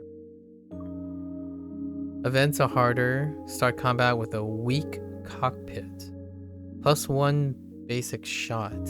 Interesting. Less pre-upgraded card offering. -1 max haul. Events are harder. Start combat with a weak cockpit. +1 corrupted core. Less pre-upgraded card offering. -3 max haul. 1 less max haul gained from 1 less max haul. Gained from boss kill. Elites only offer 2 artifacts. Hardest. Take a downside on boot sequence. Oh, like beginning? Events are harder. Start combat with a brittle cockpit. Okay. Start with 15% hull missing. Most enemies are harder. Indeed. Oh, I have different ships? You have to win on hard to get this. Get 40 different artifacts to unlock this. Win a run without Dizzy, Riggs, or Perry in your crew to unlock this. Interesting. Interesting indeed. Win 10 runs to unlock this ship. Okay. I see. Cargo hold. All artifact map nodes offer 1 more option. I see. Gain 1 shield, yeah. So we already have those. I guess we make an attempt on hard. Drones and missiles. Let's stay with these guys.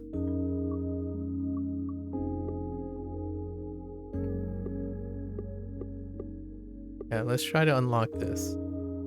We're doing hard. And there's a randomizer. Wait. Win a run with Isaac? Oh, to unlock Drake. Win a run with Drake to... Oh, okay. Never mind. Alright, so we're gonna throw in Isaac.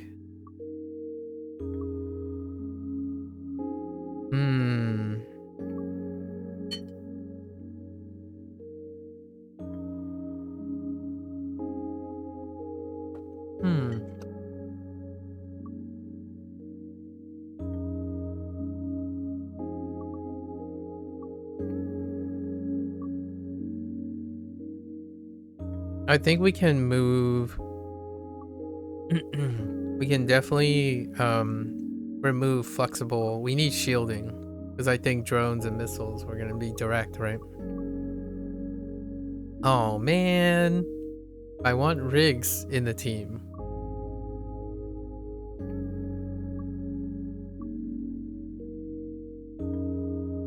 Do we do without attack? I mean, he's kind of an attack, right? Yeah, let's do it.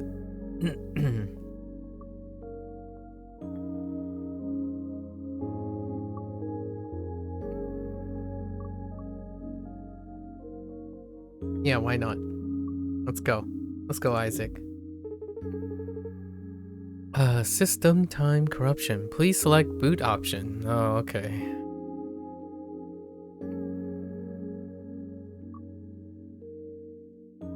Yeah, so hard mode, -1, +1 basic shot in a weak cockpit. Okay. You know what? Let's get a artifact, sure. Photon condenser. All of Dizzy's card attack deals +1 damage. Dizzy? Wait, Dizzy can attack? Huh, okay. Hey y'all, Cryo sleeps over, you know the drill. Ugh, where am I? Hey, it's Isaac. Who's Isaac? Oh, right, memories. Do you remember anything before the incident? I'm a drone specialist, I think. Good enough. Okay, let you move all mid-row objects left or right.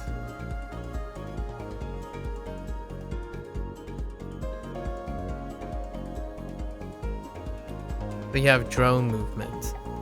I see. Now, how do I deploy a drone?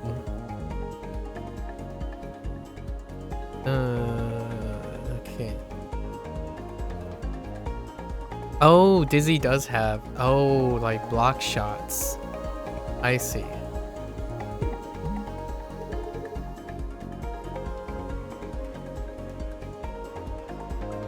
I imagine instantly move all drones, let you move. Yeah, so these stack. But do we really need to stack right now? Fire away. Okay. Here's the drone. Launch an object from your... Oh. It's instant. Intriguing.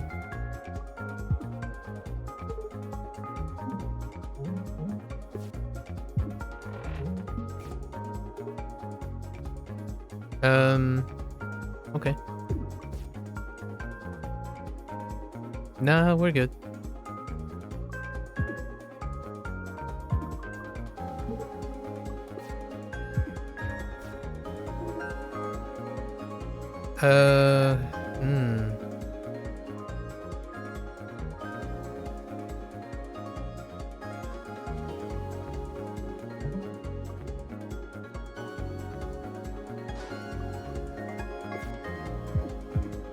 Go drones.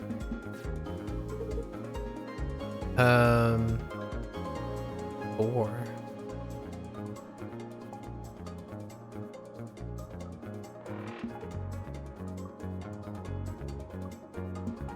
Oh, I see. Okay.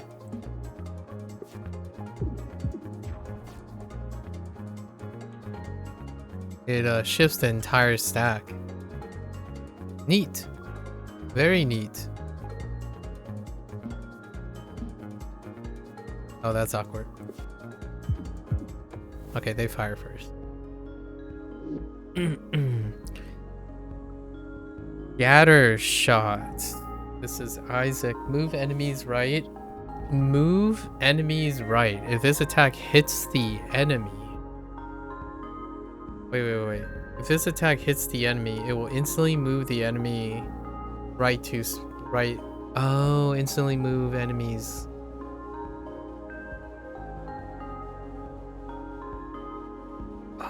Okay. Oh, I see. Wow, that's actually really cool. Button mash. You know, we're gonna take this. Can we lower the cost? Flippable. Yeah, this can shift. We can shift the enemies into our drones. Okay. Okay, cool.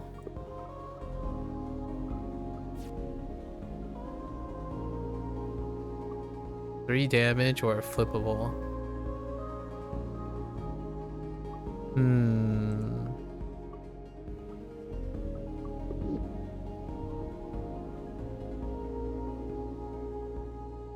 My question is, do I need to upgrade? No. Alright. Encounters are worse, right?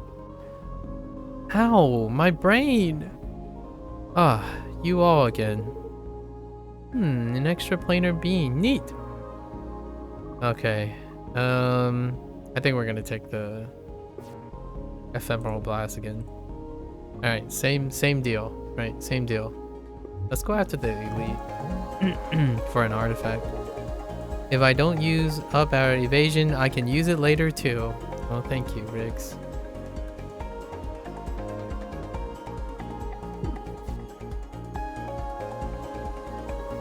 That's putting the drone in harm's way.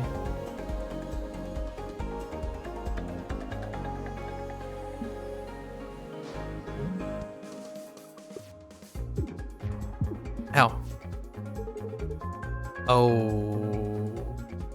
Hey.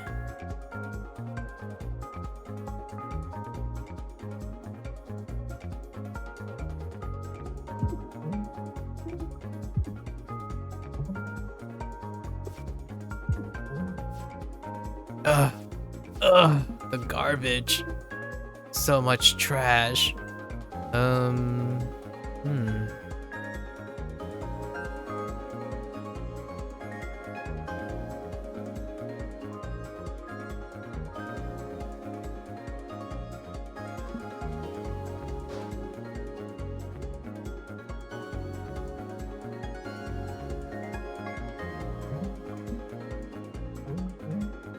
Okay.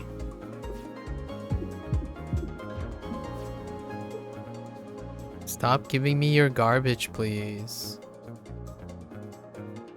Kind of bad-mannered.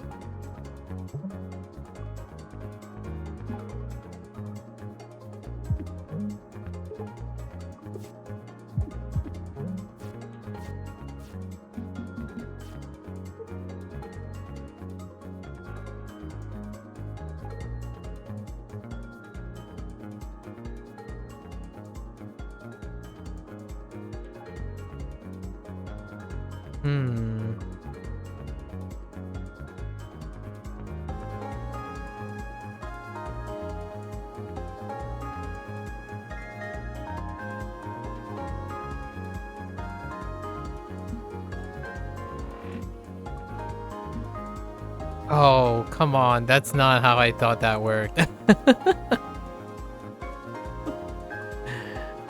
Oh, that sucks. No.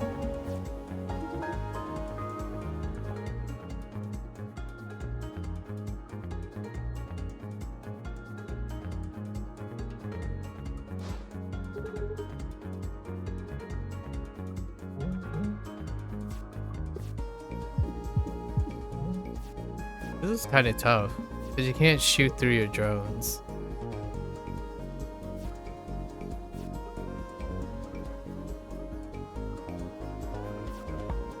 My drones fire first, right? Yeah, I was about to say. Okay. I guess we're gonna try to shield up more often. Yeah, max shield has a 0 cost to it as an upgrade, sure. Ugh. I am not confident that we can take out an elite.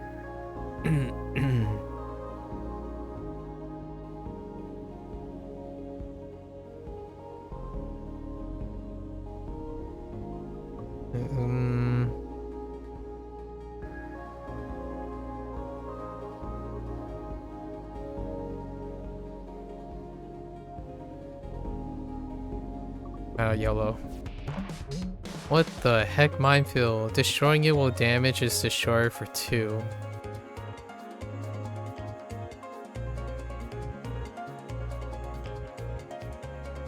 I see.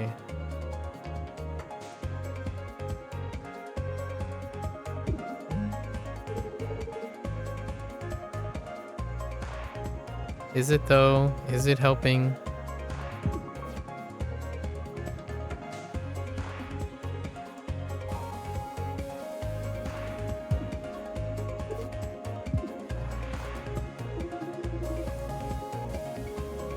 You can use a drone to buffer.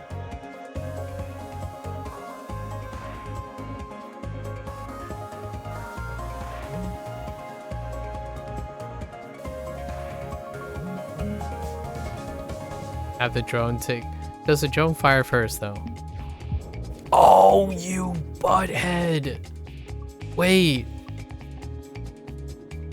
Oh, I didn't even know that the dude was gonna move.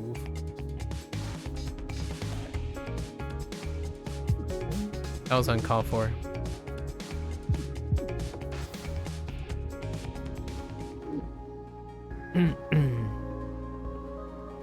Options. No. Bolt? What is this? A drone with a bubble shield.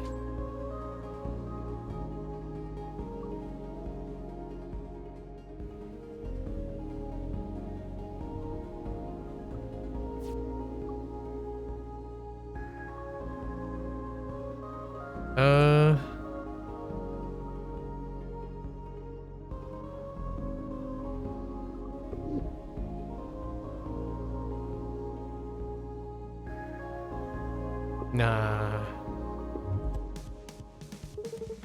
Oh, it's Jumbo again. Dead or alive, baby? Alive! No. Okay, oh, there's double damage here. That's sweet. I'll take it. Yeah, I'll take the damage now. Oh, you know what? Get out of my face. I think that's worth. Bubble field. Apply a bubble shield to every mid-row object. This object can take one. Okay. EMP. What the heck? This stat outgoing. Okay. This will tell me wherever they are. Yeah.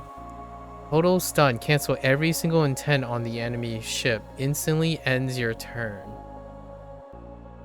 Okay. And then we have the charge beam. Dang it. I was kind of hoping you can reduce it to 1 without exhausting or something.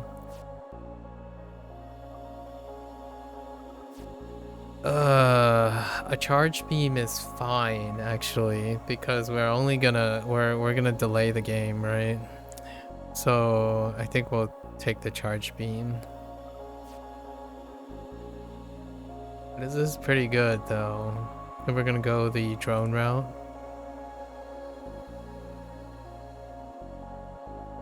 No, I think we're gonna go the drone route. Let's do the drone route. Ion Converter. If you end your turn with more than 0 energy, gain 1 shield. Every 4th turn, gain 1 overdrive. And then it just decreases. Gain 1 energy every time you spend 3+ energy playing a card. What the? Yeah, like that's gonna happen. I think overdrive deals with the actual attack, so not the drones, right?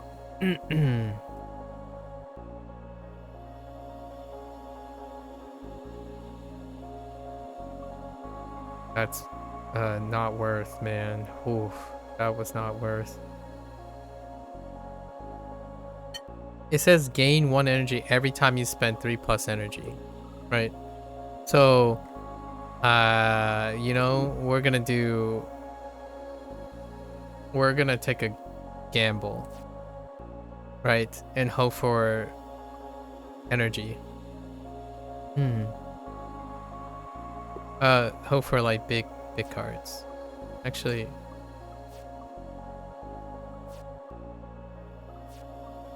is there anything that will increase in cost? Oh, we need a new card stat. Yeah.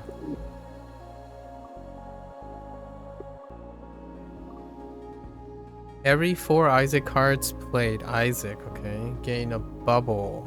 The next gain a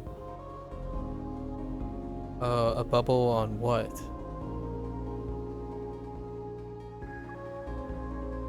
I mean, okay.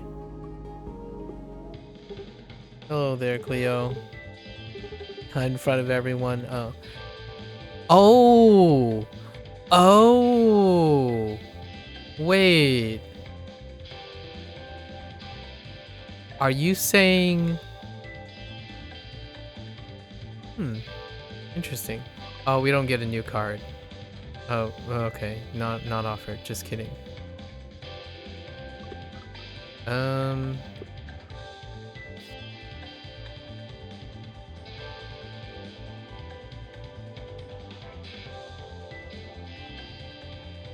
If this attack hits, instantly move right. That enemy's to the right. And then it moves back. So... how is that helpful at the moment?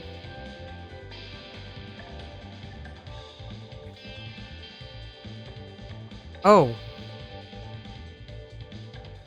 I moved to the left. Oh. That's me. Just kidding.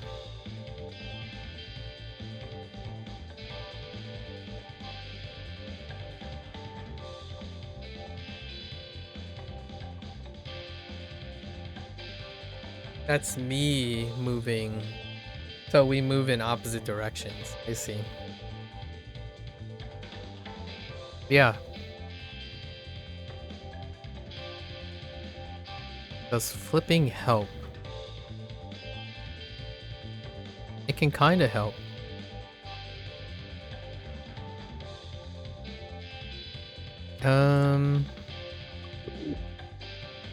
Yeah. Unless... what does... right. Yeah.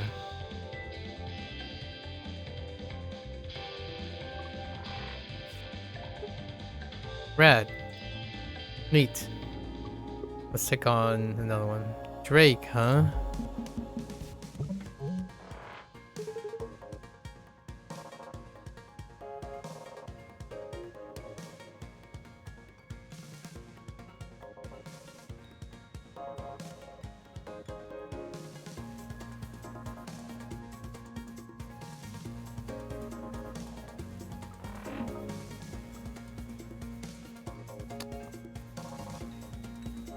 Oh, wait. Wait. Oh, it moves all the mid-row stuff, including asteroids. Oh, okay. Interesting.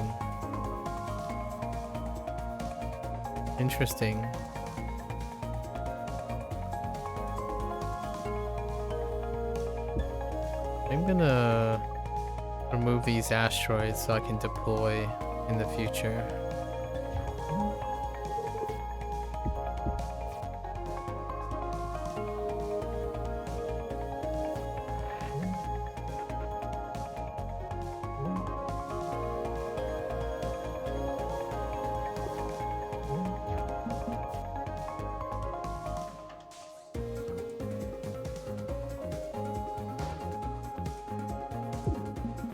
Nice.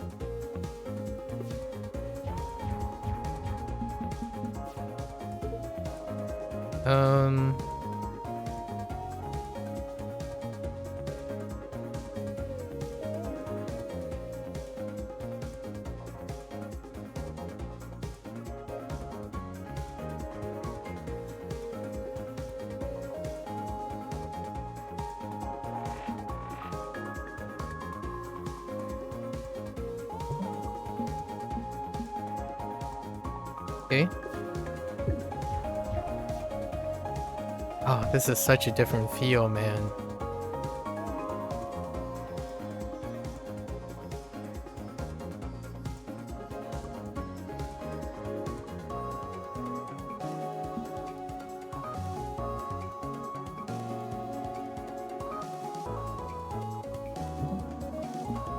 Oh no!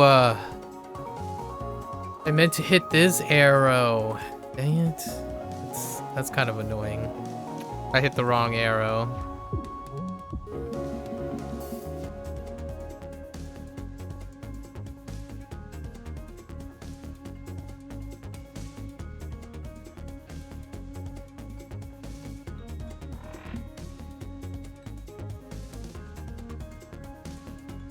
Try not to hit the wrong arrow again.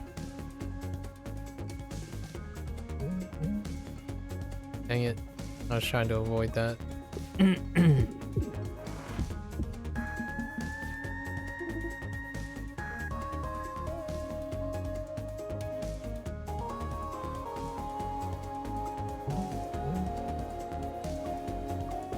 Oh. This is an interesting gameplay. For sure.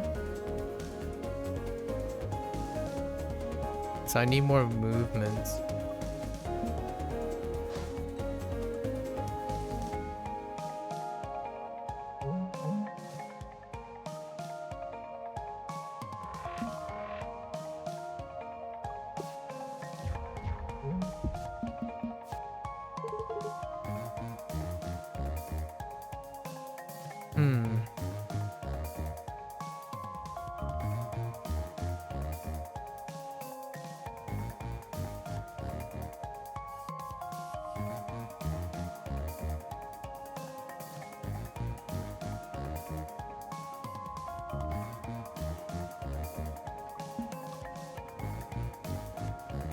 Yeah, okay.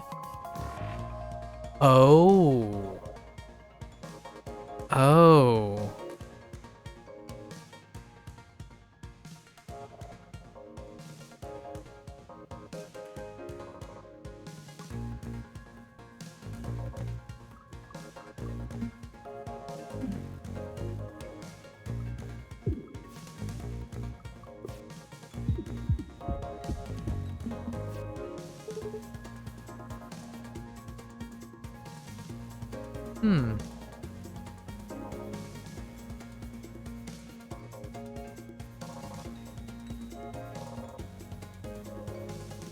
What was this? We gain... Oh.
Okay. I kind of see where this is going. Now or never. Actually, what is this? Launch an object. Launch an object one space to left. Okay. Okay. Launch an object in front and to the right. Okay. Intriguing. Or I take pulse barrier. Now or never. Lose all evade next turn. I see. Or I pull up a stone wall. What was this again? Every 4 Isaac cards played gain a bubble.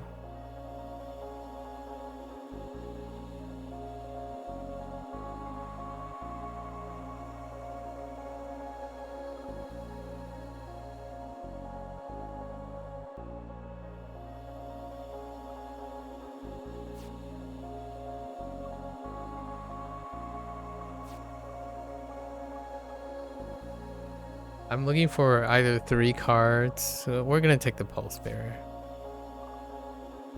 Draw a card every time you miss a shot. Oh, interesting. Seeker, missiles, and other homing can't see you if you're 2 or more spaces away from them. I do have a shield though. Permanently gain +2 max shield. Okay. Yeah, we're probably gonna take. That will defend us from seekers. Yo. Hey. Okay.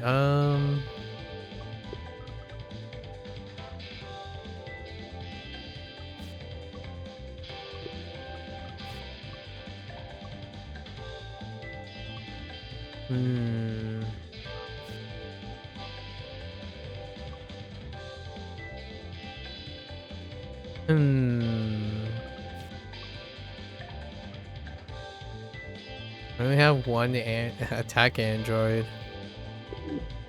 However, we have a bubble mechanic. So I think we're gonna...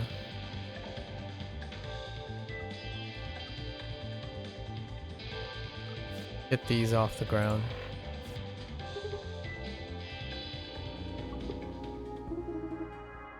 Sensors are going wild again. Crystal? Crystal. Big. No, it's Crystal again. Okay. Is this? Okay. I guess we're going with basic dodge. I mean, basic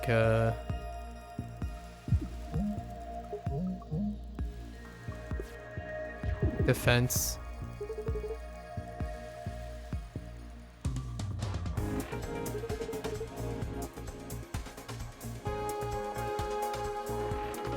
Okay. We can handle the early damage.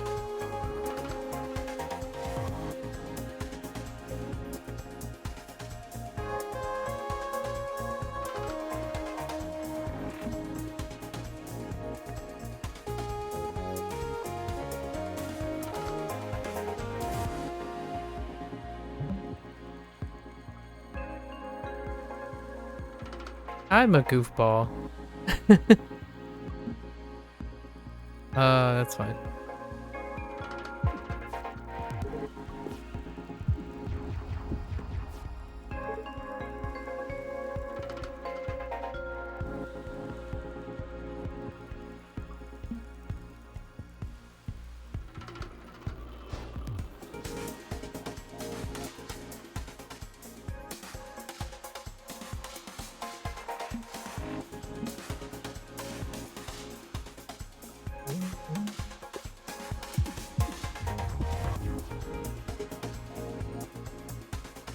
Yep.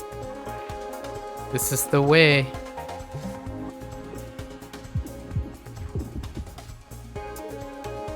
That's basically how we're gonna do it.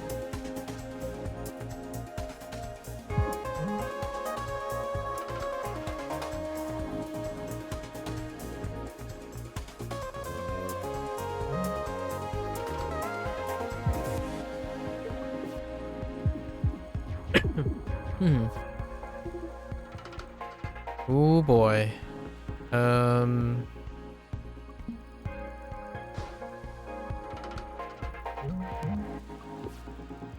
This is such a different play style. So great. Uh-oh.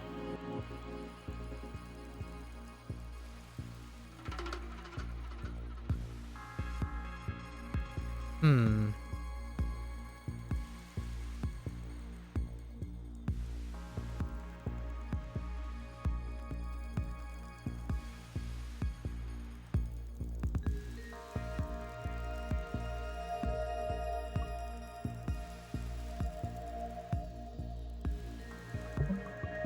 I gotta suck.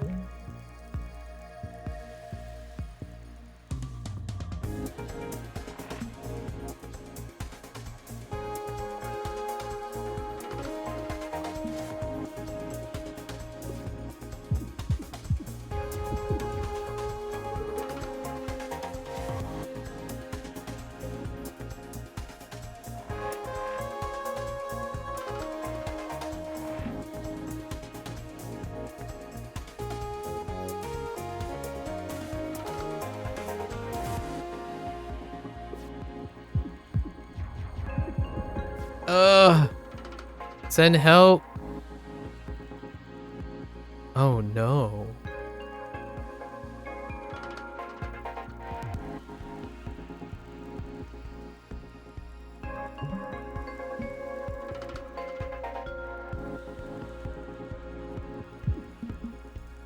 Oh. That's awkward.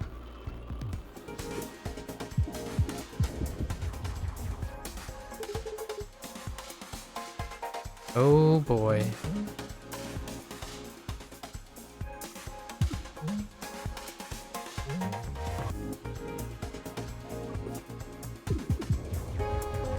Oh, right. Weakness. Oh. Good.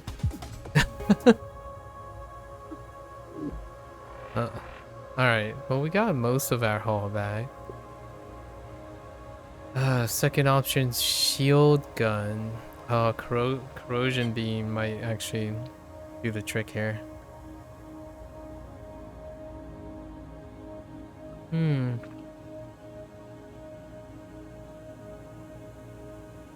Nah. We're gonna have to go with corrosion. Shield burst. Every time you gain any shield, gain 1 temp shield. That's kind of nice. Artemis exclusive artifact. Interesting. If you end your turn with more than 0, your wings will retract and become empty until your next turn. Oh, I wonder, I'm kind of curious if you have to acquire the artifacts in order to consider it as acquired, right? So that would be something I need to know. So like you have to play with the artifacts. Yes, that means we can't keep choosing the same ones. For the sake of winning the run. Attacks will pass through. Okay. Removing things would be helpful. No. We need shield burst. Check it out. Is that a piece of the crystal? Yeah, it's kind of tingles even through the gloves. That seems bad. How did you get it? A big net? Don't hold it so close to me. What are you even gonna do with it? Science stuff. Oh boy. Okay. I wonder how many different types of core things you'll bump into. Okay. Temp shield. Honestly, we gotta armor up.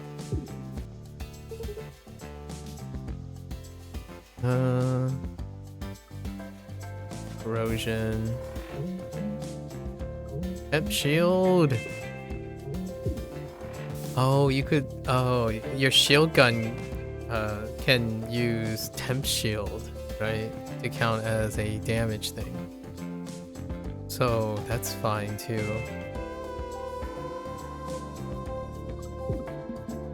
There we go. Deploy. Oh, this game is incredible.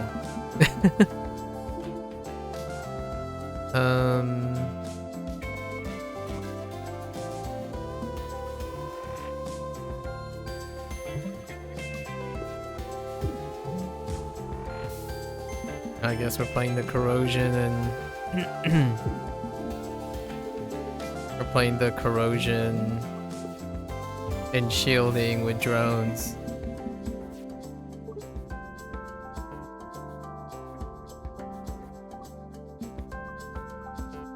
Oh! I don't want to talk about it. No one saw anything. I don't want to talk about it. I thought I was one slot off. I do not want to talk about it. It was bound to happen at some point. Didn't think it was going to be so soon.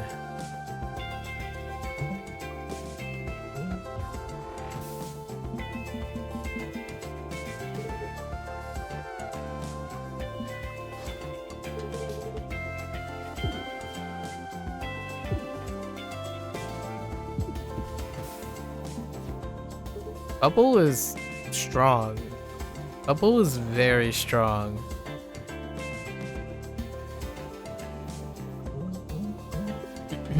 Oh, I do need to shield myself. Okay. We got a means of victory. Bolt. Have no 3 costing things yet. Wait, did we buy the 3 costing thing? No, we didn't, right? Yeah. No 3 costing thing. Small boulder. Small boulders with bubble shield. Intriguing. Or evade. I mean, these are effectively... We'll take the bolt.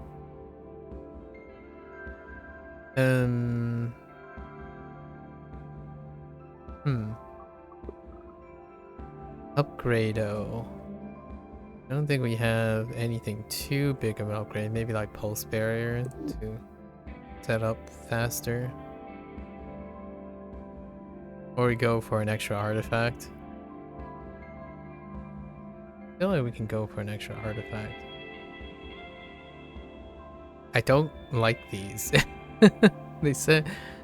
Oh, no. Maybe they're only talking about this type of encounters are harder. Events are harder.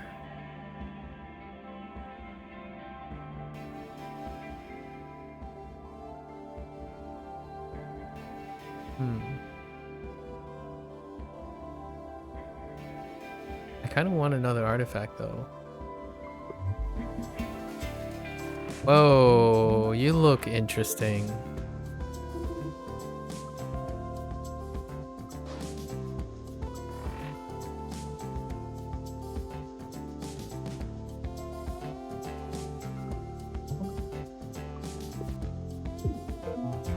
Oh. Whoa. Binary star? The local binary star is wreaking havoc on your ship generators. Gain 1 more energy on odd turns. Gain less energy. Oh, that's where the extra energy came from. Okay.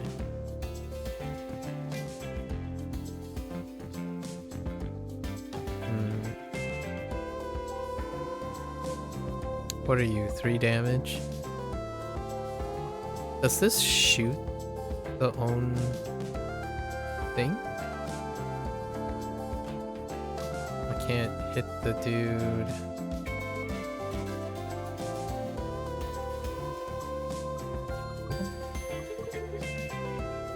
We can do this all day. I don't know about that. Great. I appreciate the vote of confidence, though.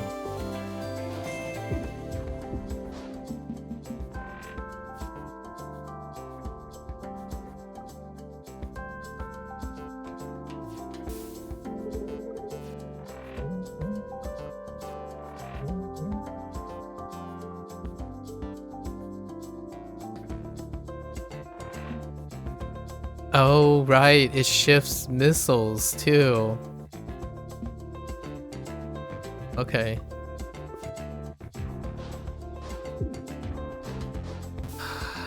We're playing the turtle game. I didn't think I was gonna play the turtle game so soon.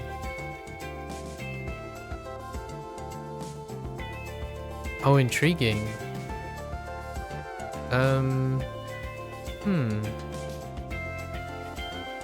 So,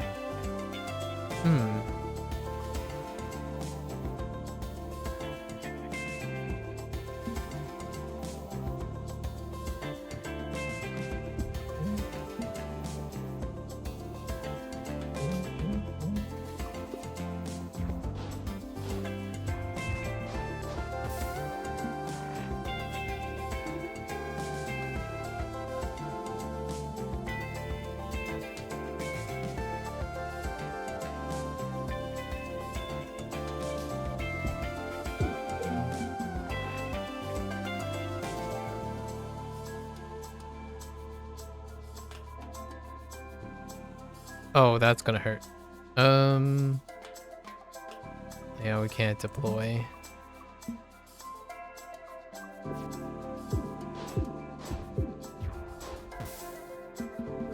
Really? Okay.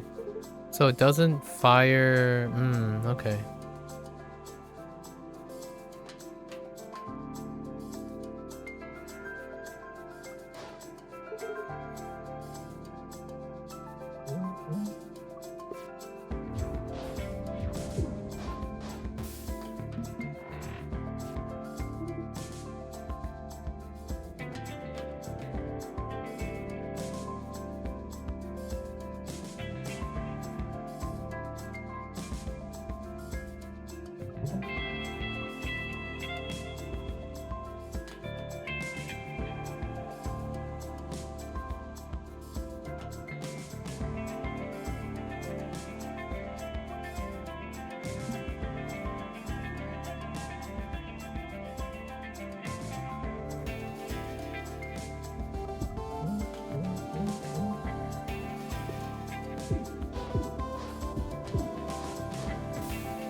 Boy. Boy. Boy.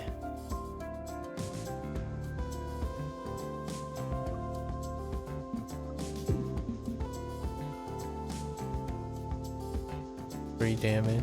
Okay.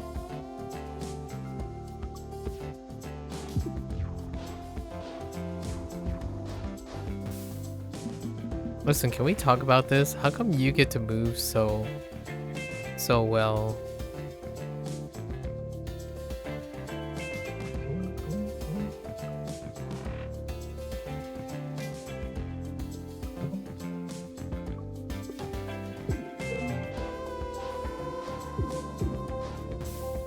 Oh, those are concussable.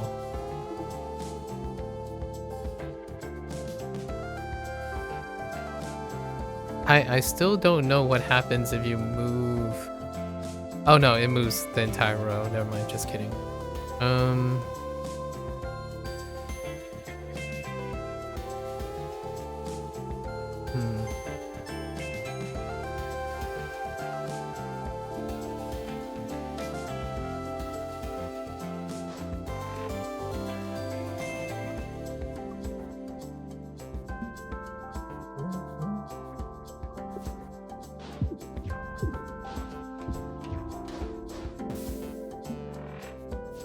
Okay.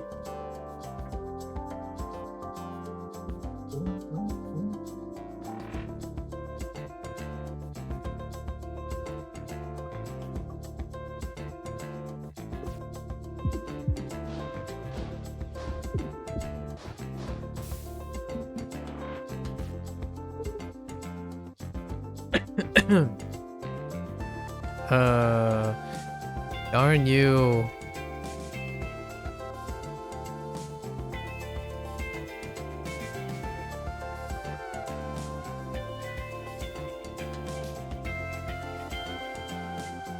I wanted to take you out, but I can't.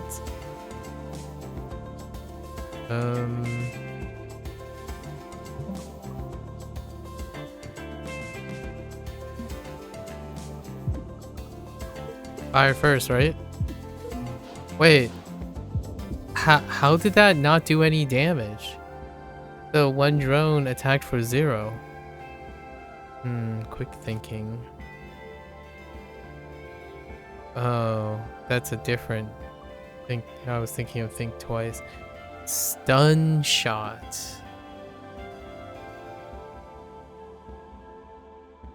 Definitely could use a stun shot. What else you got? Stun charge. That can be very helpful.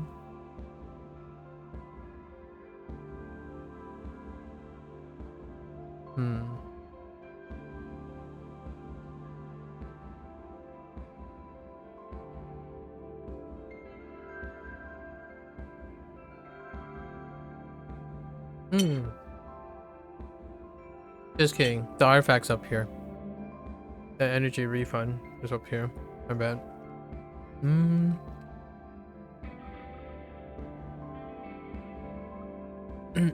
Deflection's okay. Those cost too much.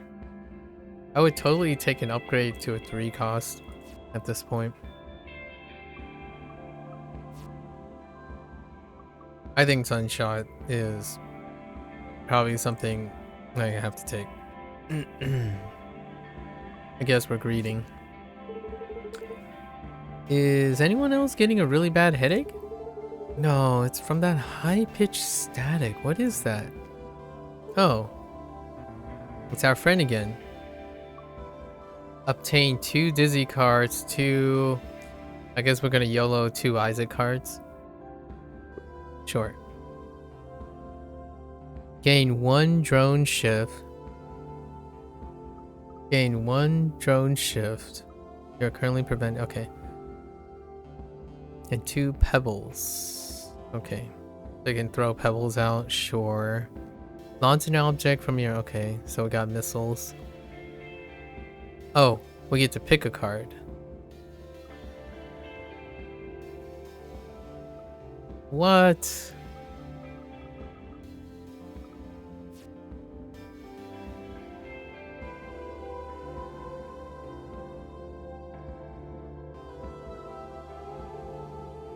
Oh, Pebble A is... They add him to my hand. And drone shift.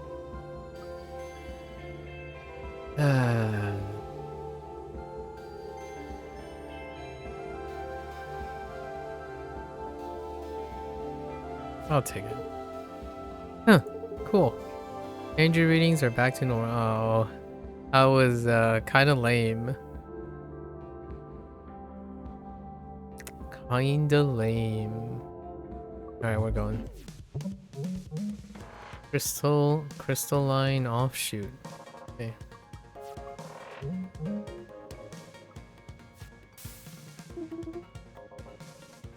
Oh, wow, that's kind of hard to hit, huh?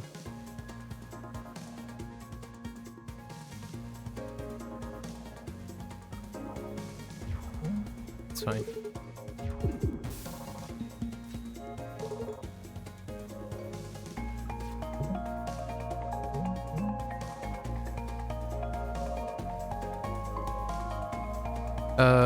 Weak spot. That sucks. Okay.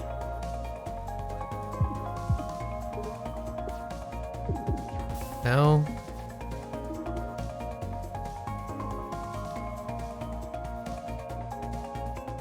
Oh, come on.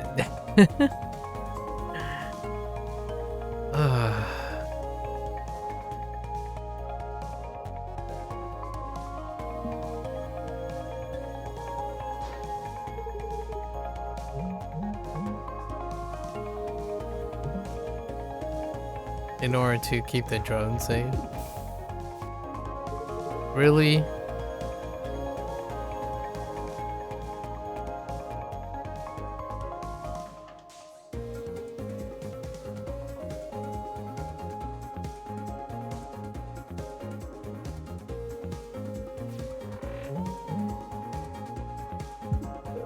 Thank you for stun shot.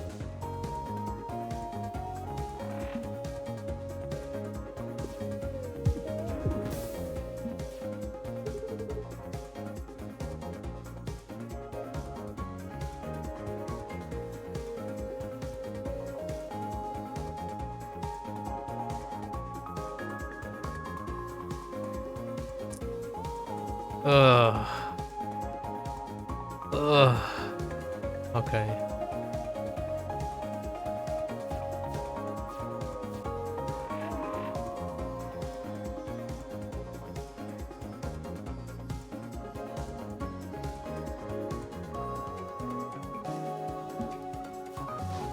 Oh no, I was being a pep.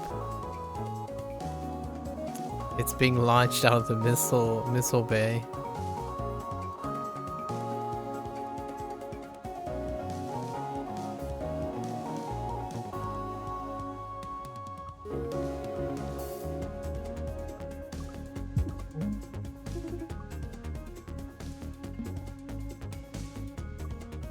That's not the button that I was trying to do. Dang it.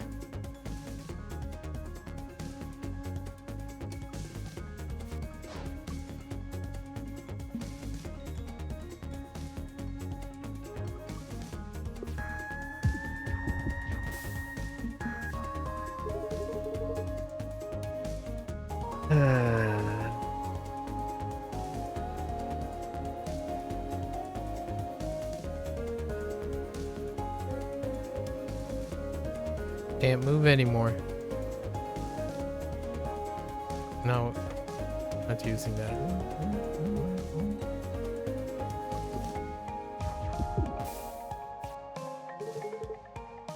I have no attack. It's so depressing.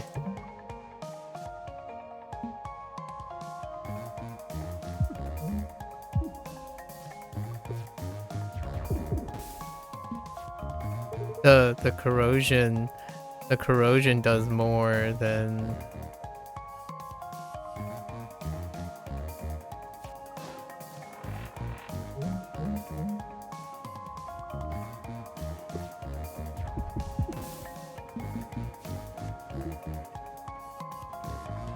yeah, heckin' what, mate?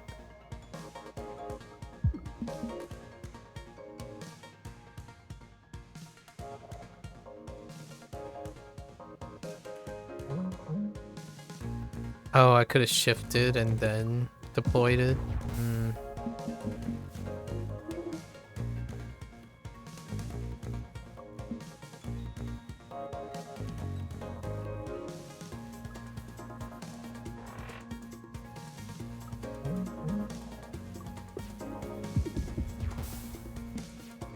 This is such a delay of game. Oh no, that's extra damage. Well, gee, golly, that sucks. It's one extra damage, right? Just one? Okay.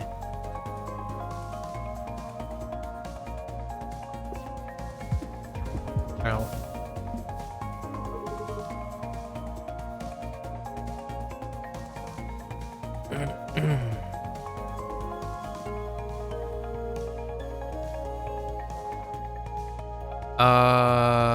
Uh-oh.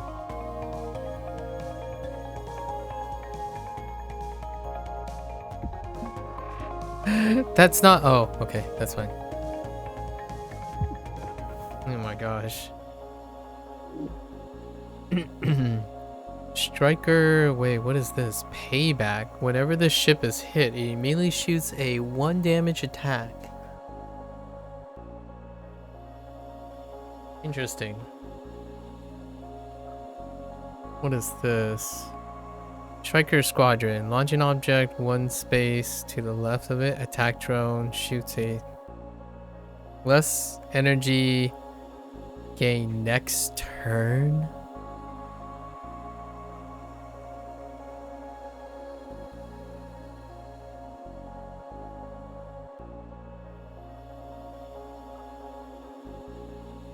Payback's not that great either.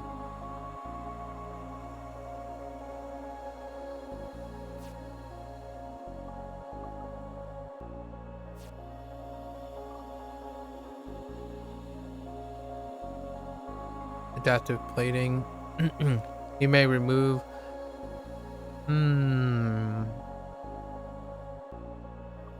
Prepped battery.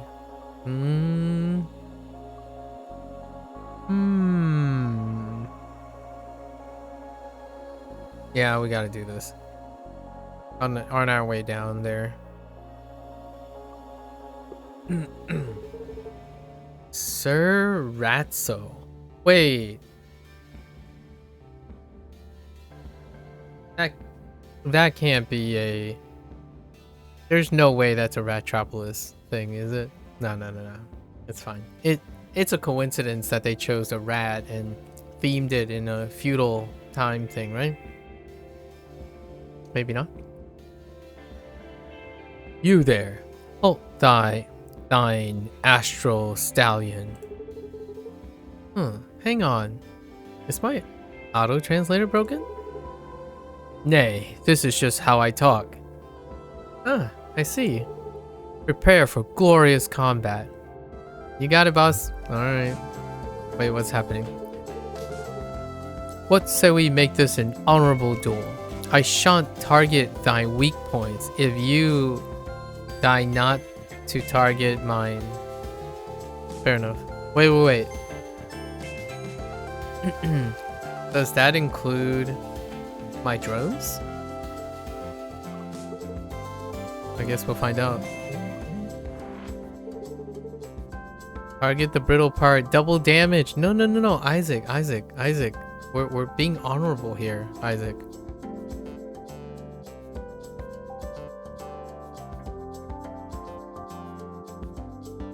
Oh, because it's shielded? I see. That's kind of cute.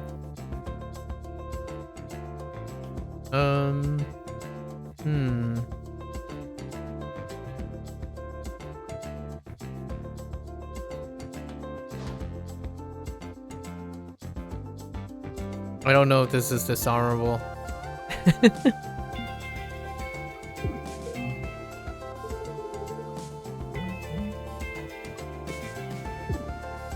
Oh, it is. Brigands, scoundrels, you've broken a sacred pact and shall pay in turn. Okay. It does count. The drones do count. What the? It's a sword. It's a sword.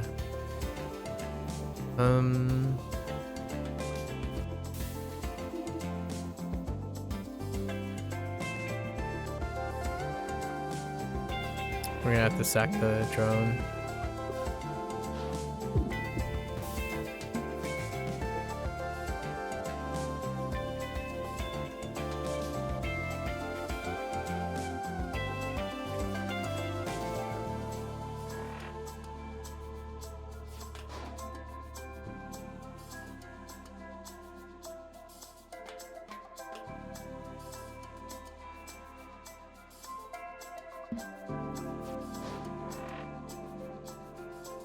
Okay. Stop the missiles. So that's nice. Wait, does that mean I launch it in...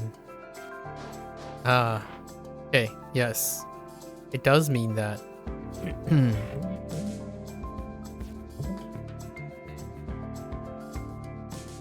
And I don't have an energy for next turn, so... Go squadrons. Bubble field. I can't even do bubble field. Okay. It's the cost for deploying the squadron. Ooh, wait. Hold up. if I pop this, does this take it out? Nice.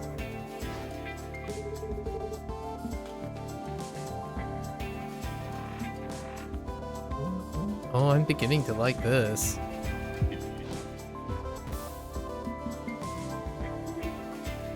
You've triggered my trap card. Okay. Okay.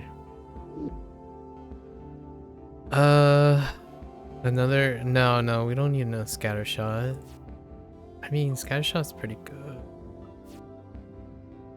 It would be great to have some sort of like movement artifact of sorts. Although boost capacitor costs too much. I think we're gonna skip here. Well,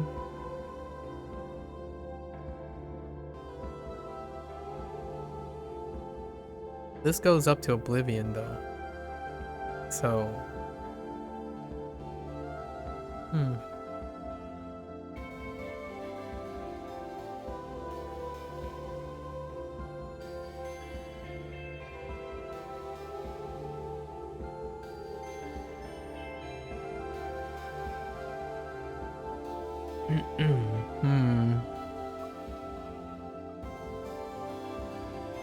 I think we're gonna skip.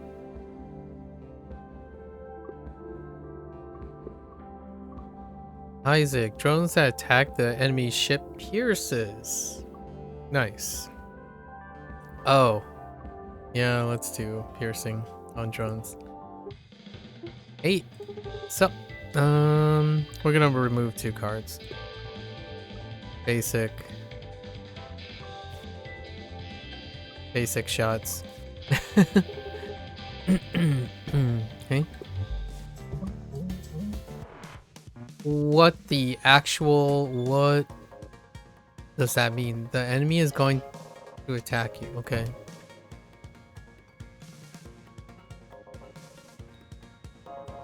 That part's brittle.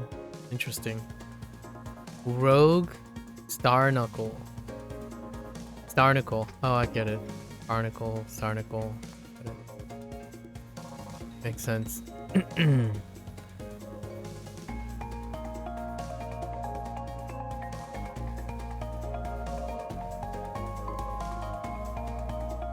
I really want to protect all the asteroids. Give me some time.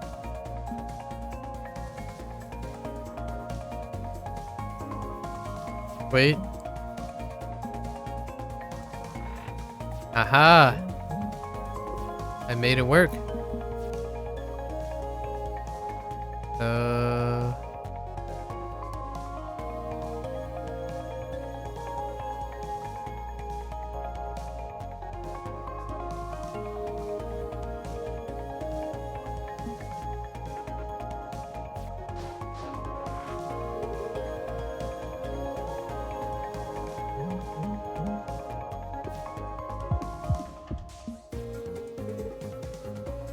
This is so wild. Oh no.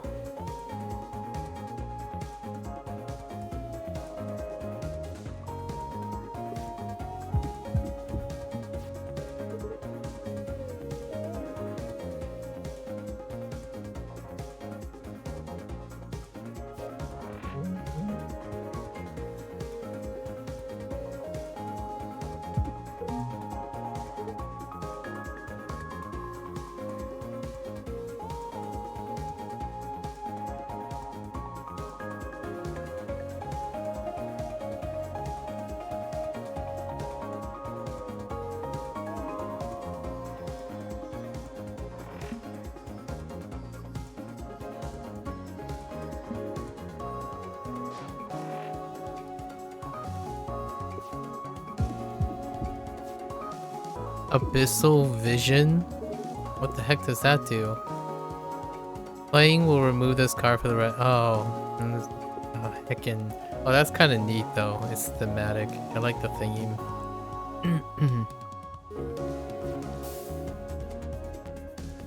Alright. It just keeps putting abyssal vision into my hand. That sucks.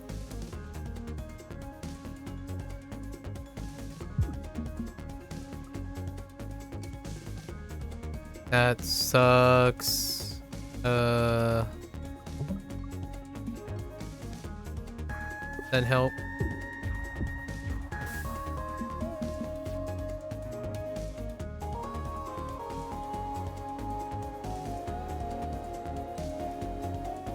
No. Oh no. Guess that's enough.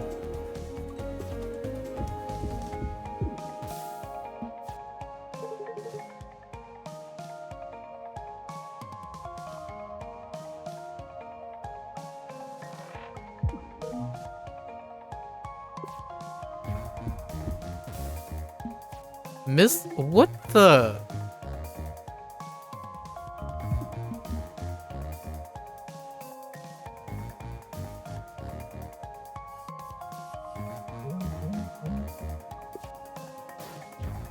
Oh, it squirts out more asteroids. Actually, I'm okay with that, buddy. Thank you. I'm okay with that. Yeah, you keep squirting out those asteroids. Like, my man, you're helping me out here. Okay, Windows update. I don't need that. Nice. Burnout. That's kind of lame. Prepare. Oh, this is the thing for the future, right? They all cost 2.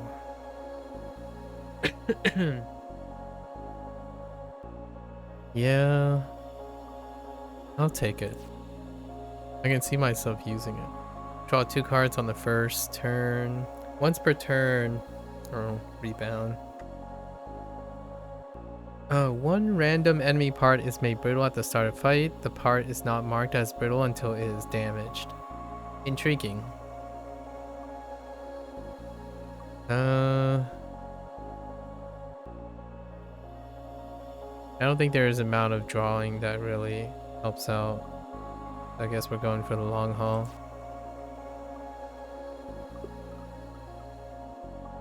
What is the... I think we're gonna have to upgrade the corrosive beam. Unless this gives us... No. What about you? Oh yeah, I already know what the... Hey bud! Hi! Alright. Or we can remove 2 cards.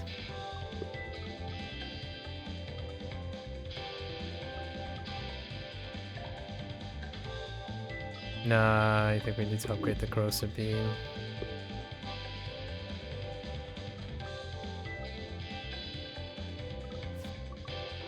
What a crutch.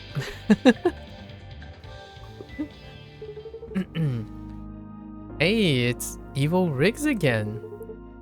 Hey, it's the fake time clones again. What did you just call us?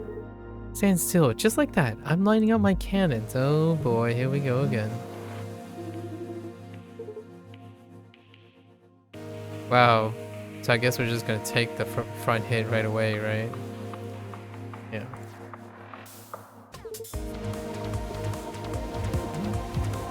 Ow.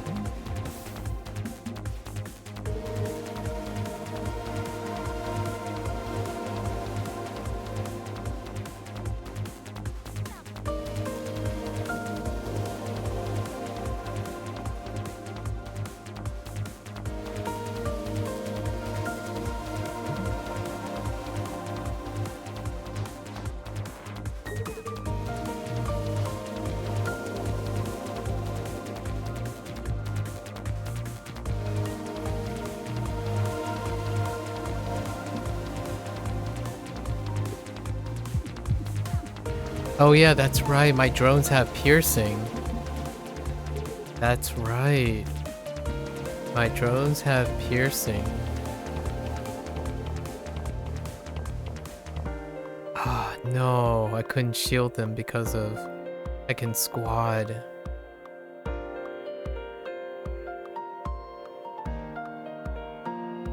So I take 2 or take 3?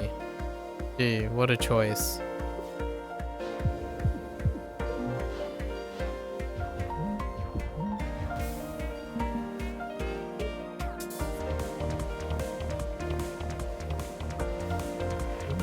This music though. Yeah, piercing and corrosive is the way to go. Yeah. We won right off that alone.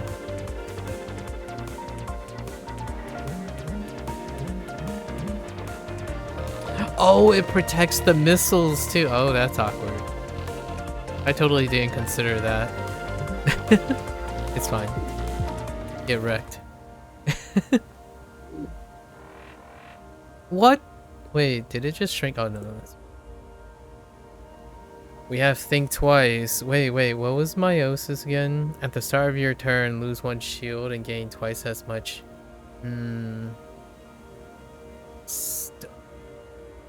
Oh no, it won't trigger this.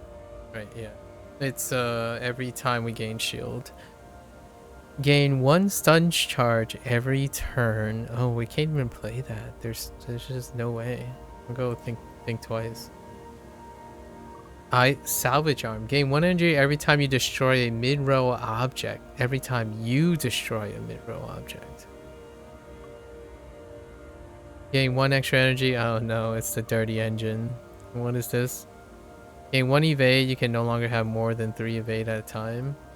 I mean...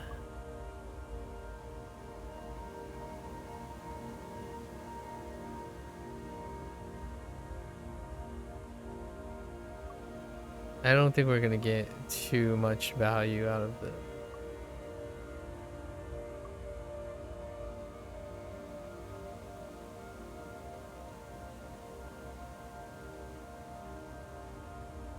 Yeah, I think we're going to. Let's just take 30 energy, dirty engine again. Oh, so we made it to the 3rd zone again.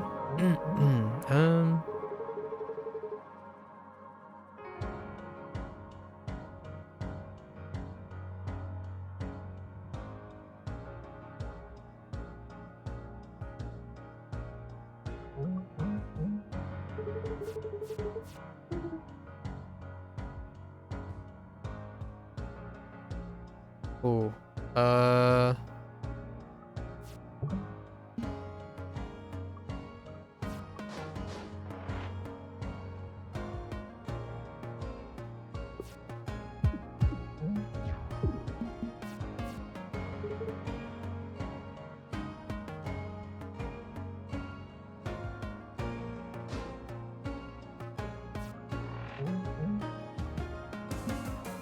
oh, I didn't mean to move. That's fine.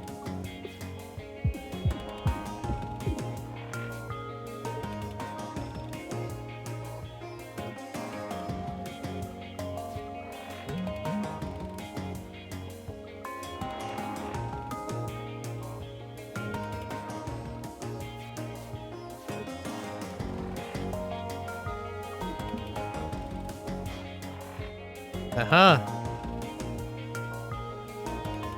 Oh, some of these have bubbles. Or it kind of looks like they have bubbles.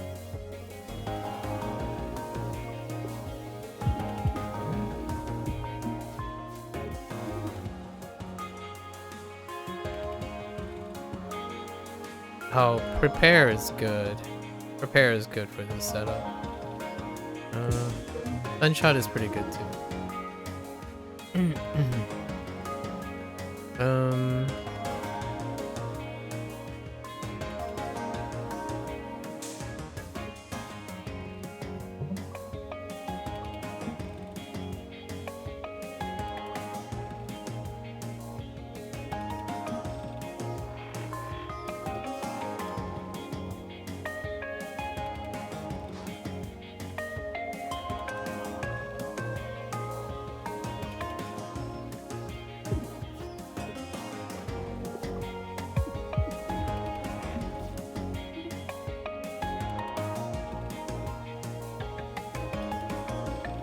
Uh,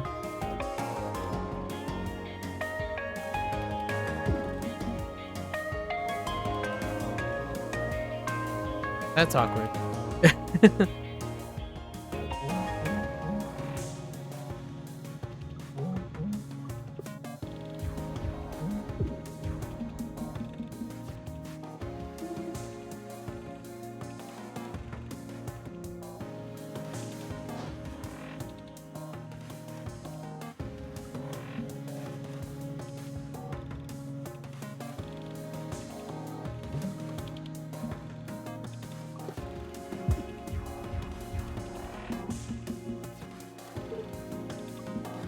Okay. Alright. Oh, wait. Oh, it lines up the next stun charge. You know what? I'll take 2 of these. Yeah, sure.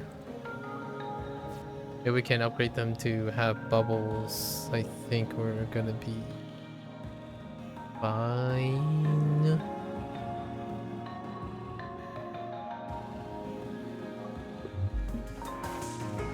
Oh, hey, Brack.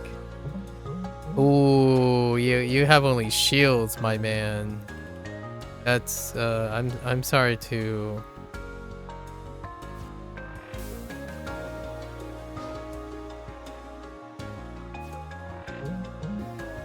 Solar flare. Due to intense astronomical activity nearby, you and the enemy ship both gain 1 heat before the start of turn. Okay. Oh, wait. That guy's a drone dude too. What is this? 2 damage, and I have weak spot exposed, so...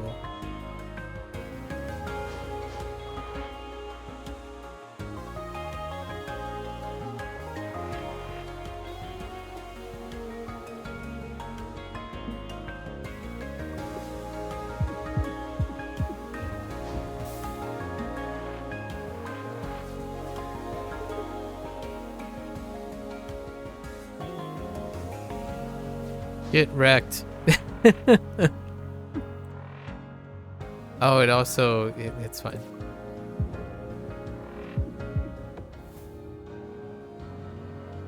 Alright. We're getting somewhere. What is this? Ace. Gain 1 evade every turn. That can help.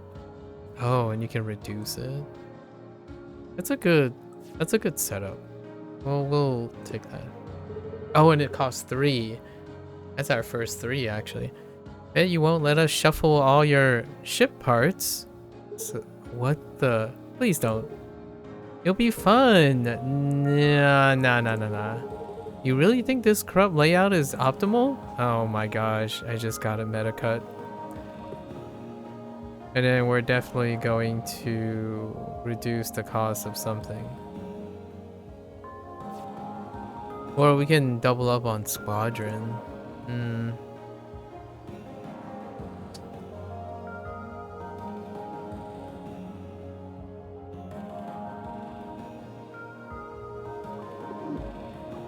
Ace would definitely be easier to play though. Get it? Okay. We'll upgrade the Ace. That's easier to play. Okay. What the heck is that? That means going to corrode itself?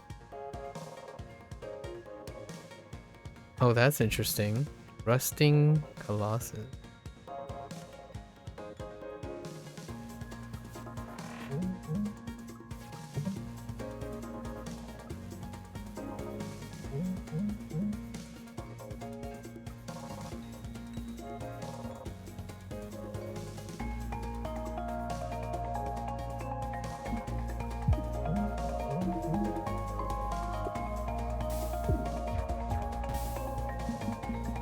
I just gotta outlast it.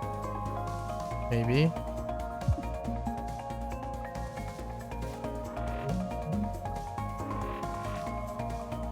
I guess.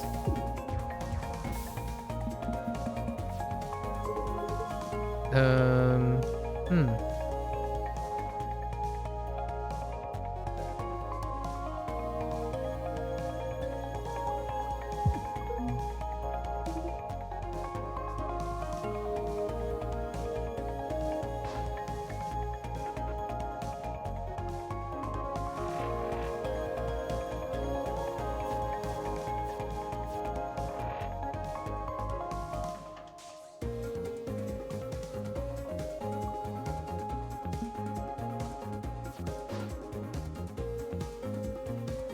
Okay.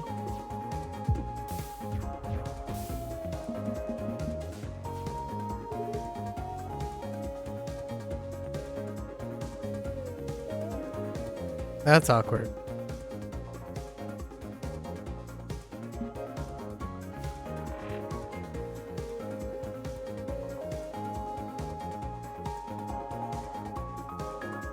That's very awkward. Wait. Yeah, I can't do anything about it.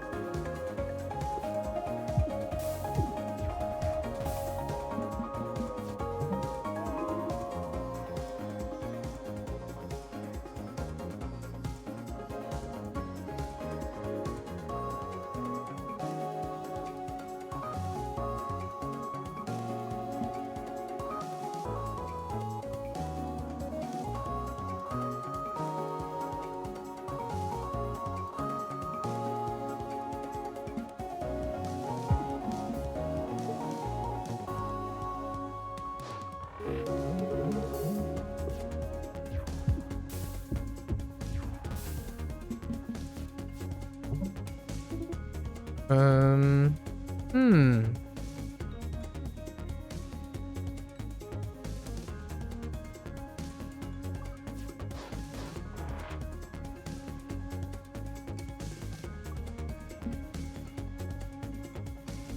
I made a boo-boo. No, that's fine, actually.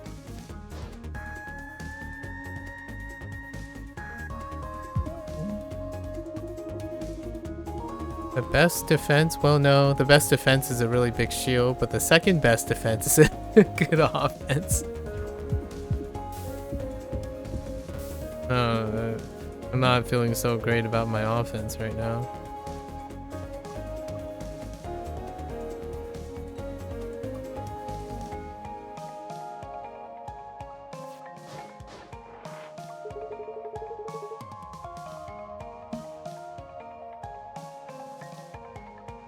No double damage.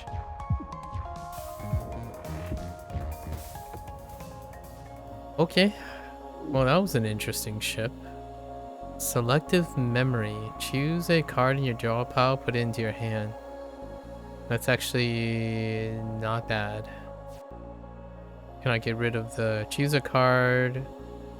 Choose a draw or discard pile, put it into your hand. Choose 2 cards in your draw pile. Interesting. Yeah, I'll take it. Heal booster. Every time you heal, no. Every time your discard pile is shuffled back, heal 1 after each combat. Ugh. Alright. I mean, it's 1 damage, but, you know, it adds up. Right? Overcharger, that's not going to help. Every time an attack misses the enemy by exactly 1 space, the enemy takes 1 damage. Oh, interesting. Interesting. Not that I have anything. Uh-oh. Uh-oh. Wait, why are you over there? Multi-jump point. We're way too close to a black hole. That's bad. If we don't jettison something right now, we're in serious trouble. Oh. Are you serious? Are you serious?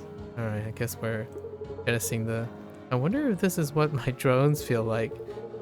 Now's the time to get existential. Let's keep going. Oh no. Wow, that one was a little bit brutal. Oh no, not this one.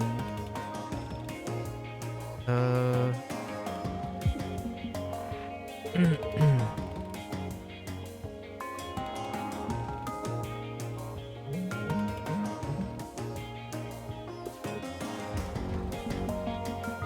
got to avoid the fear at all costs.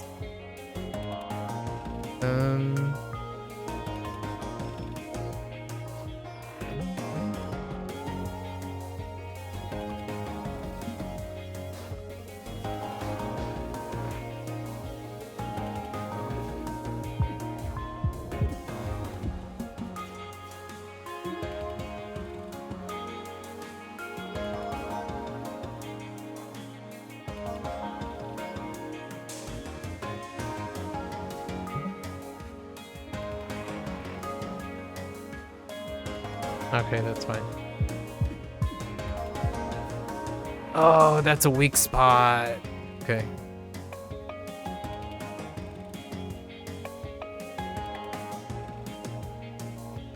Selective memory. What do I have?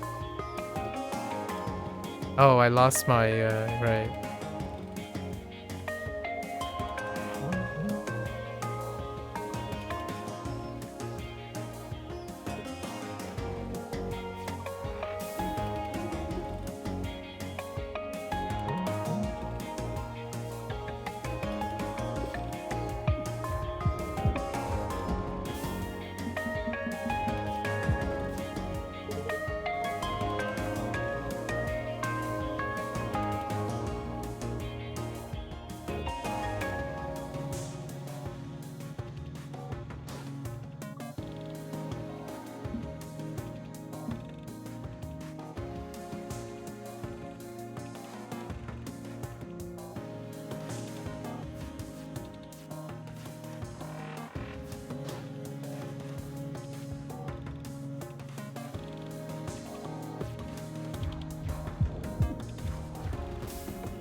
Okay. That wasn't too bad. What is this? Common shield drone. Can this be done for 0? No. Spike mines. I think we're okay. We'll take the bolt though. Okay, last one.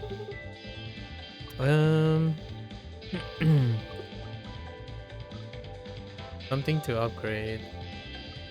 Honestly, I think we're gonna upgrade the Striker Squadron, right? One-time use, but I can definitely save myself in a pinch. Oh, or remove. No. It's fine. Alright, here we are again. Alright, same plan as last time, I guess. Self-upload initiate. Alright, good luck. Oh, that is not cool.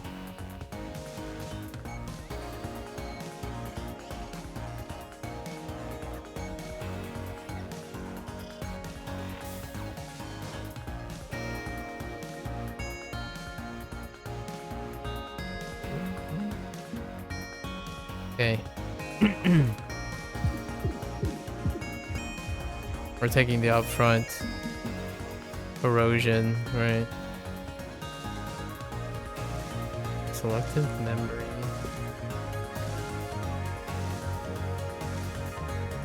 Deploy squadron.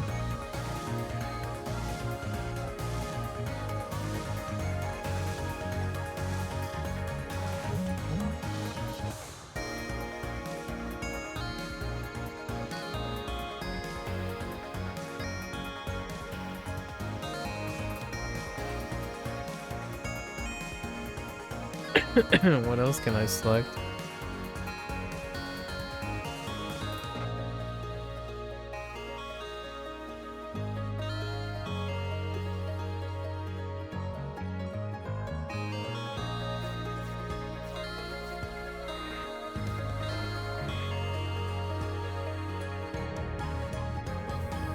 Oh, that's where the bubbles get. Oh, that's how that bubble works. I see.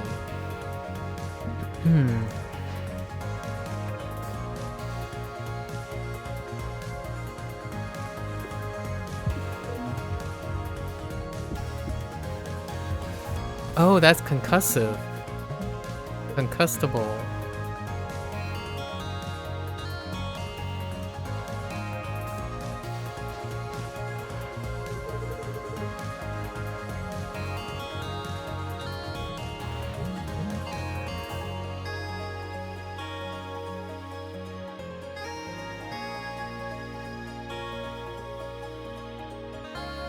I kind of want to save that one movement.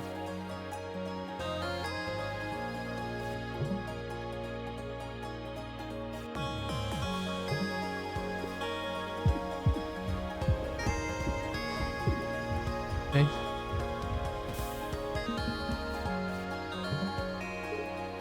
Boy, I would love to have that one, that shield back. At least we can save something.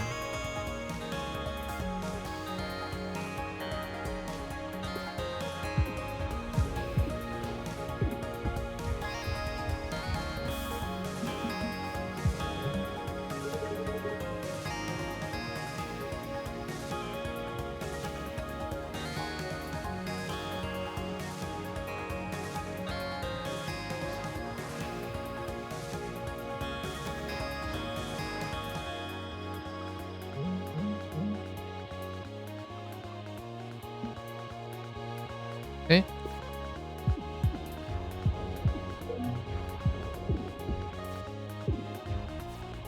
Alright.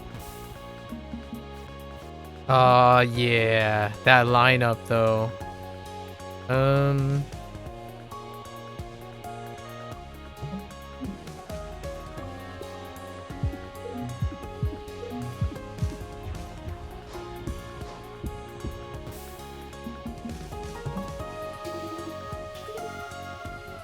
Okay.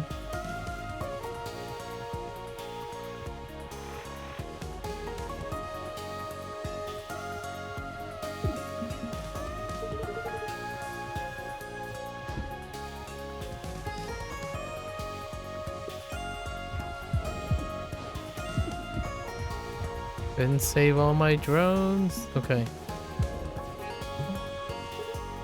Holy trash.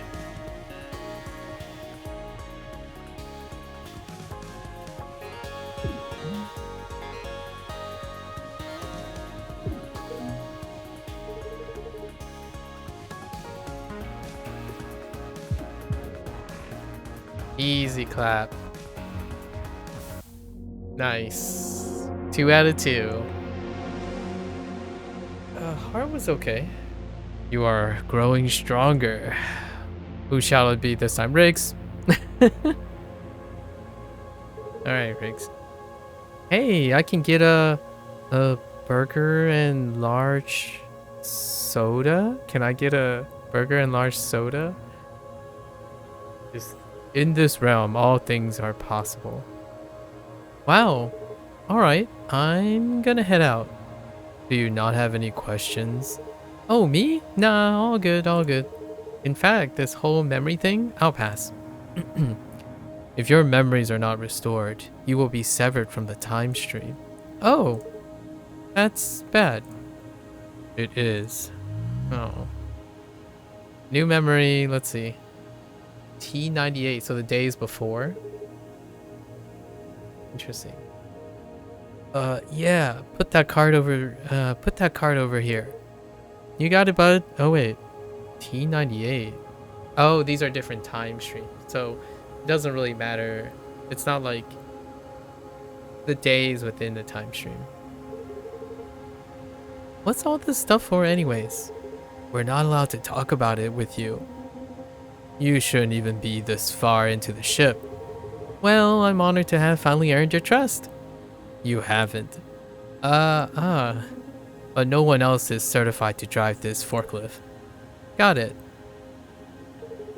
Alright, that's done.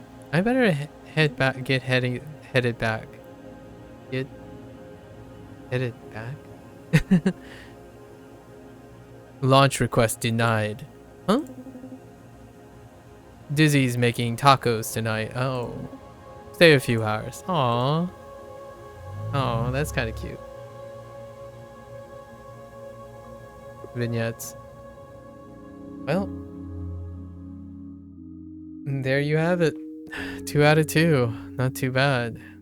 It took less time. Okay. It says artifacts found. So it didn't necessarily say artifacts equipped. I guess we'll have to find out about that. 18 memories. So we got Drake. We got the Ares. Right? Piece of cake.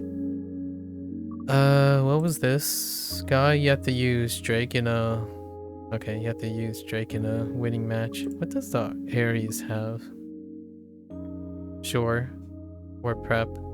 Ares cannon. Your inactive cannon is armored. Okay, this one. No, this one. Okay. At the start of your turn, if you don't have a toggle cannon in your hand, gain 1. Toggle which cannon is active. Oh. Intriguing. Control rods. Draw 1 less card each turn. Interesting. A nimble warship with 2 cannons which are manually toggled.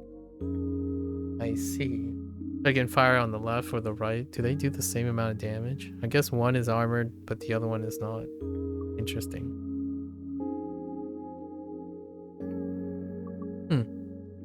And then there's the memory button. Okay. Not too bad. Is there a... Oh, there is a codex. Oh, hey, there's a Riggs plushie. Aww.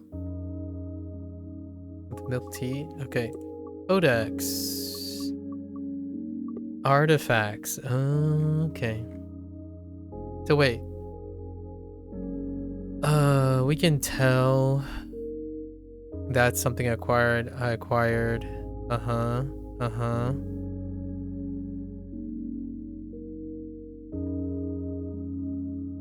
Dirty engine. I acquired that.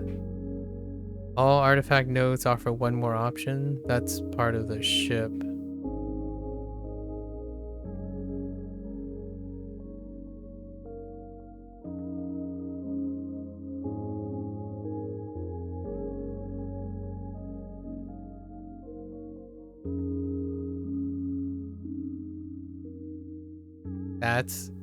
That's funny. Okay, so you actually have to get the artifacts. I'm not a personal fan of that design, where you have to run something to consider it as discovered. I guess we'll have to try to run the artifacts, or do like an artifact run. I'm not a particular fan of that design. Usually discover is fine. Those cards also... Cards are probably the same too. And does that log the upgrade path as well? No. Oh. Also, bad conditions too. Let's hide unknowns. Yeah, so...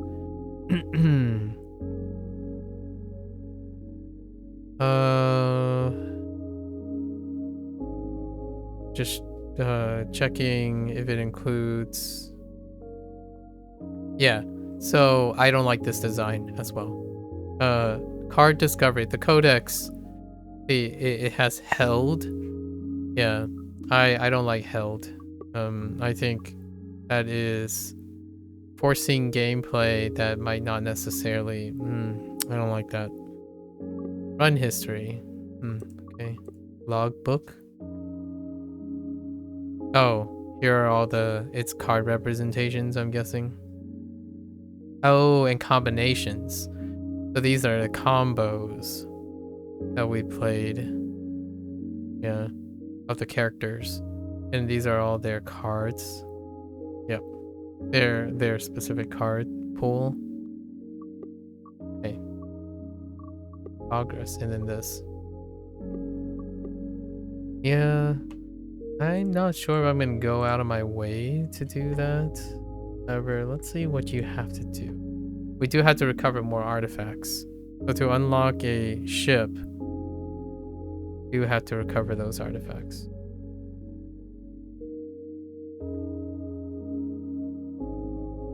Beat the finale. There is a finale. Intriguing. So there's something locked behind progression, story stuff. I like that. Okay. All right. Well,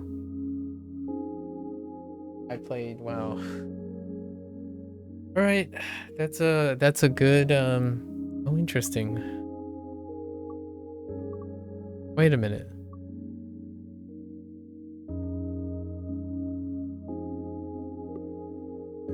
Oh, okay. Oh, loop 2, question mark. Why does it say loop 2? Intriguing. Okay. Well, that's a wrap for today. We'll see if I can fit this in for the remaining days. Ah, this game was a lot of fun. Incredibly engaging. At least the first 2 so far. All right. Well, that ends the segment for Cobalt Core. So, for watching, if you're gonna watch this later, thanks again. Hopefully, some people might find this game interesting. It's very engaging, brilliant design, not overly complicated, right? And it's quite casual forward. I think the difficulty curve is okay. I actually think it's quite. It's a very elegant, simple design, while at the same time, definitely has a lot of nuance to it. You can definitely get into trouble for not paying attention or something like, you know. It does scale up quite a bit. There's a lot of like trading, and you have to understand how trading works, blocking, and I was kind of doing most of that in the back of my head, like, oh, what could come up in my deck and whatnot. But very engaging. All right, we'll be back again with this game.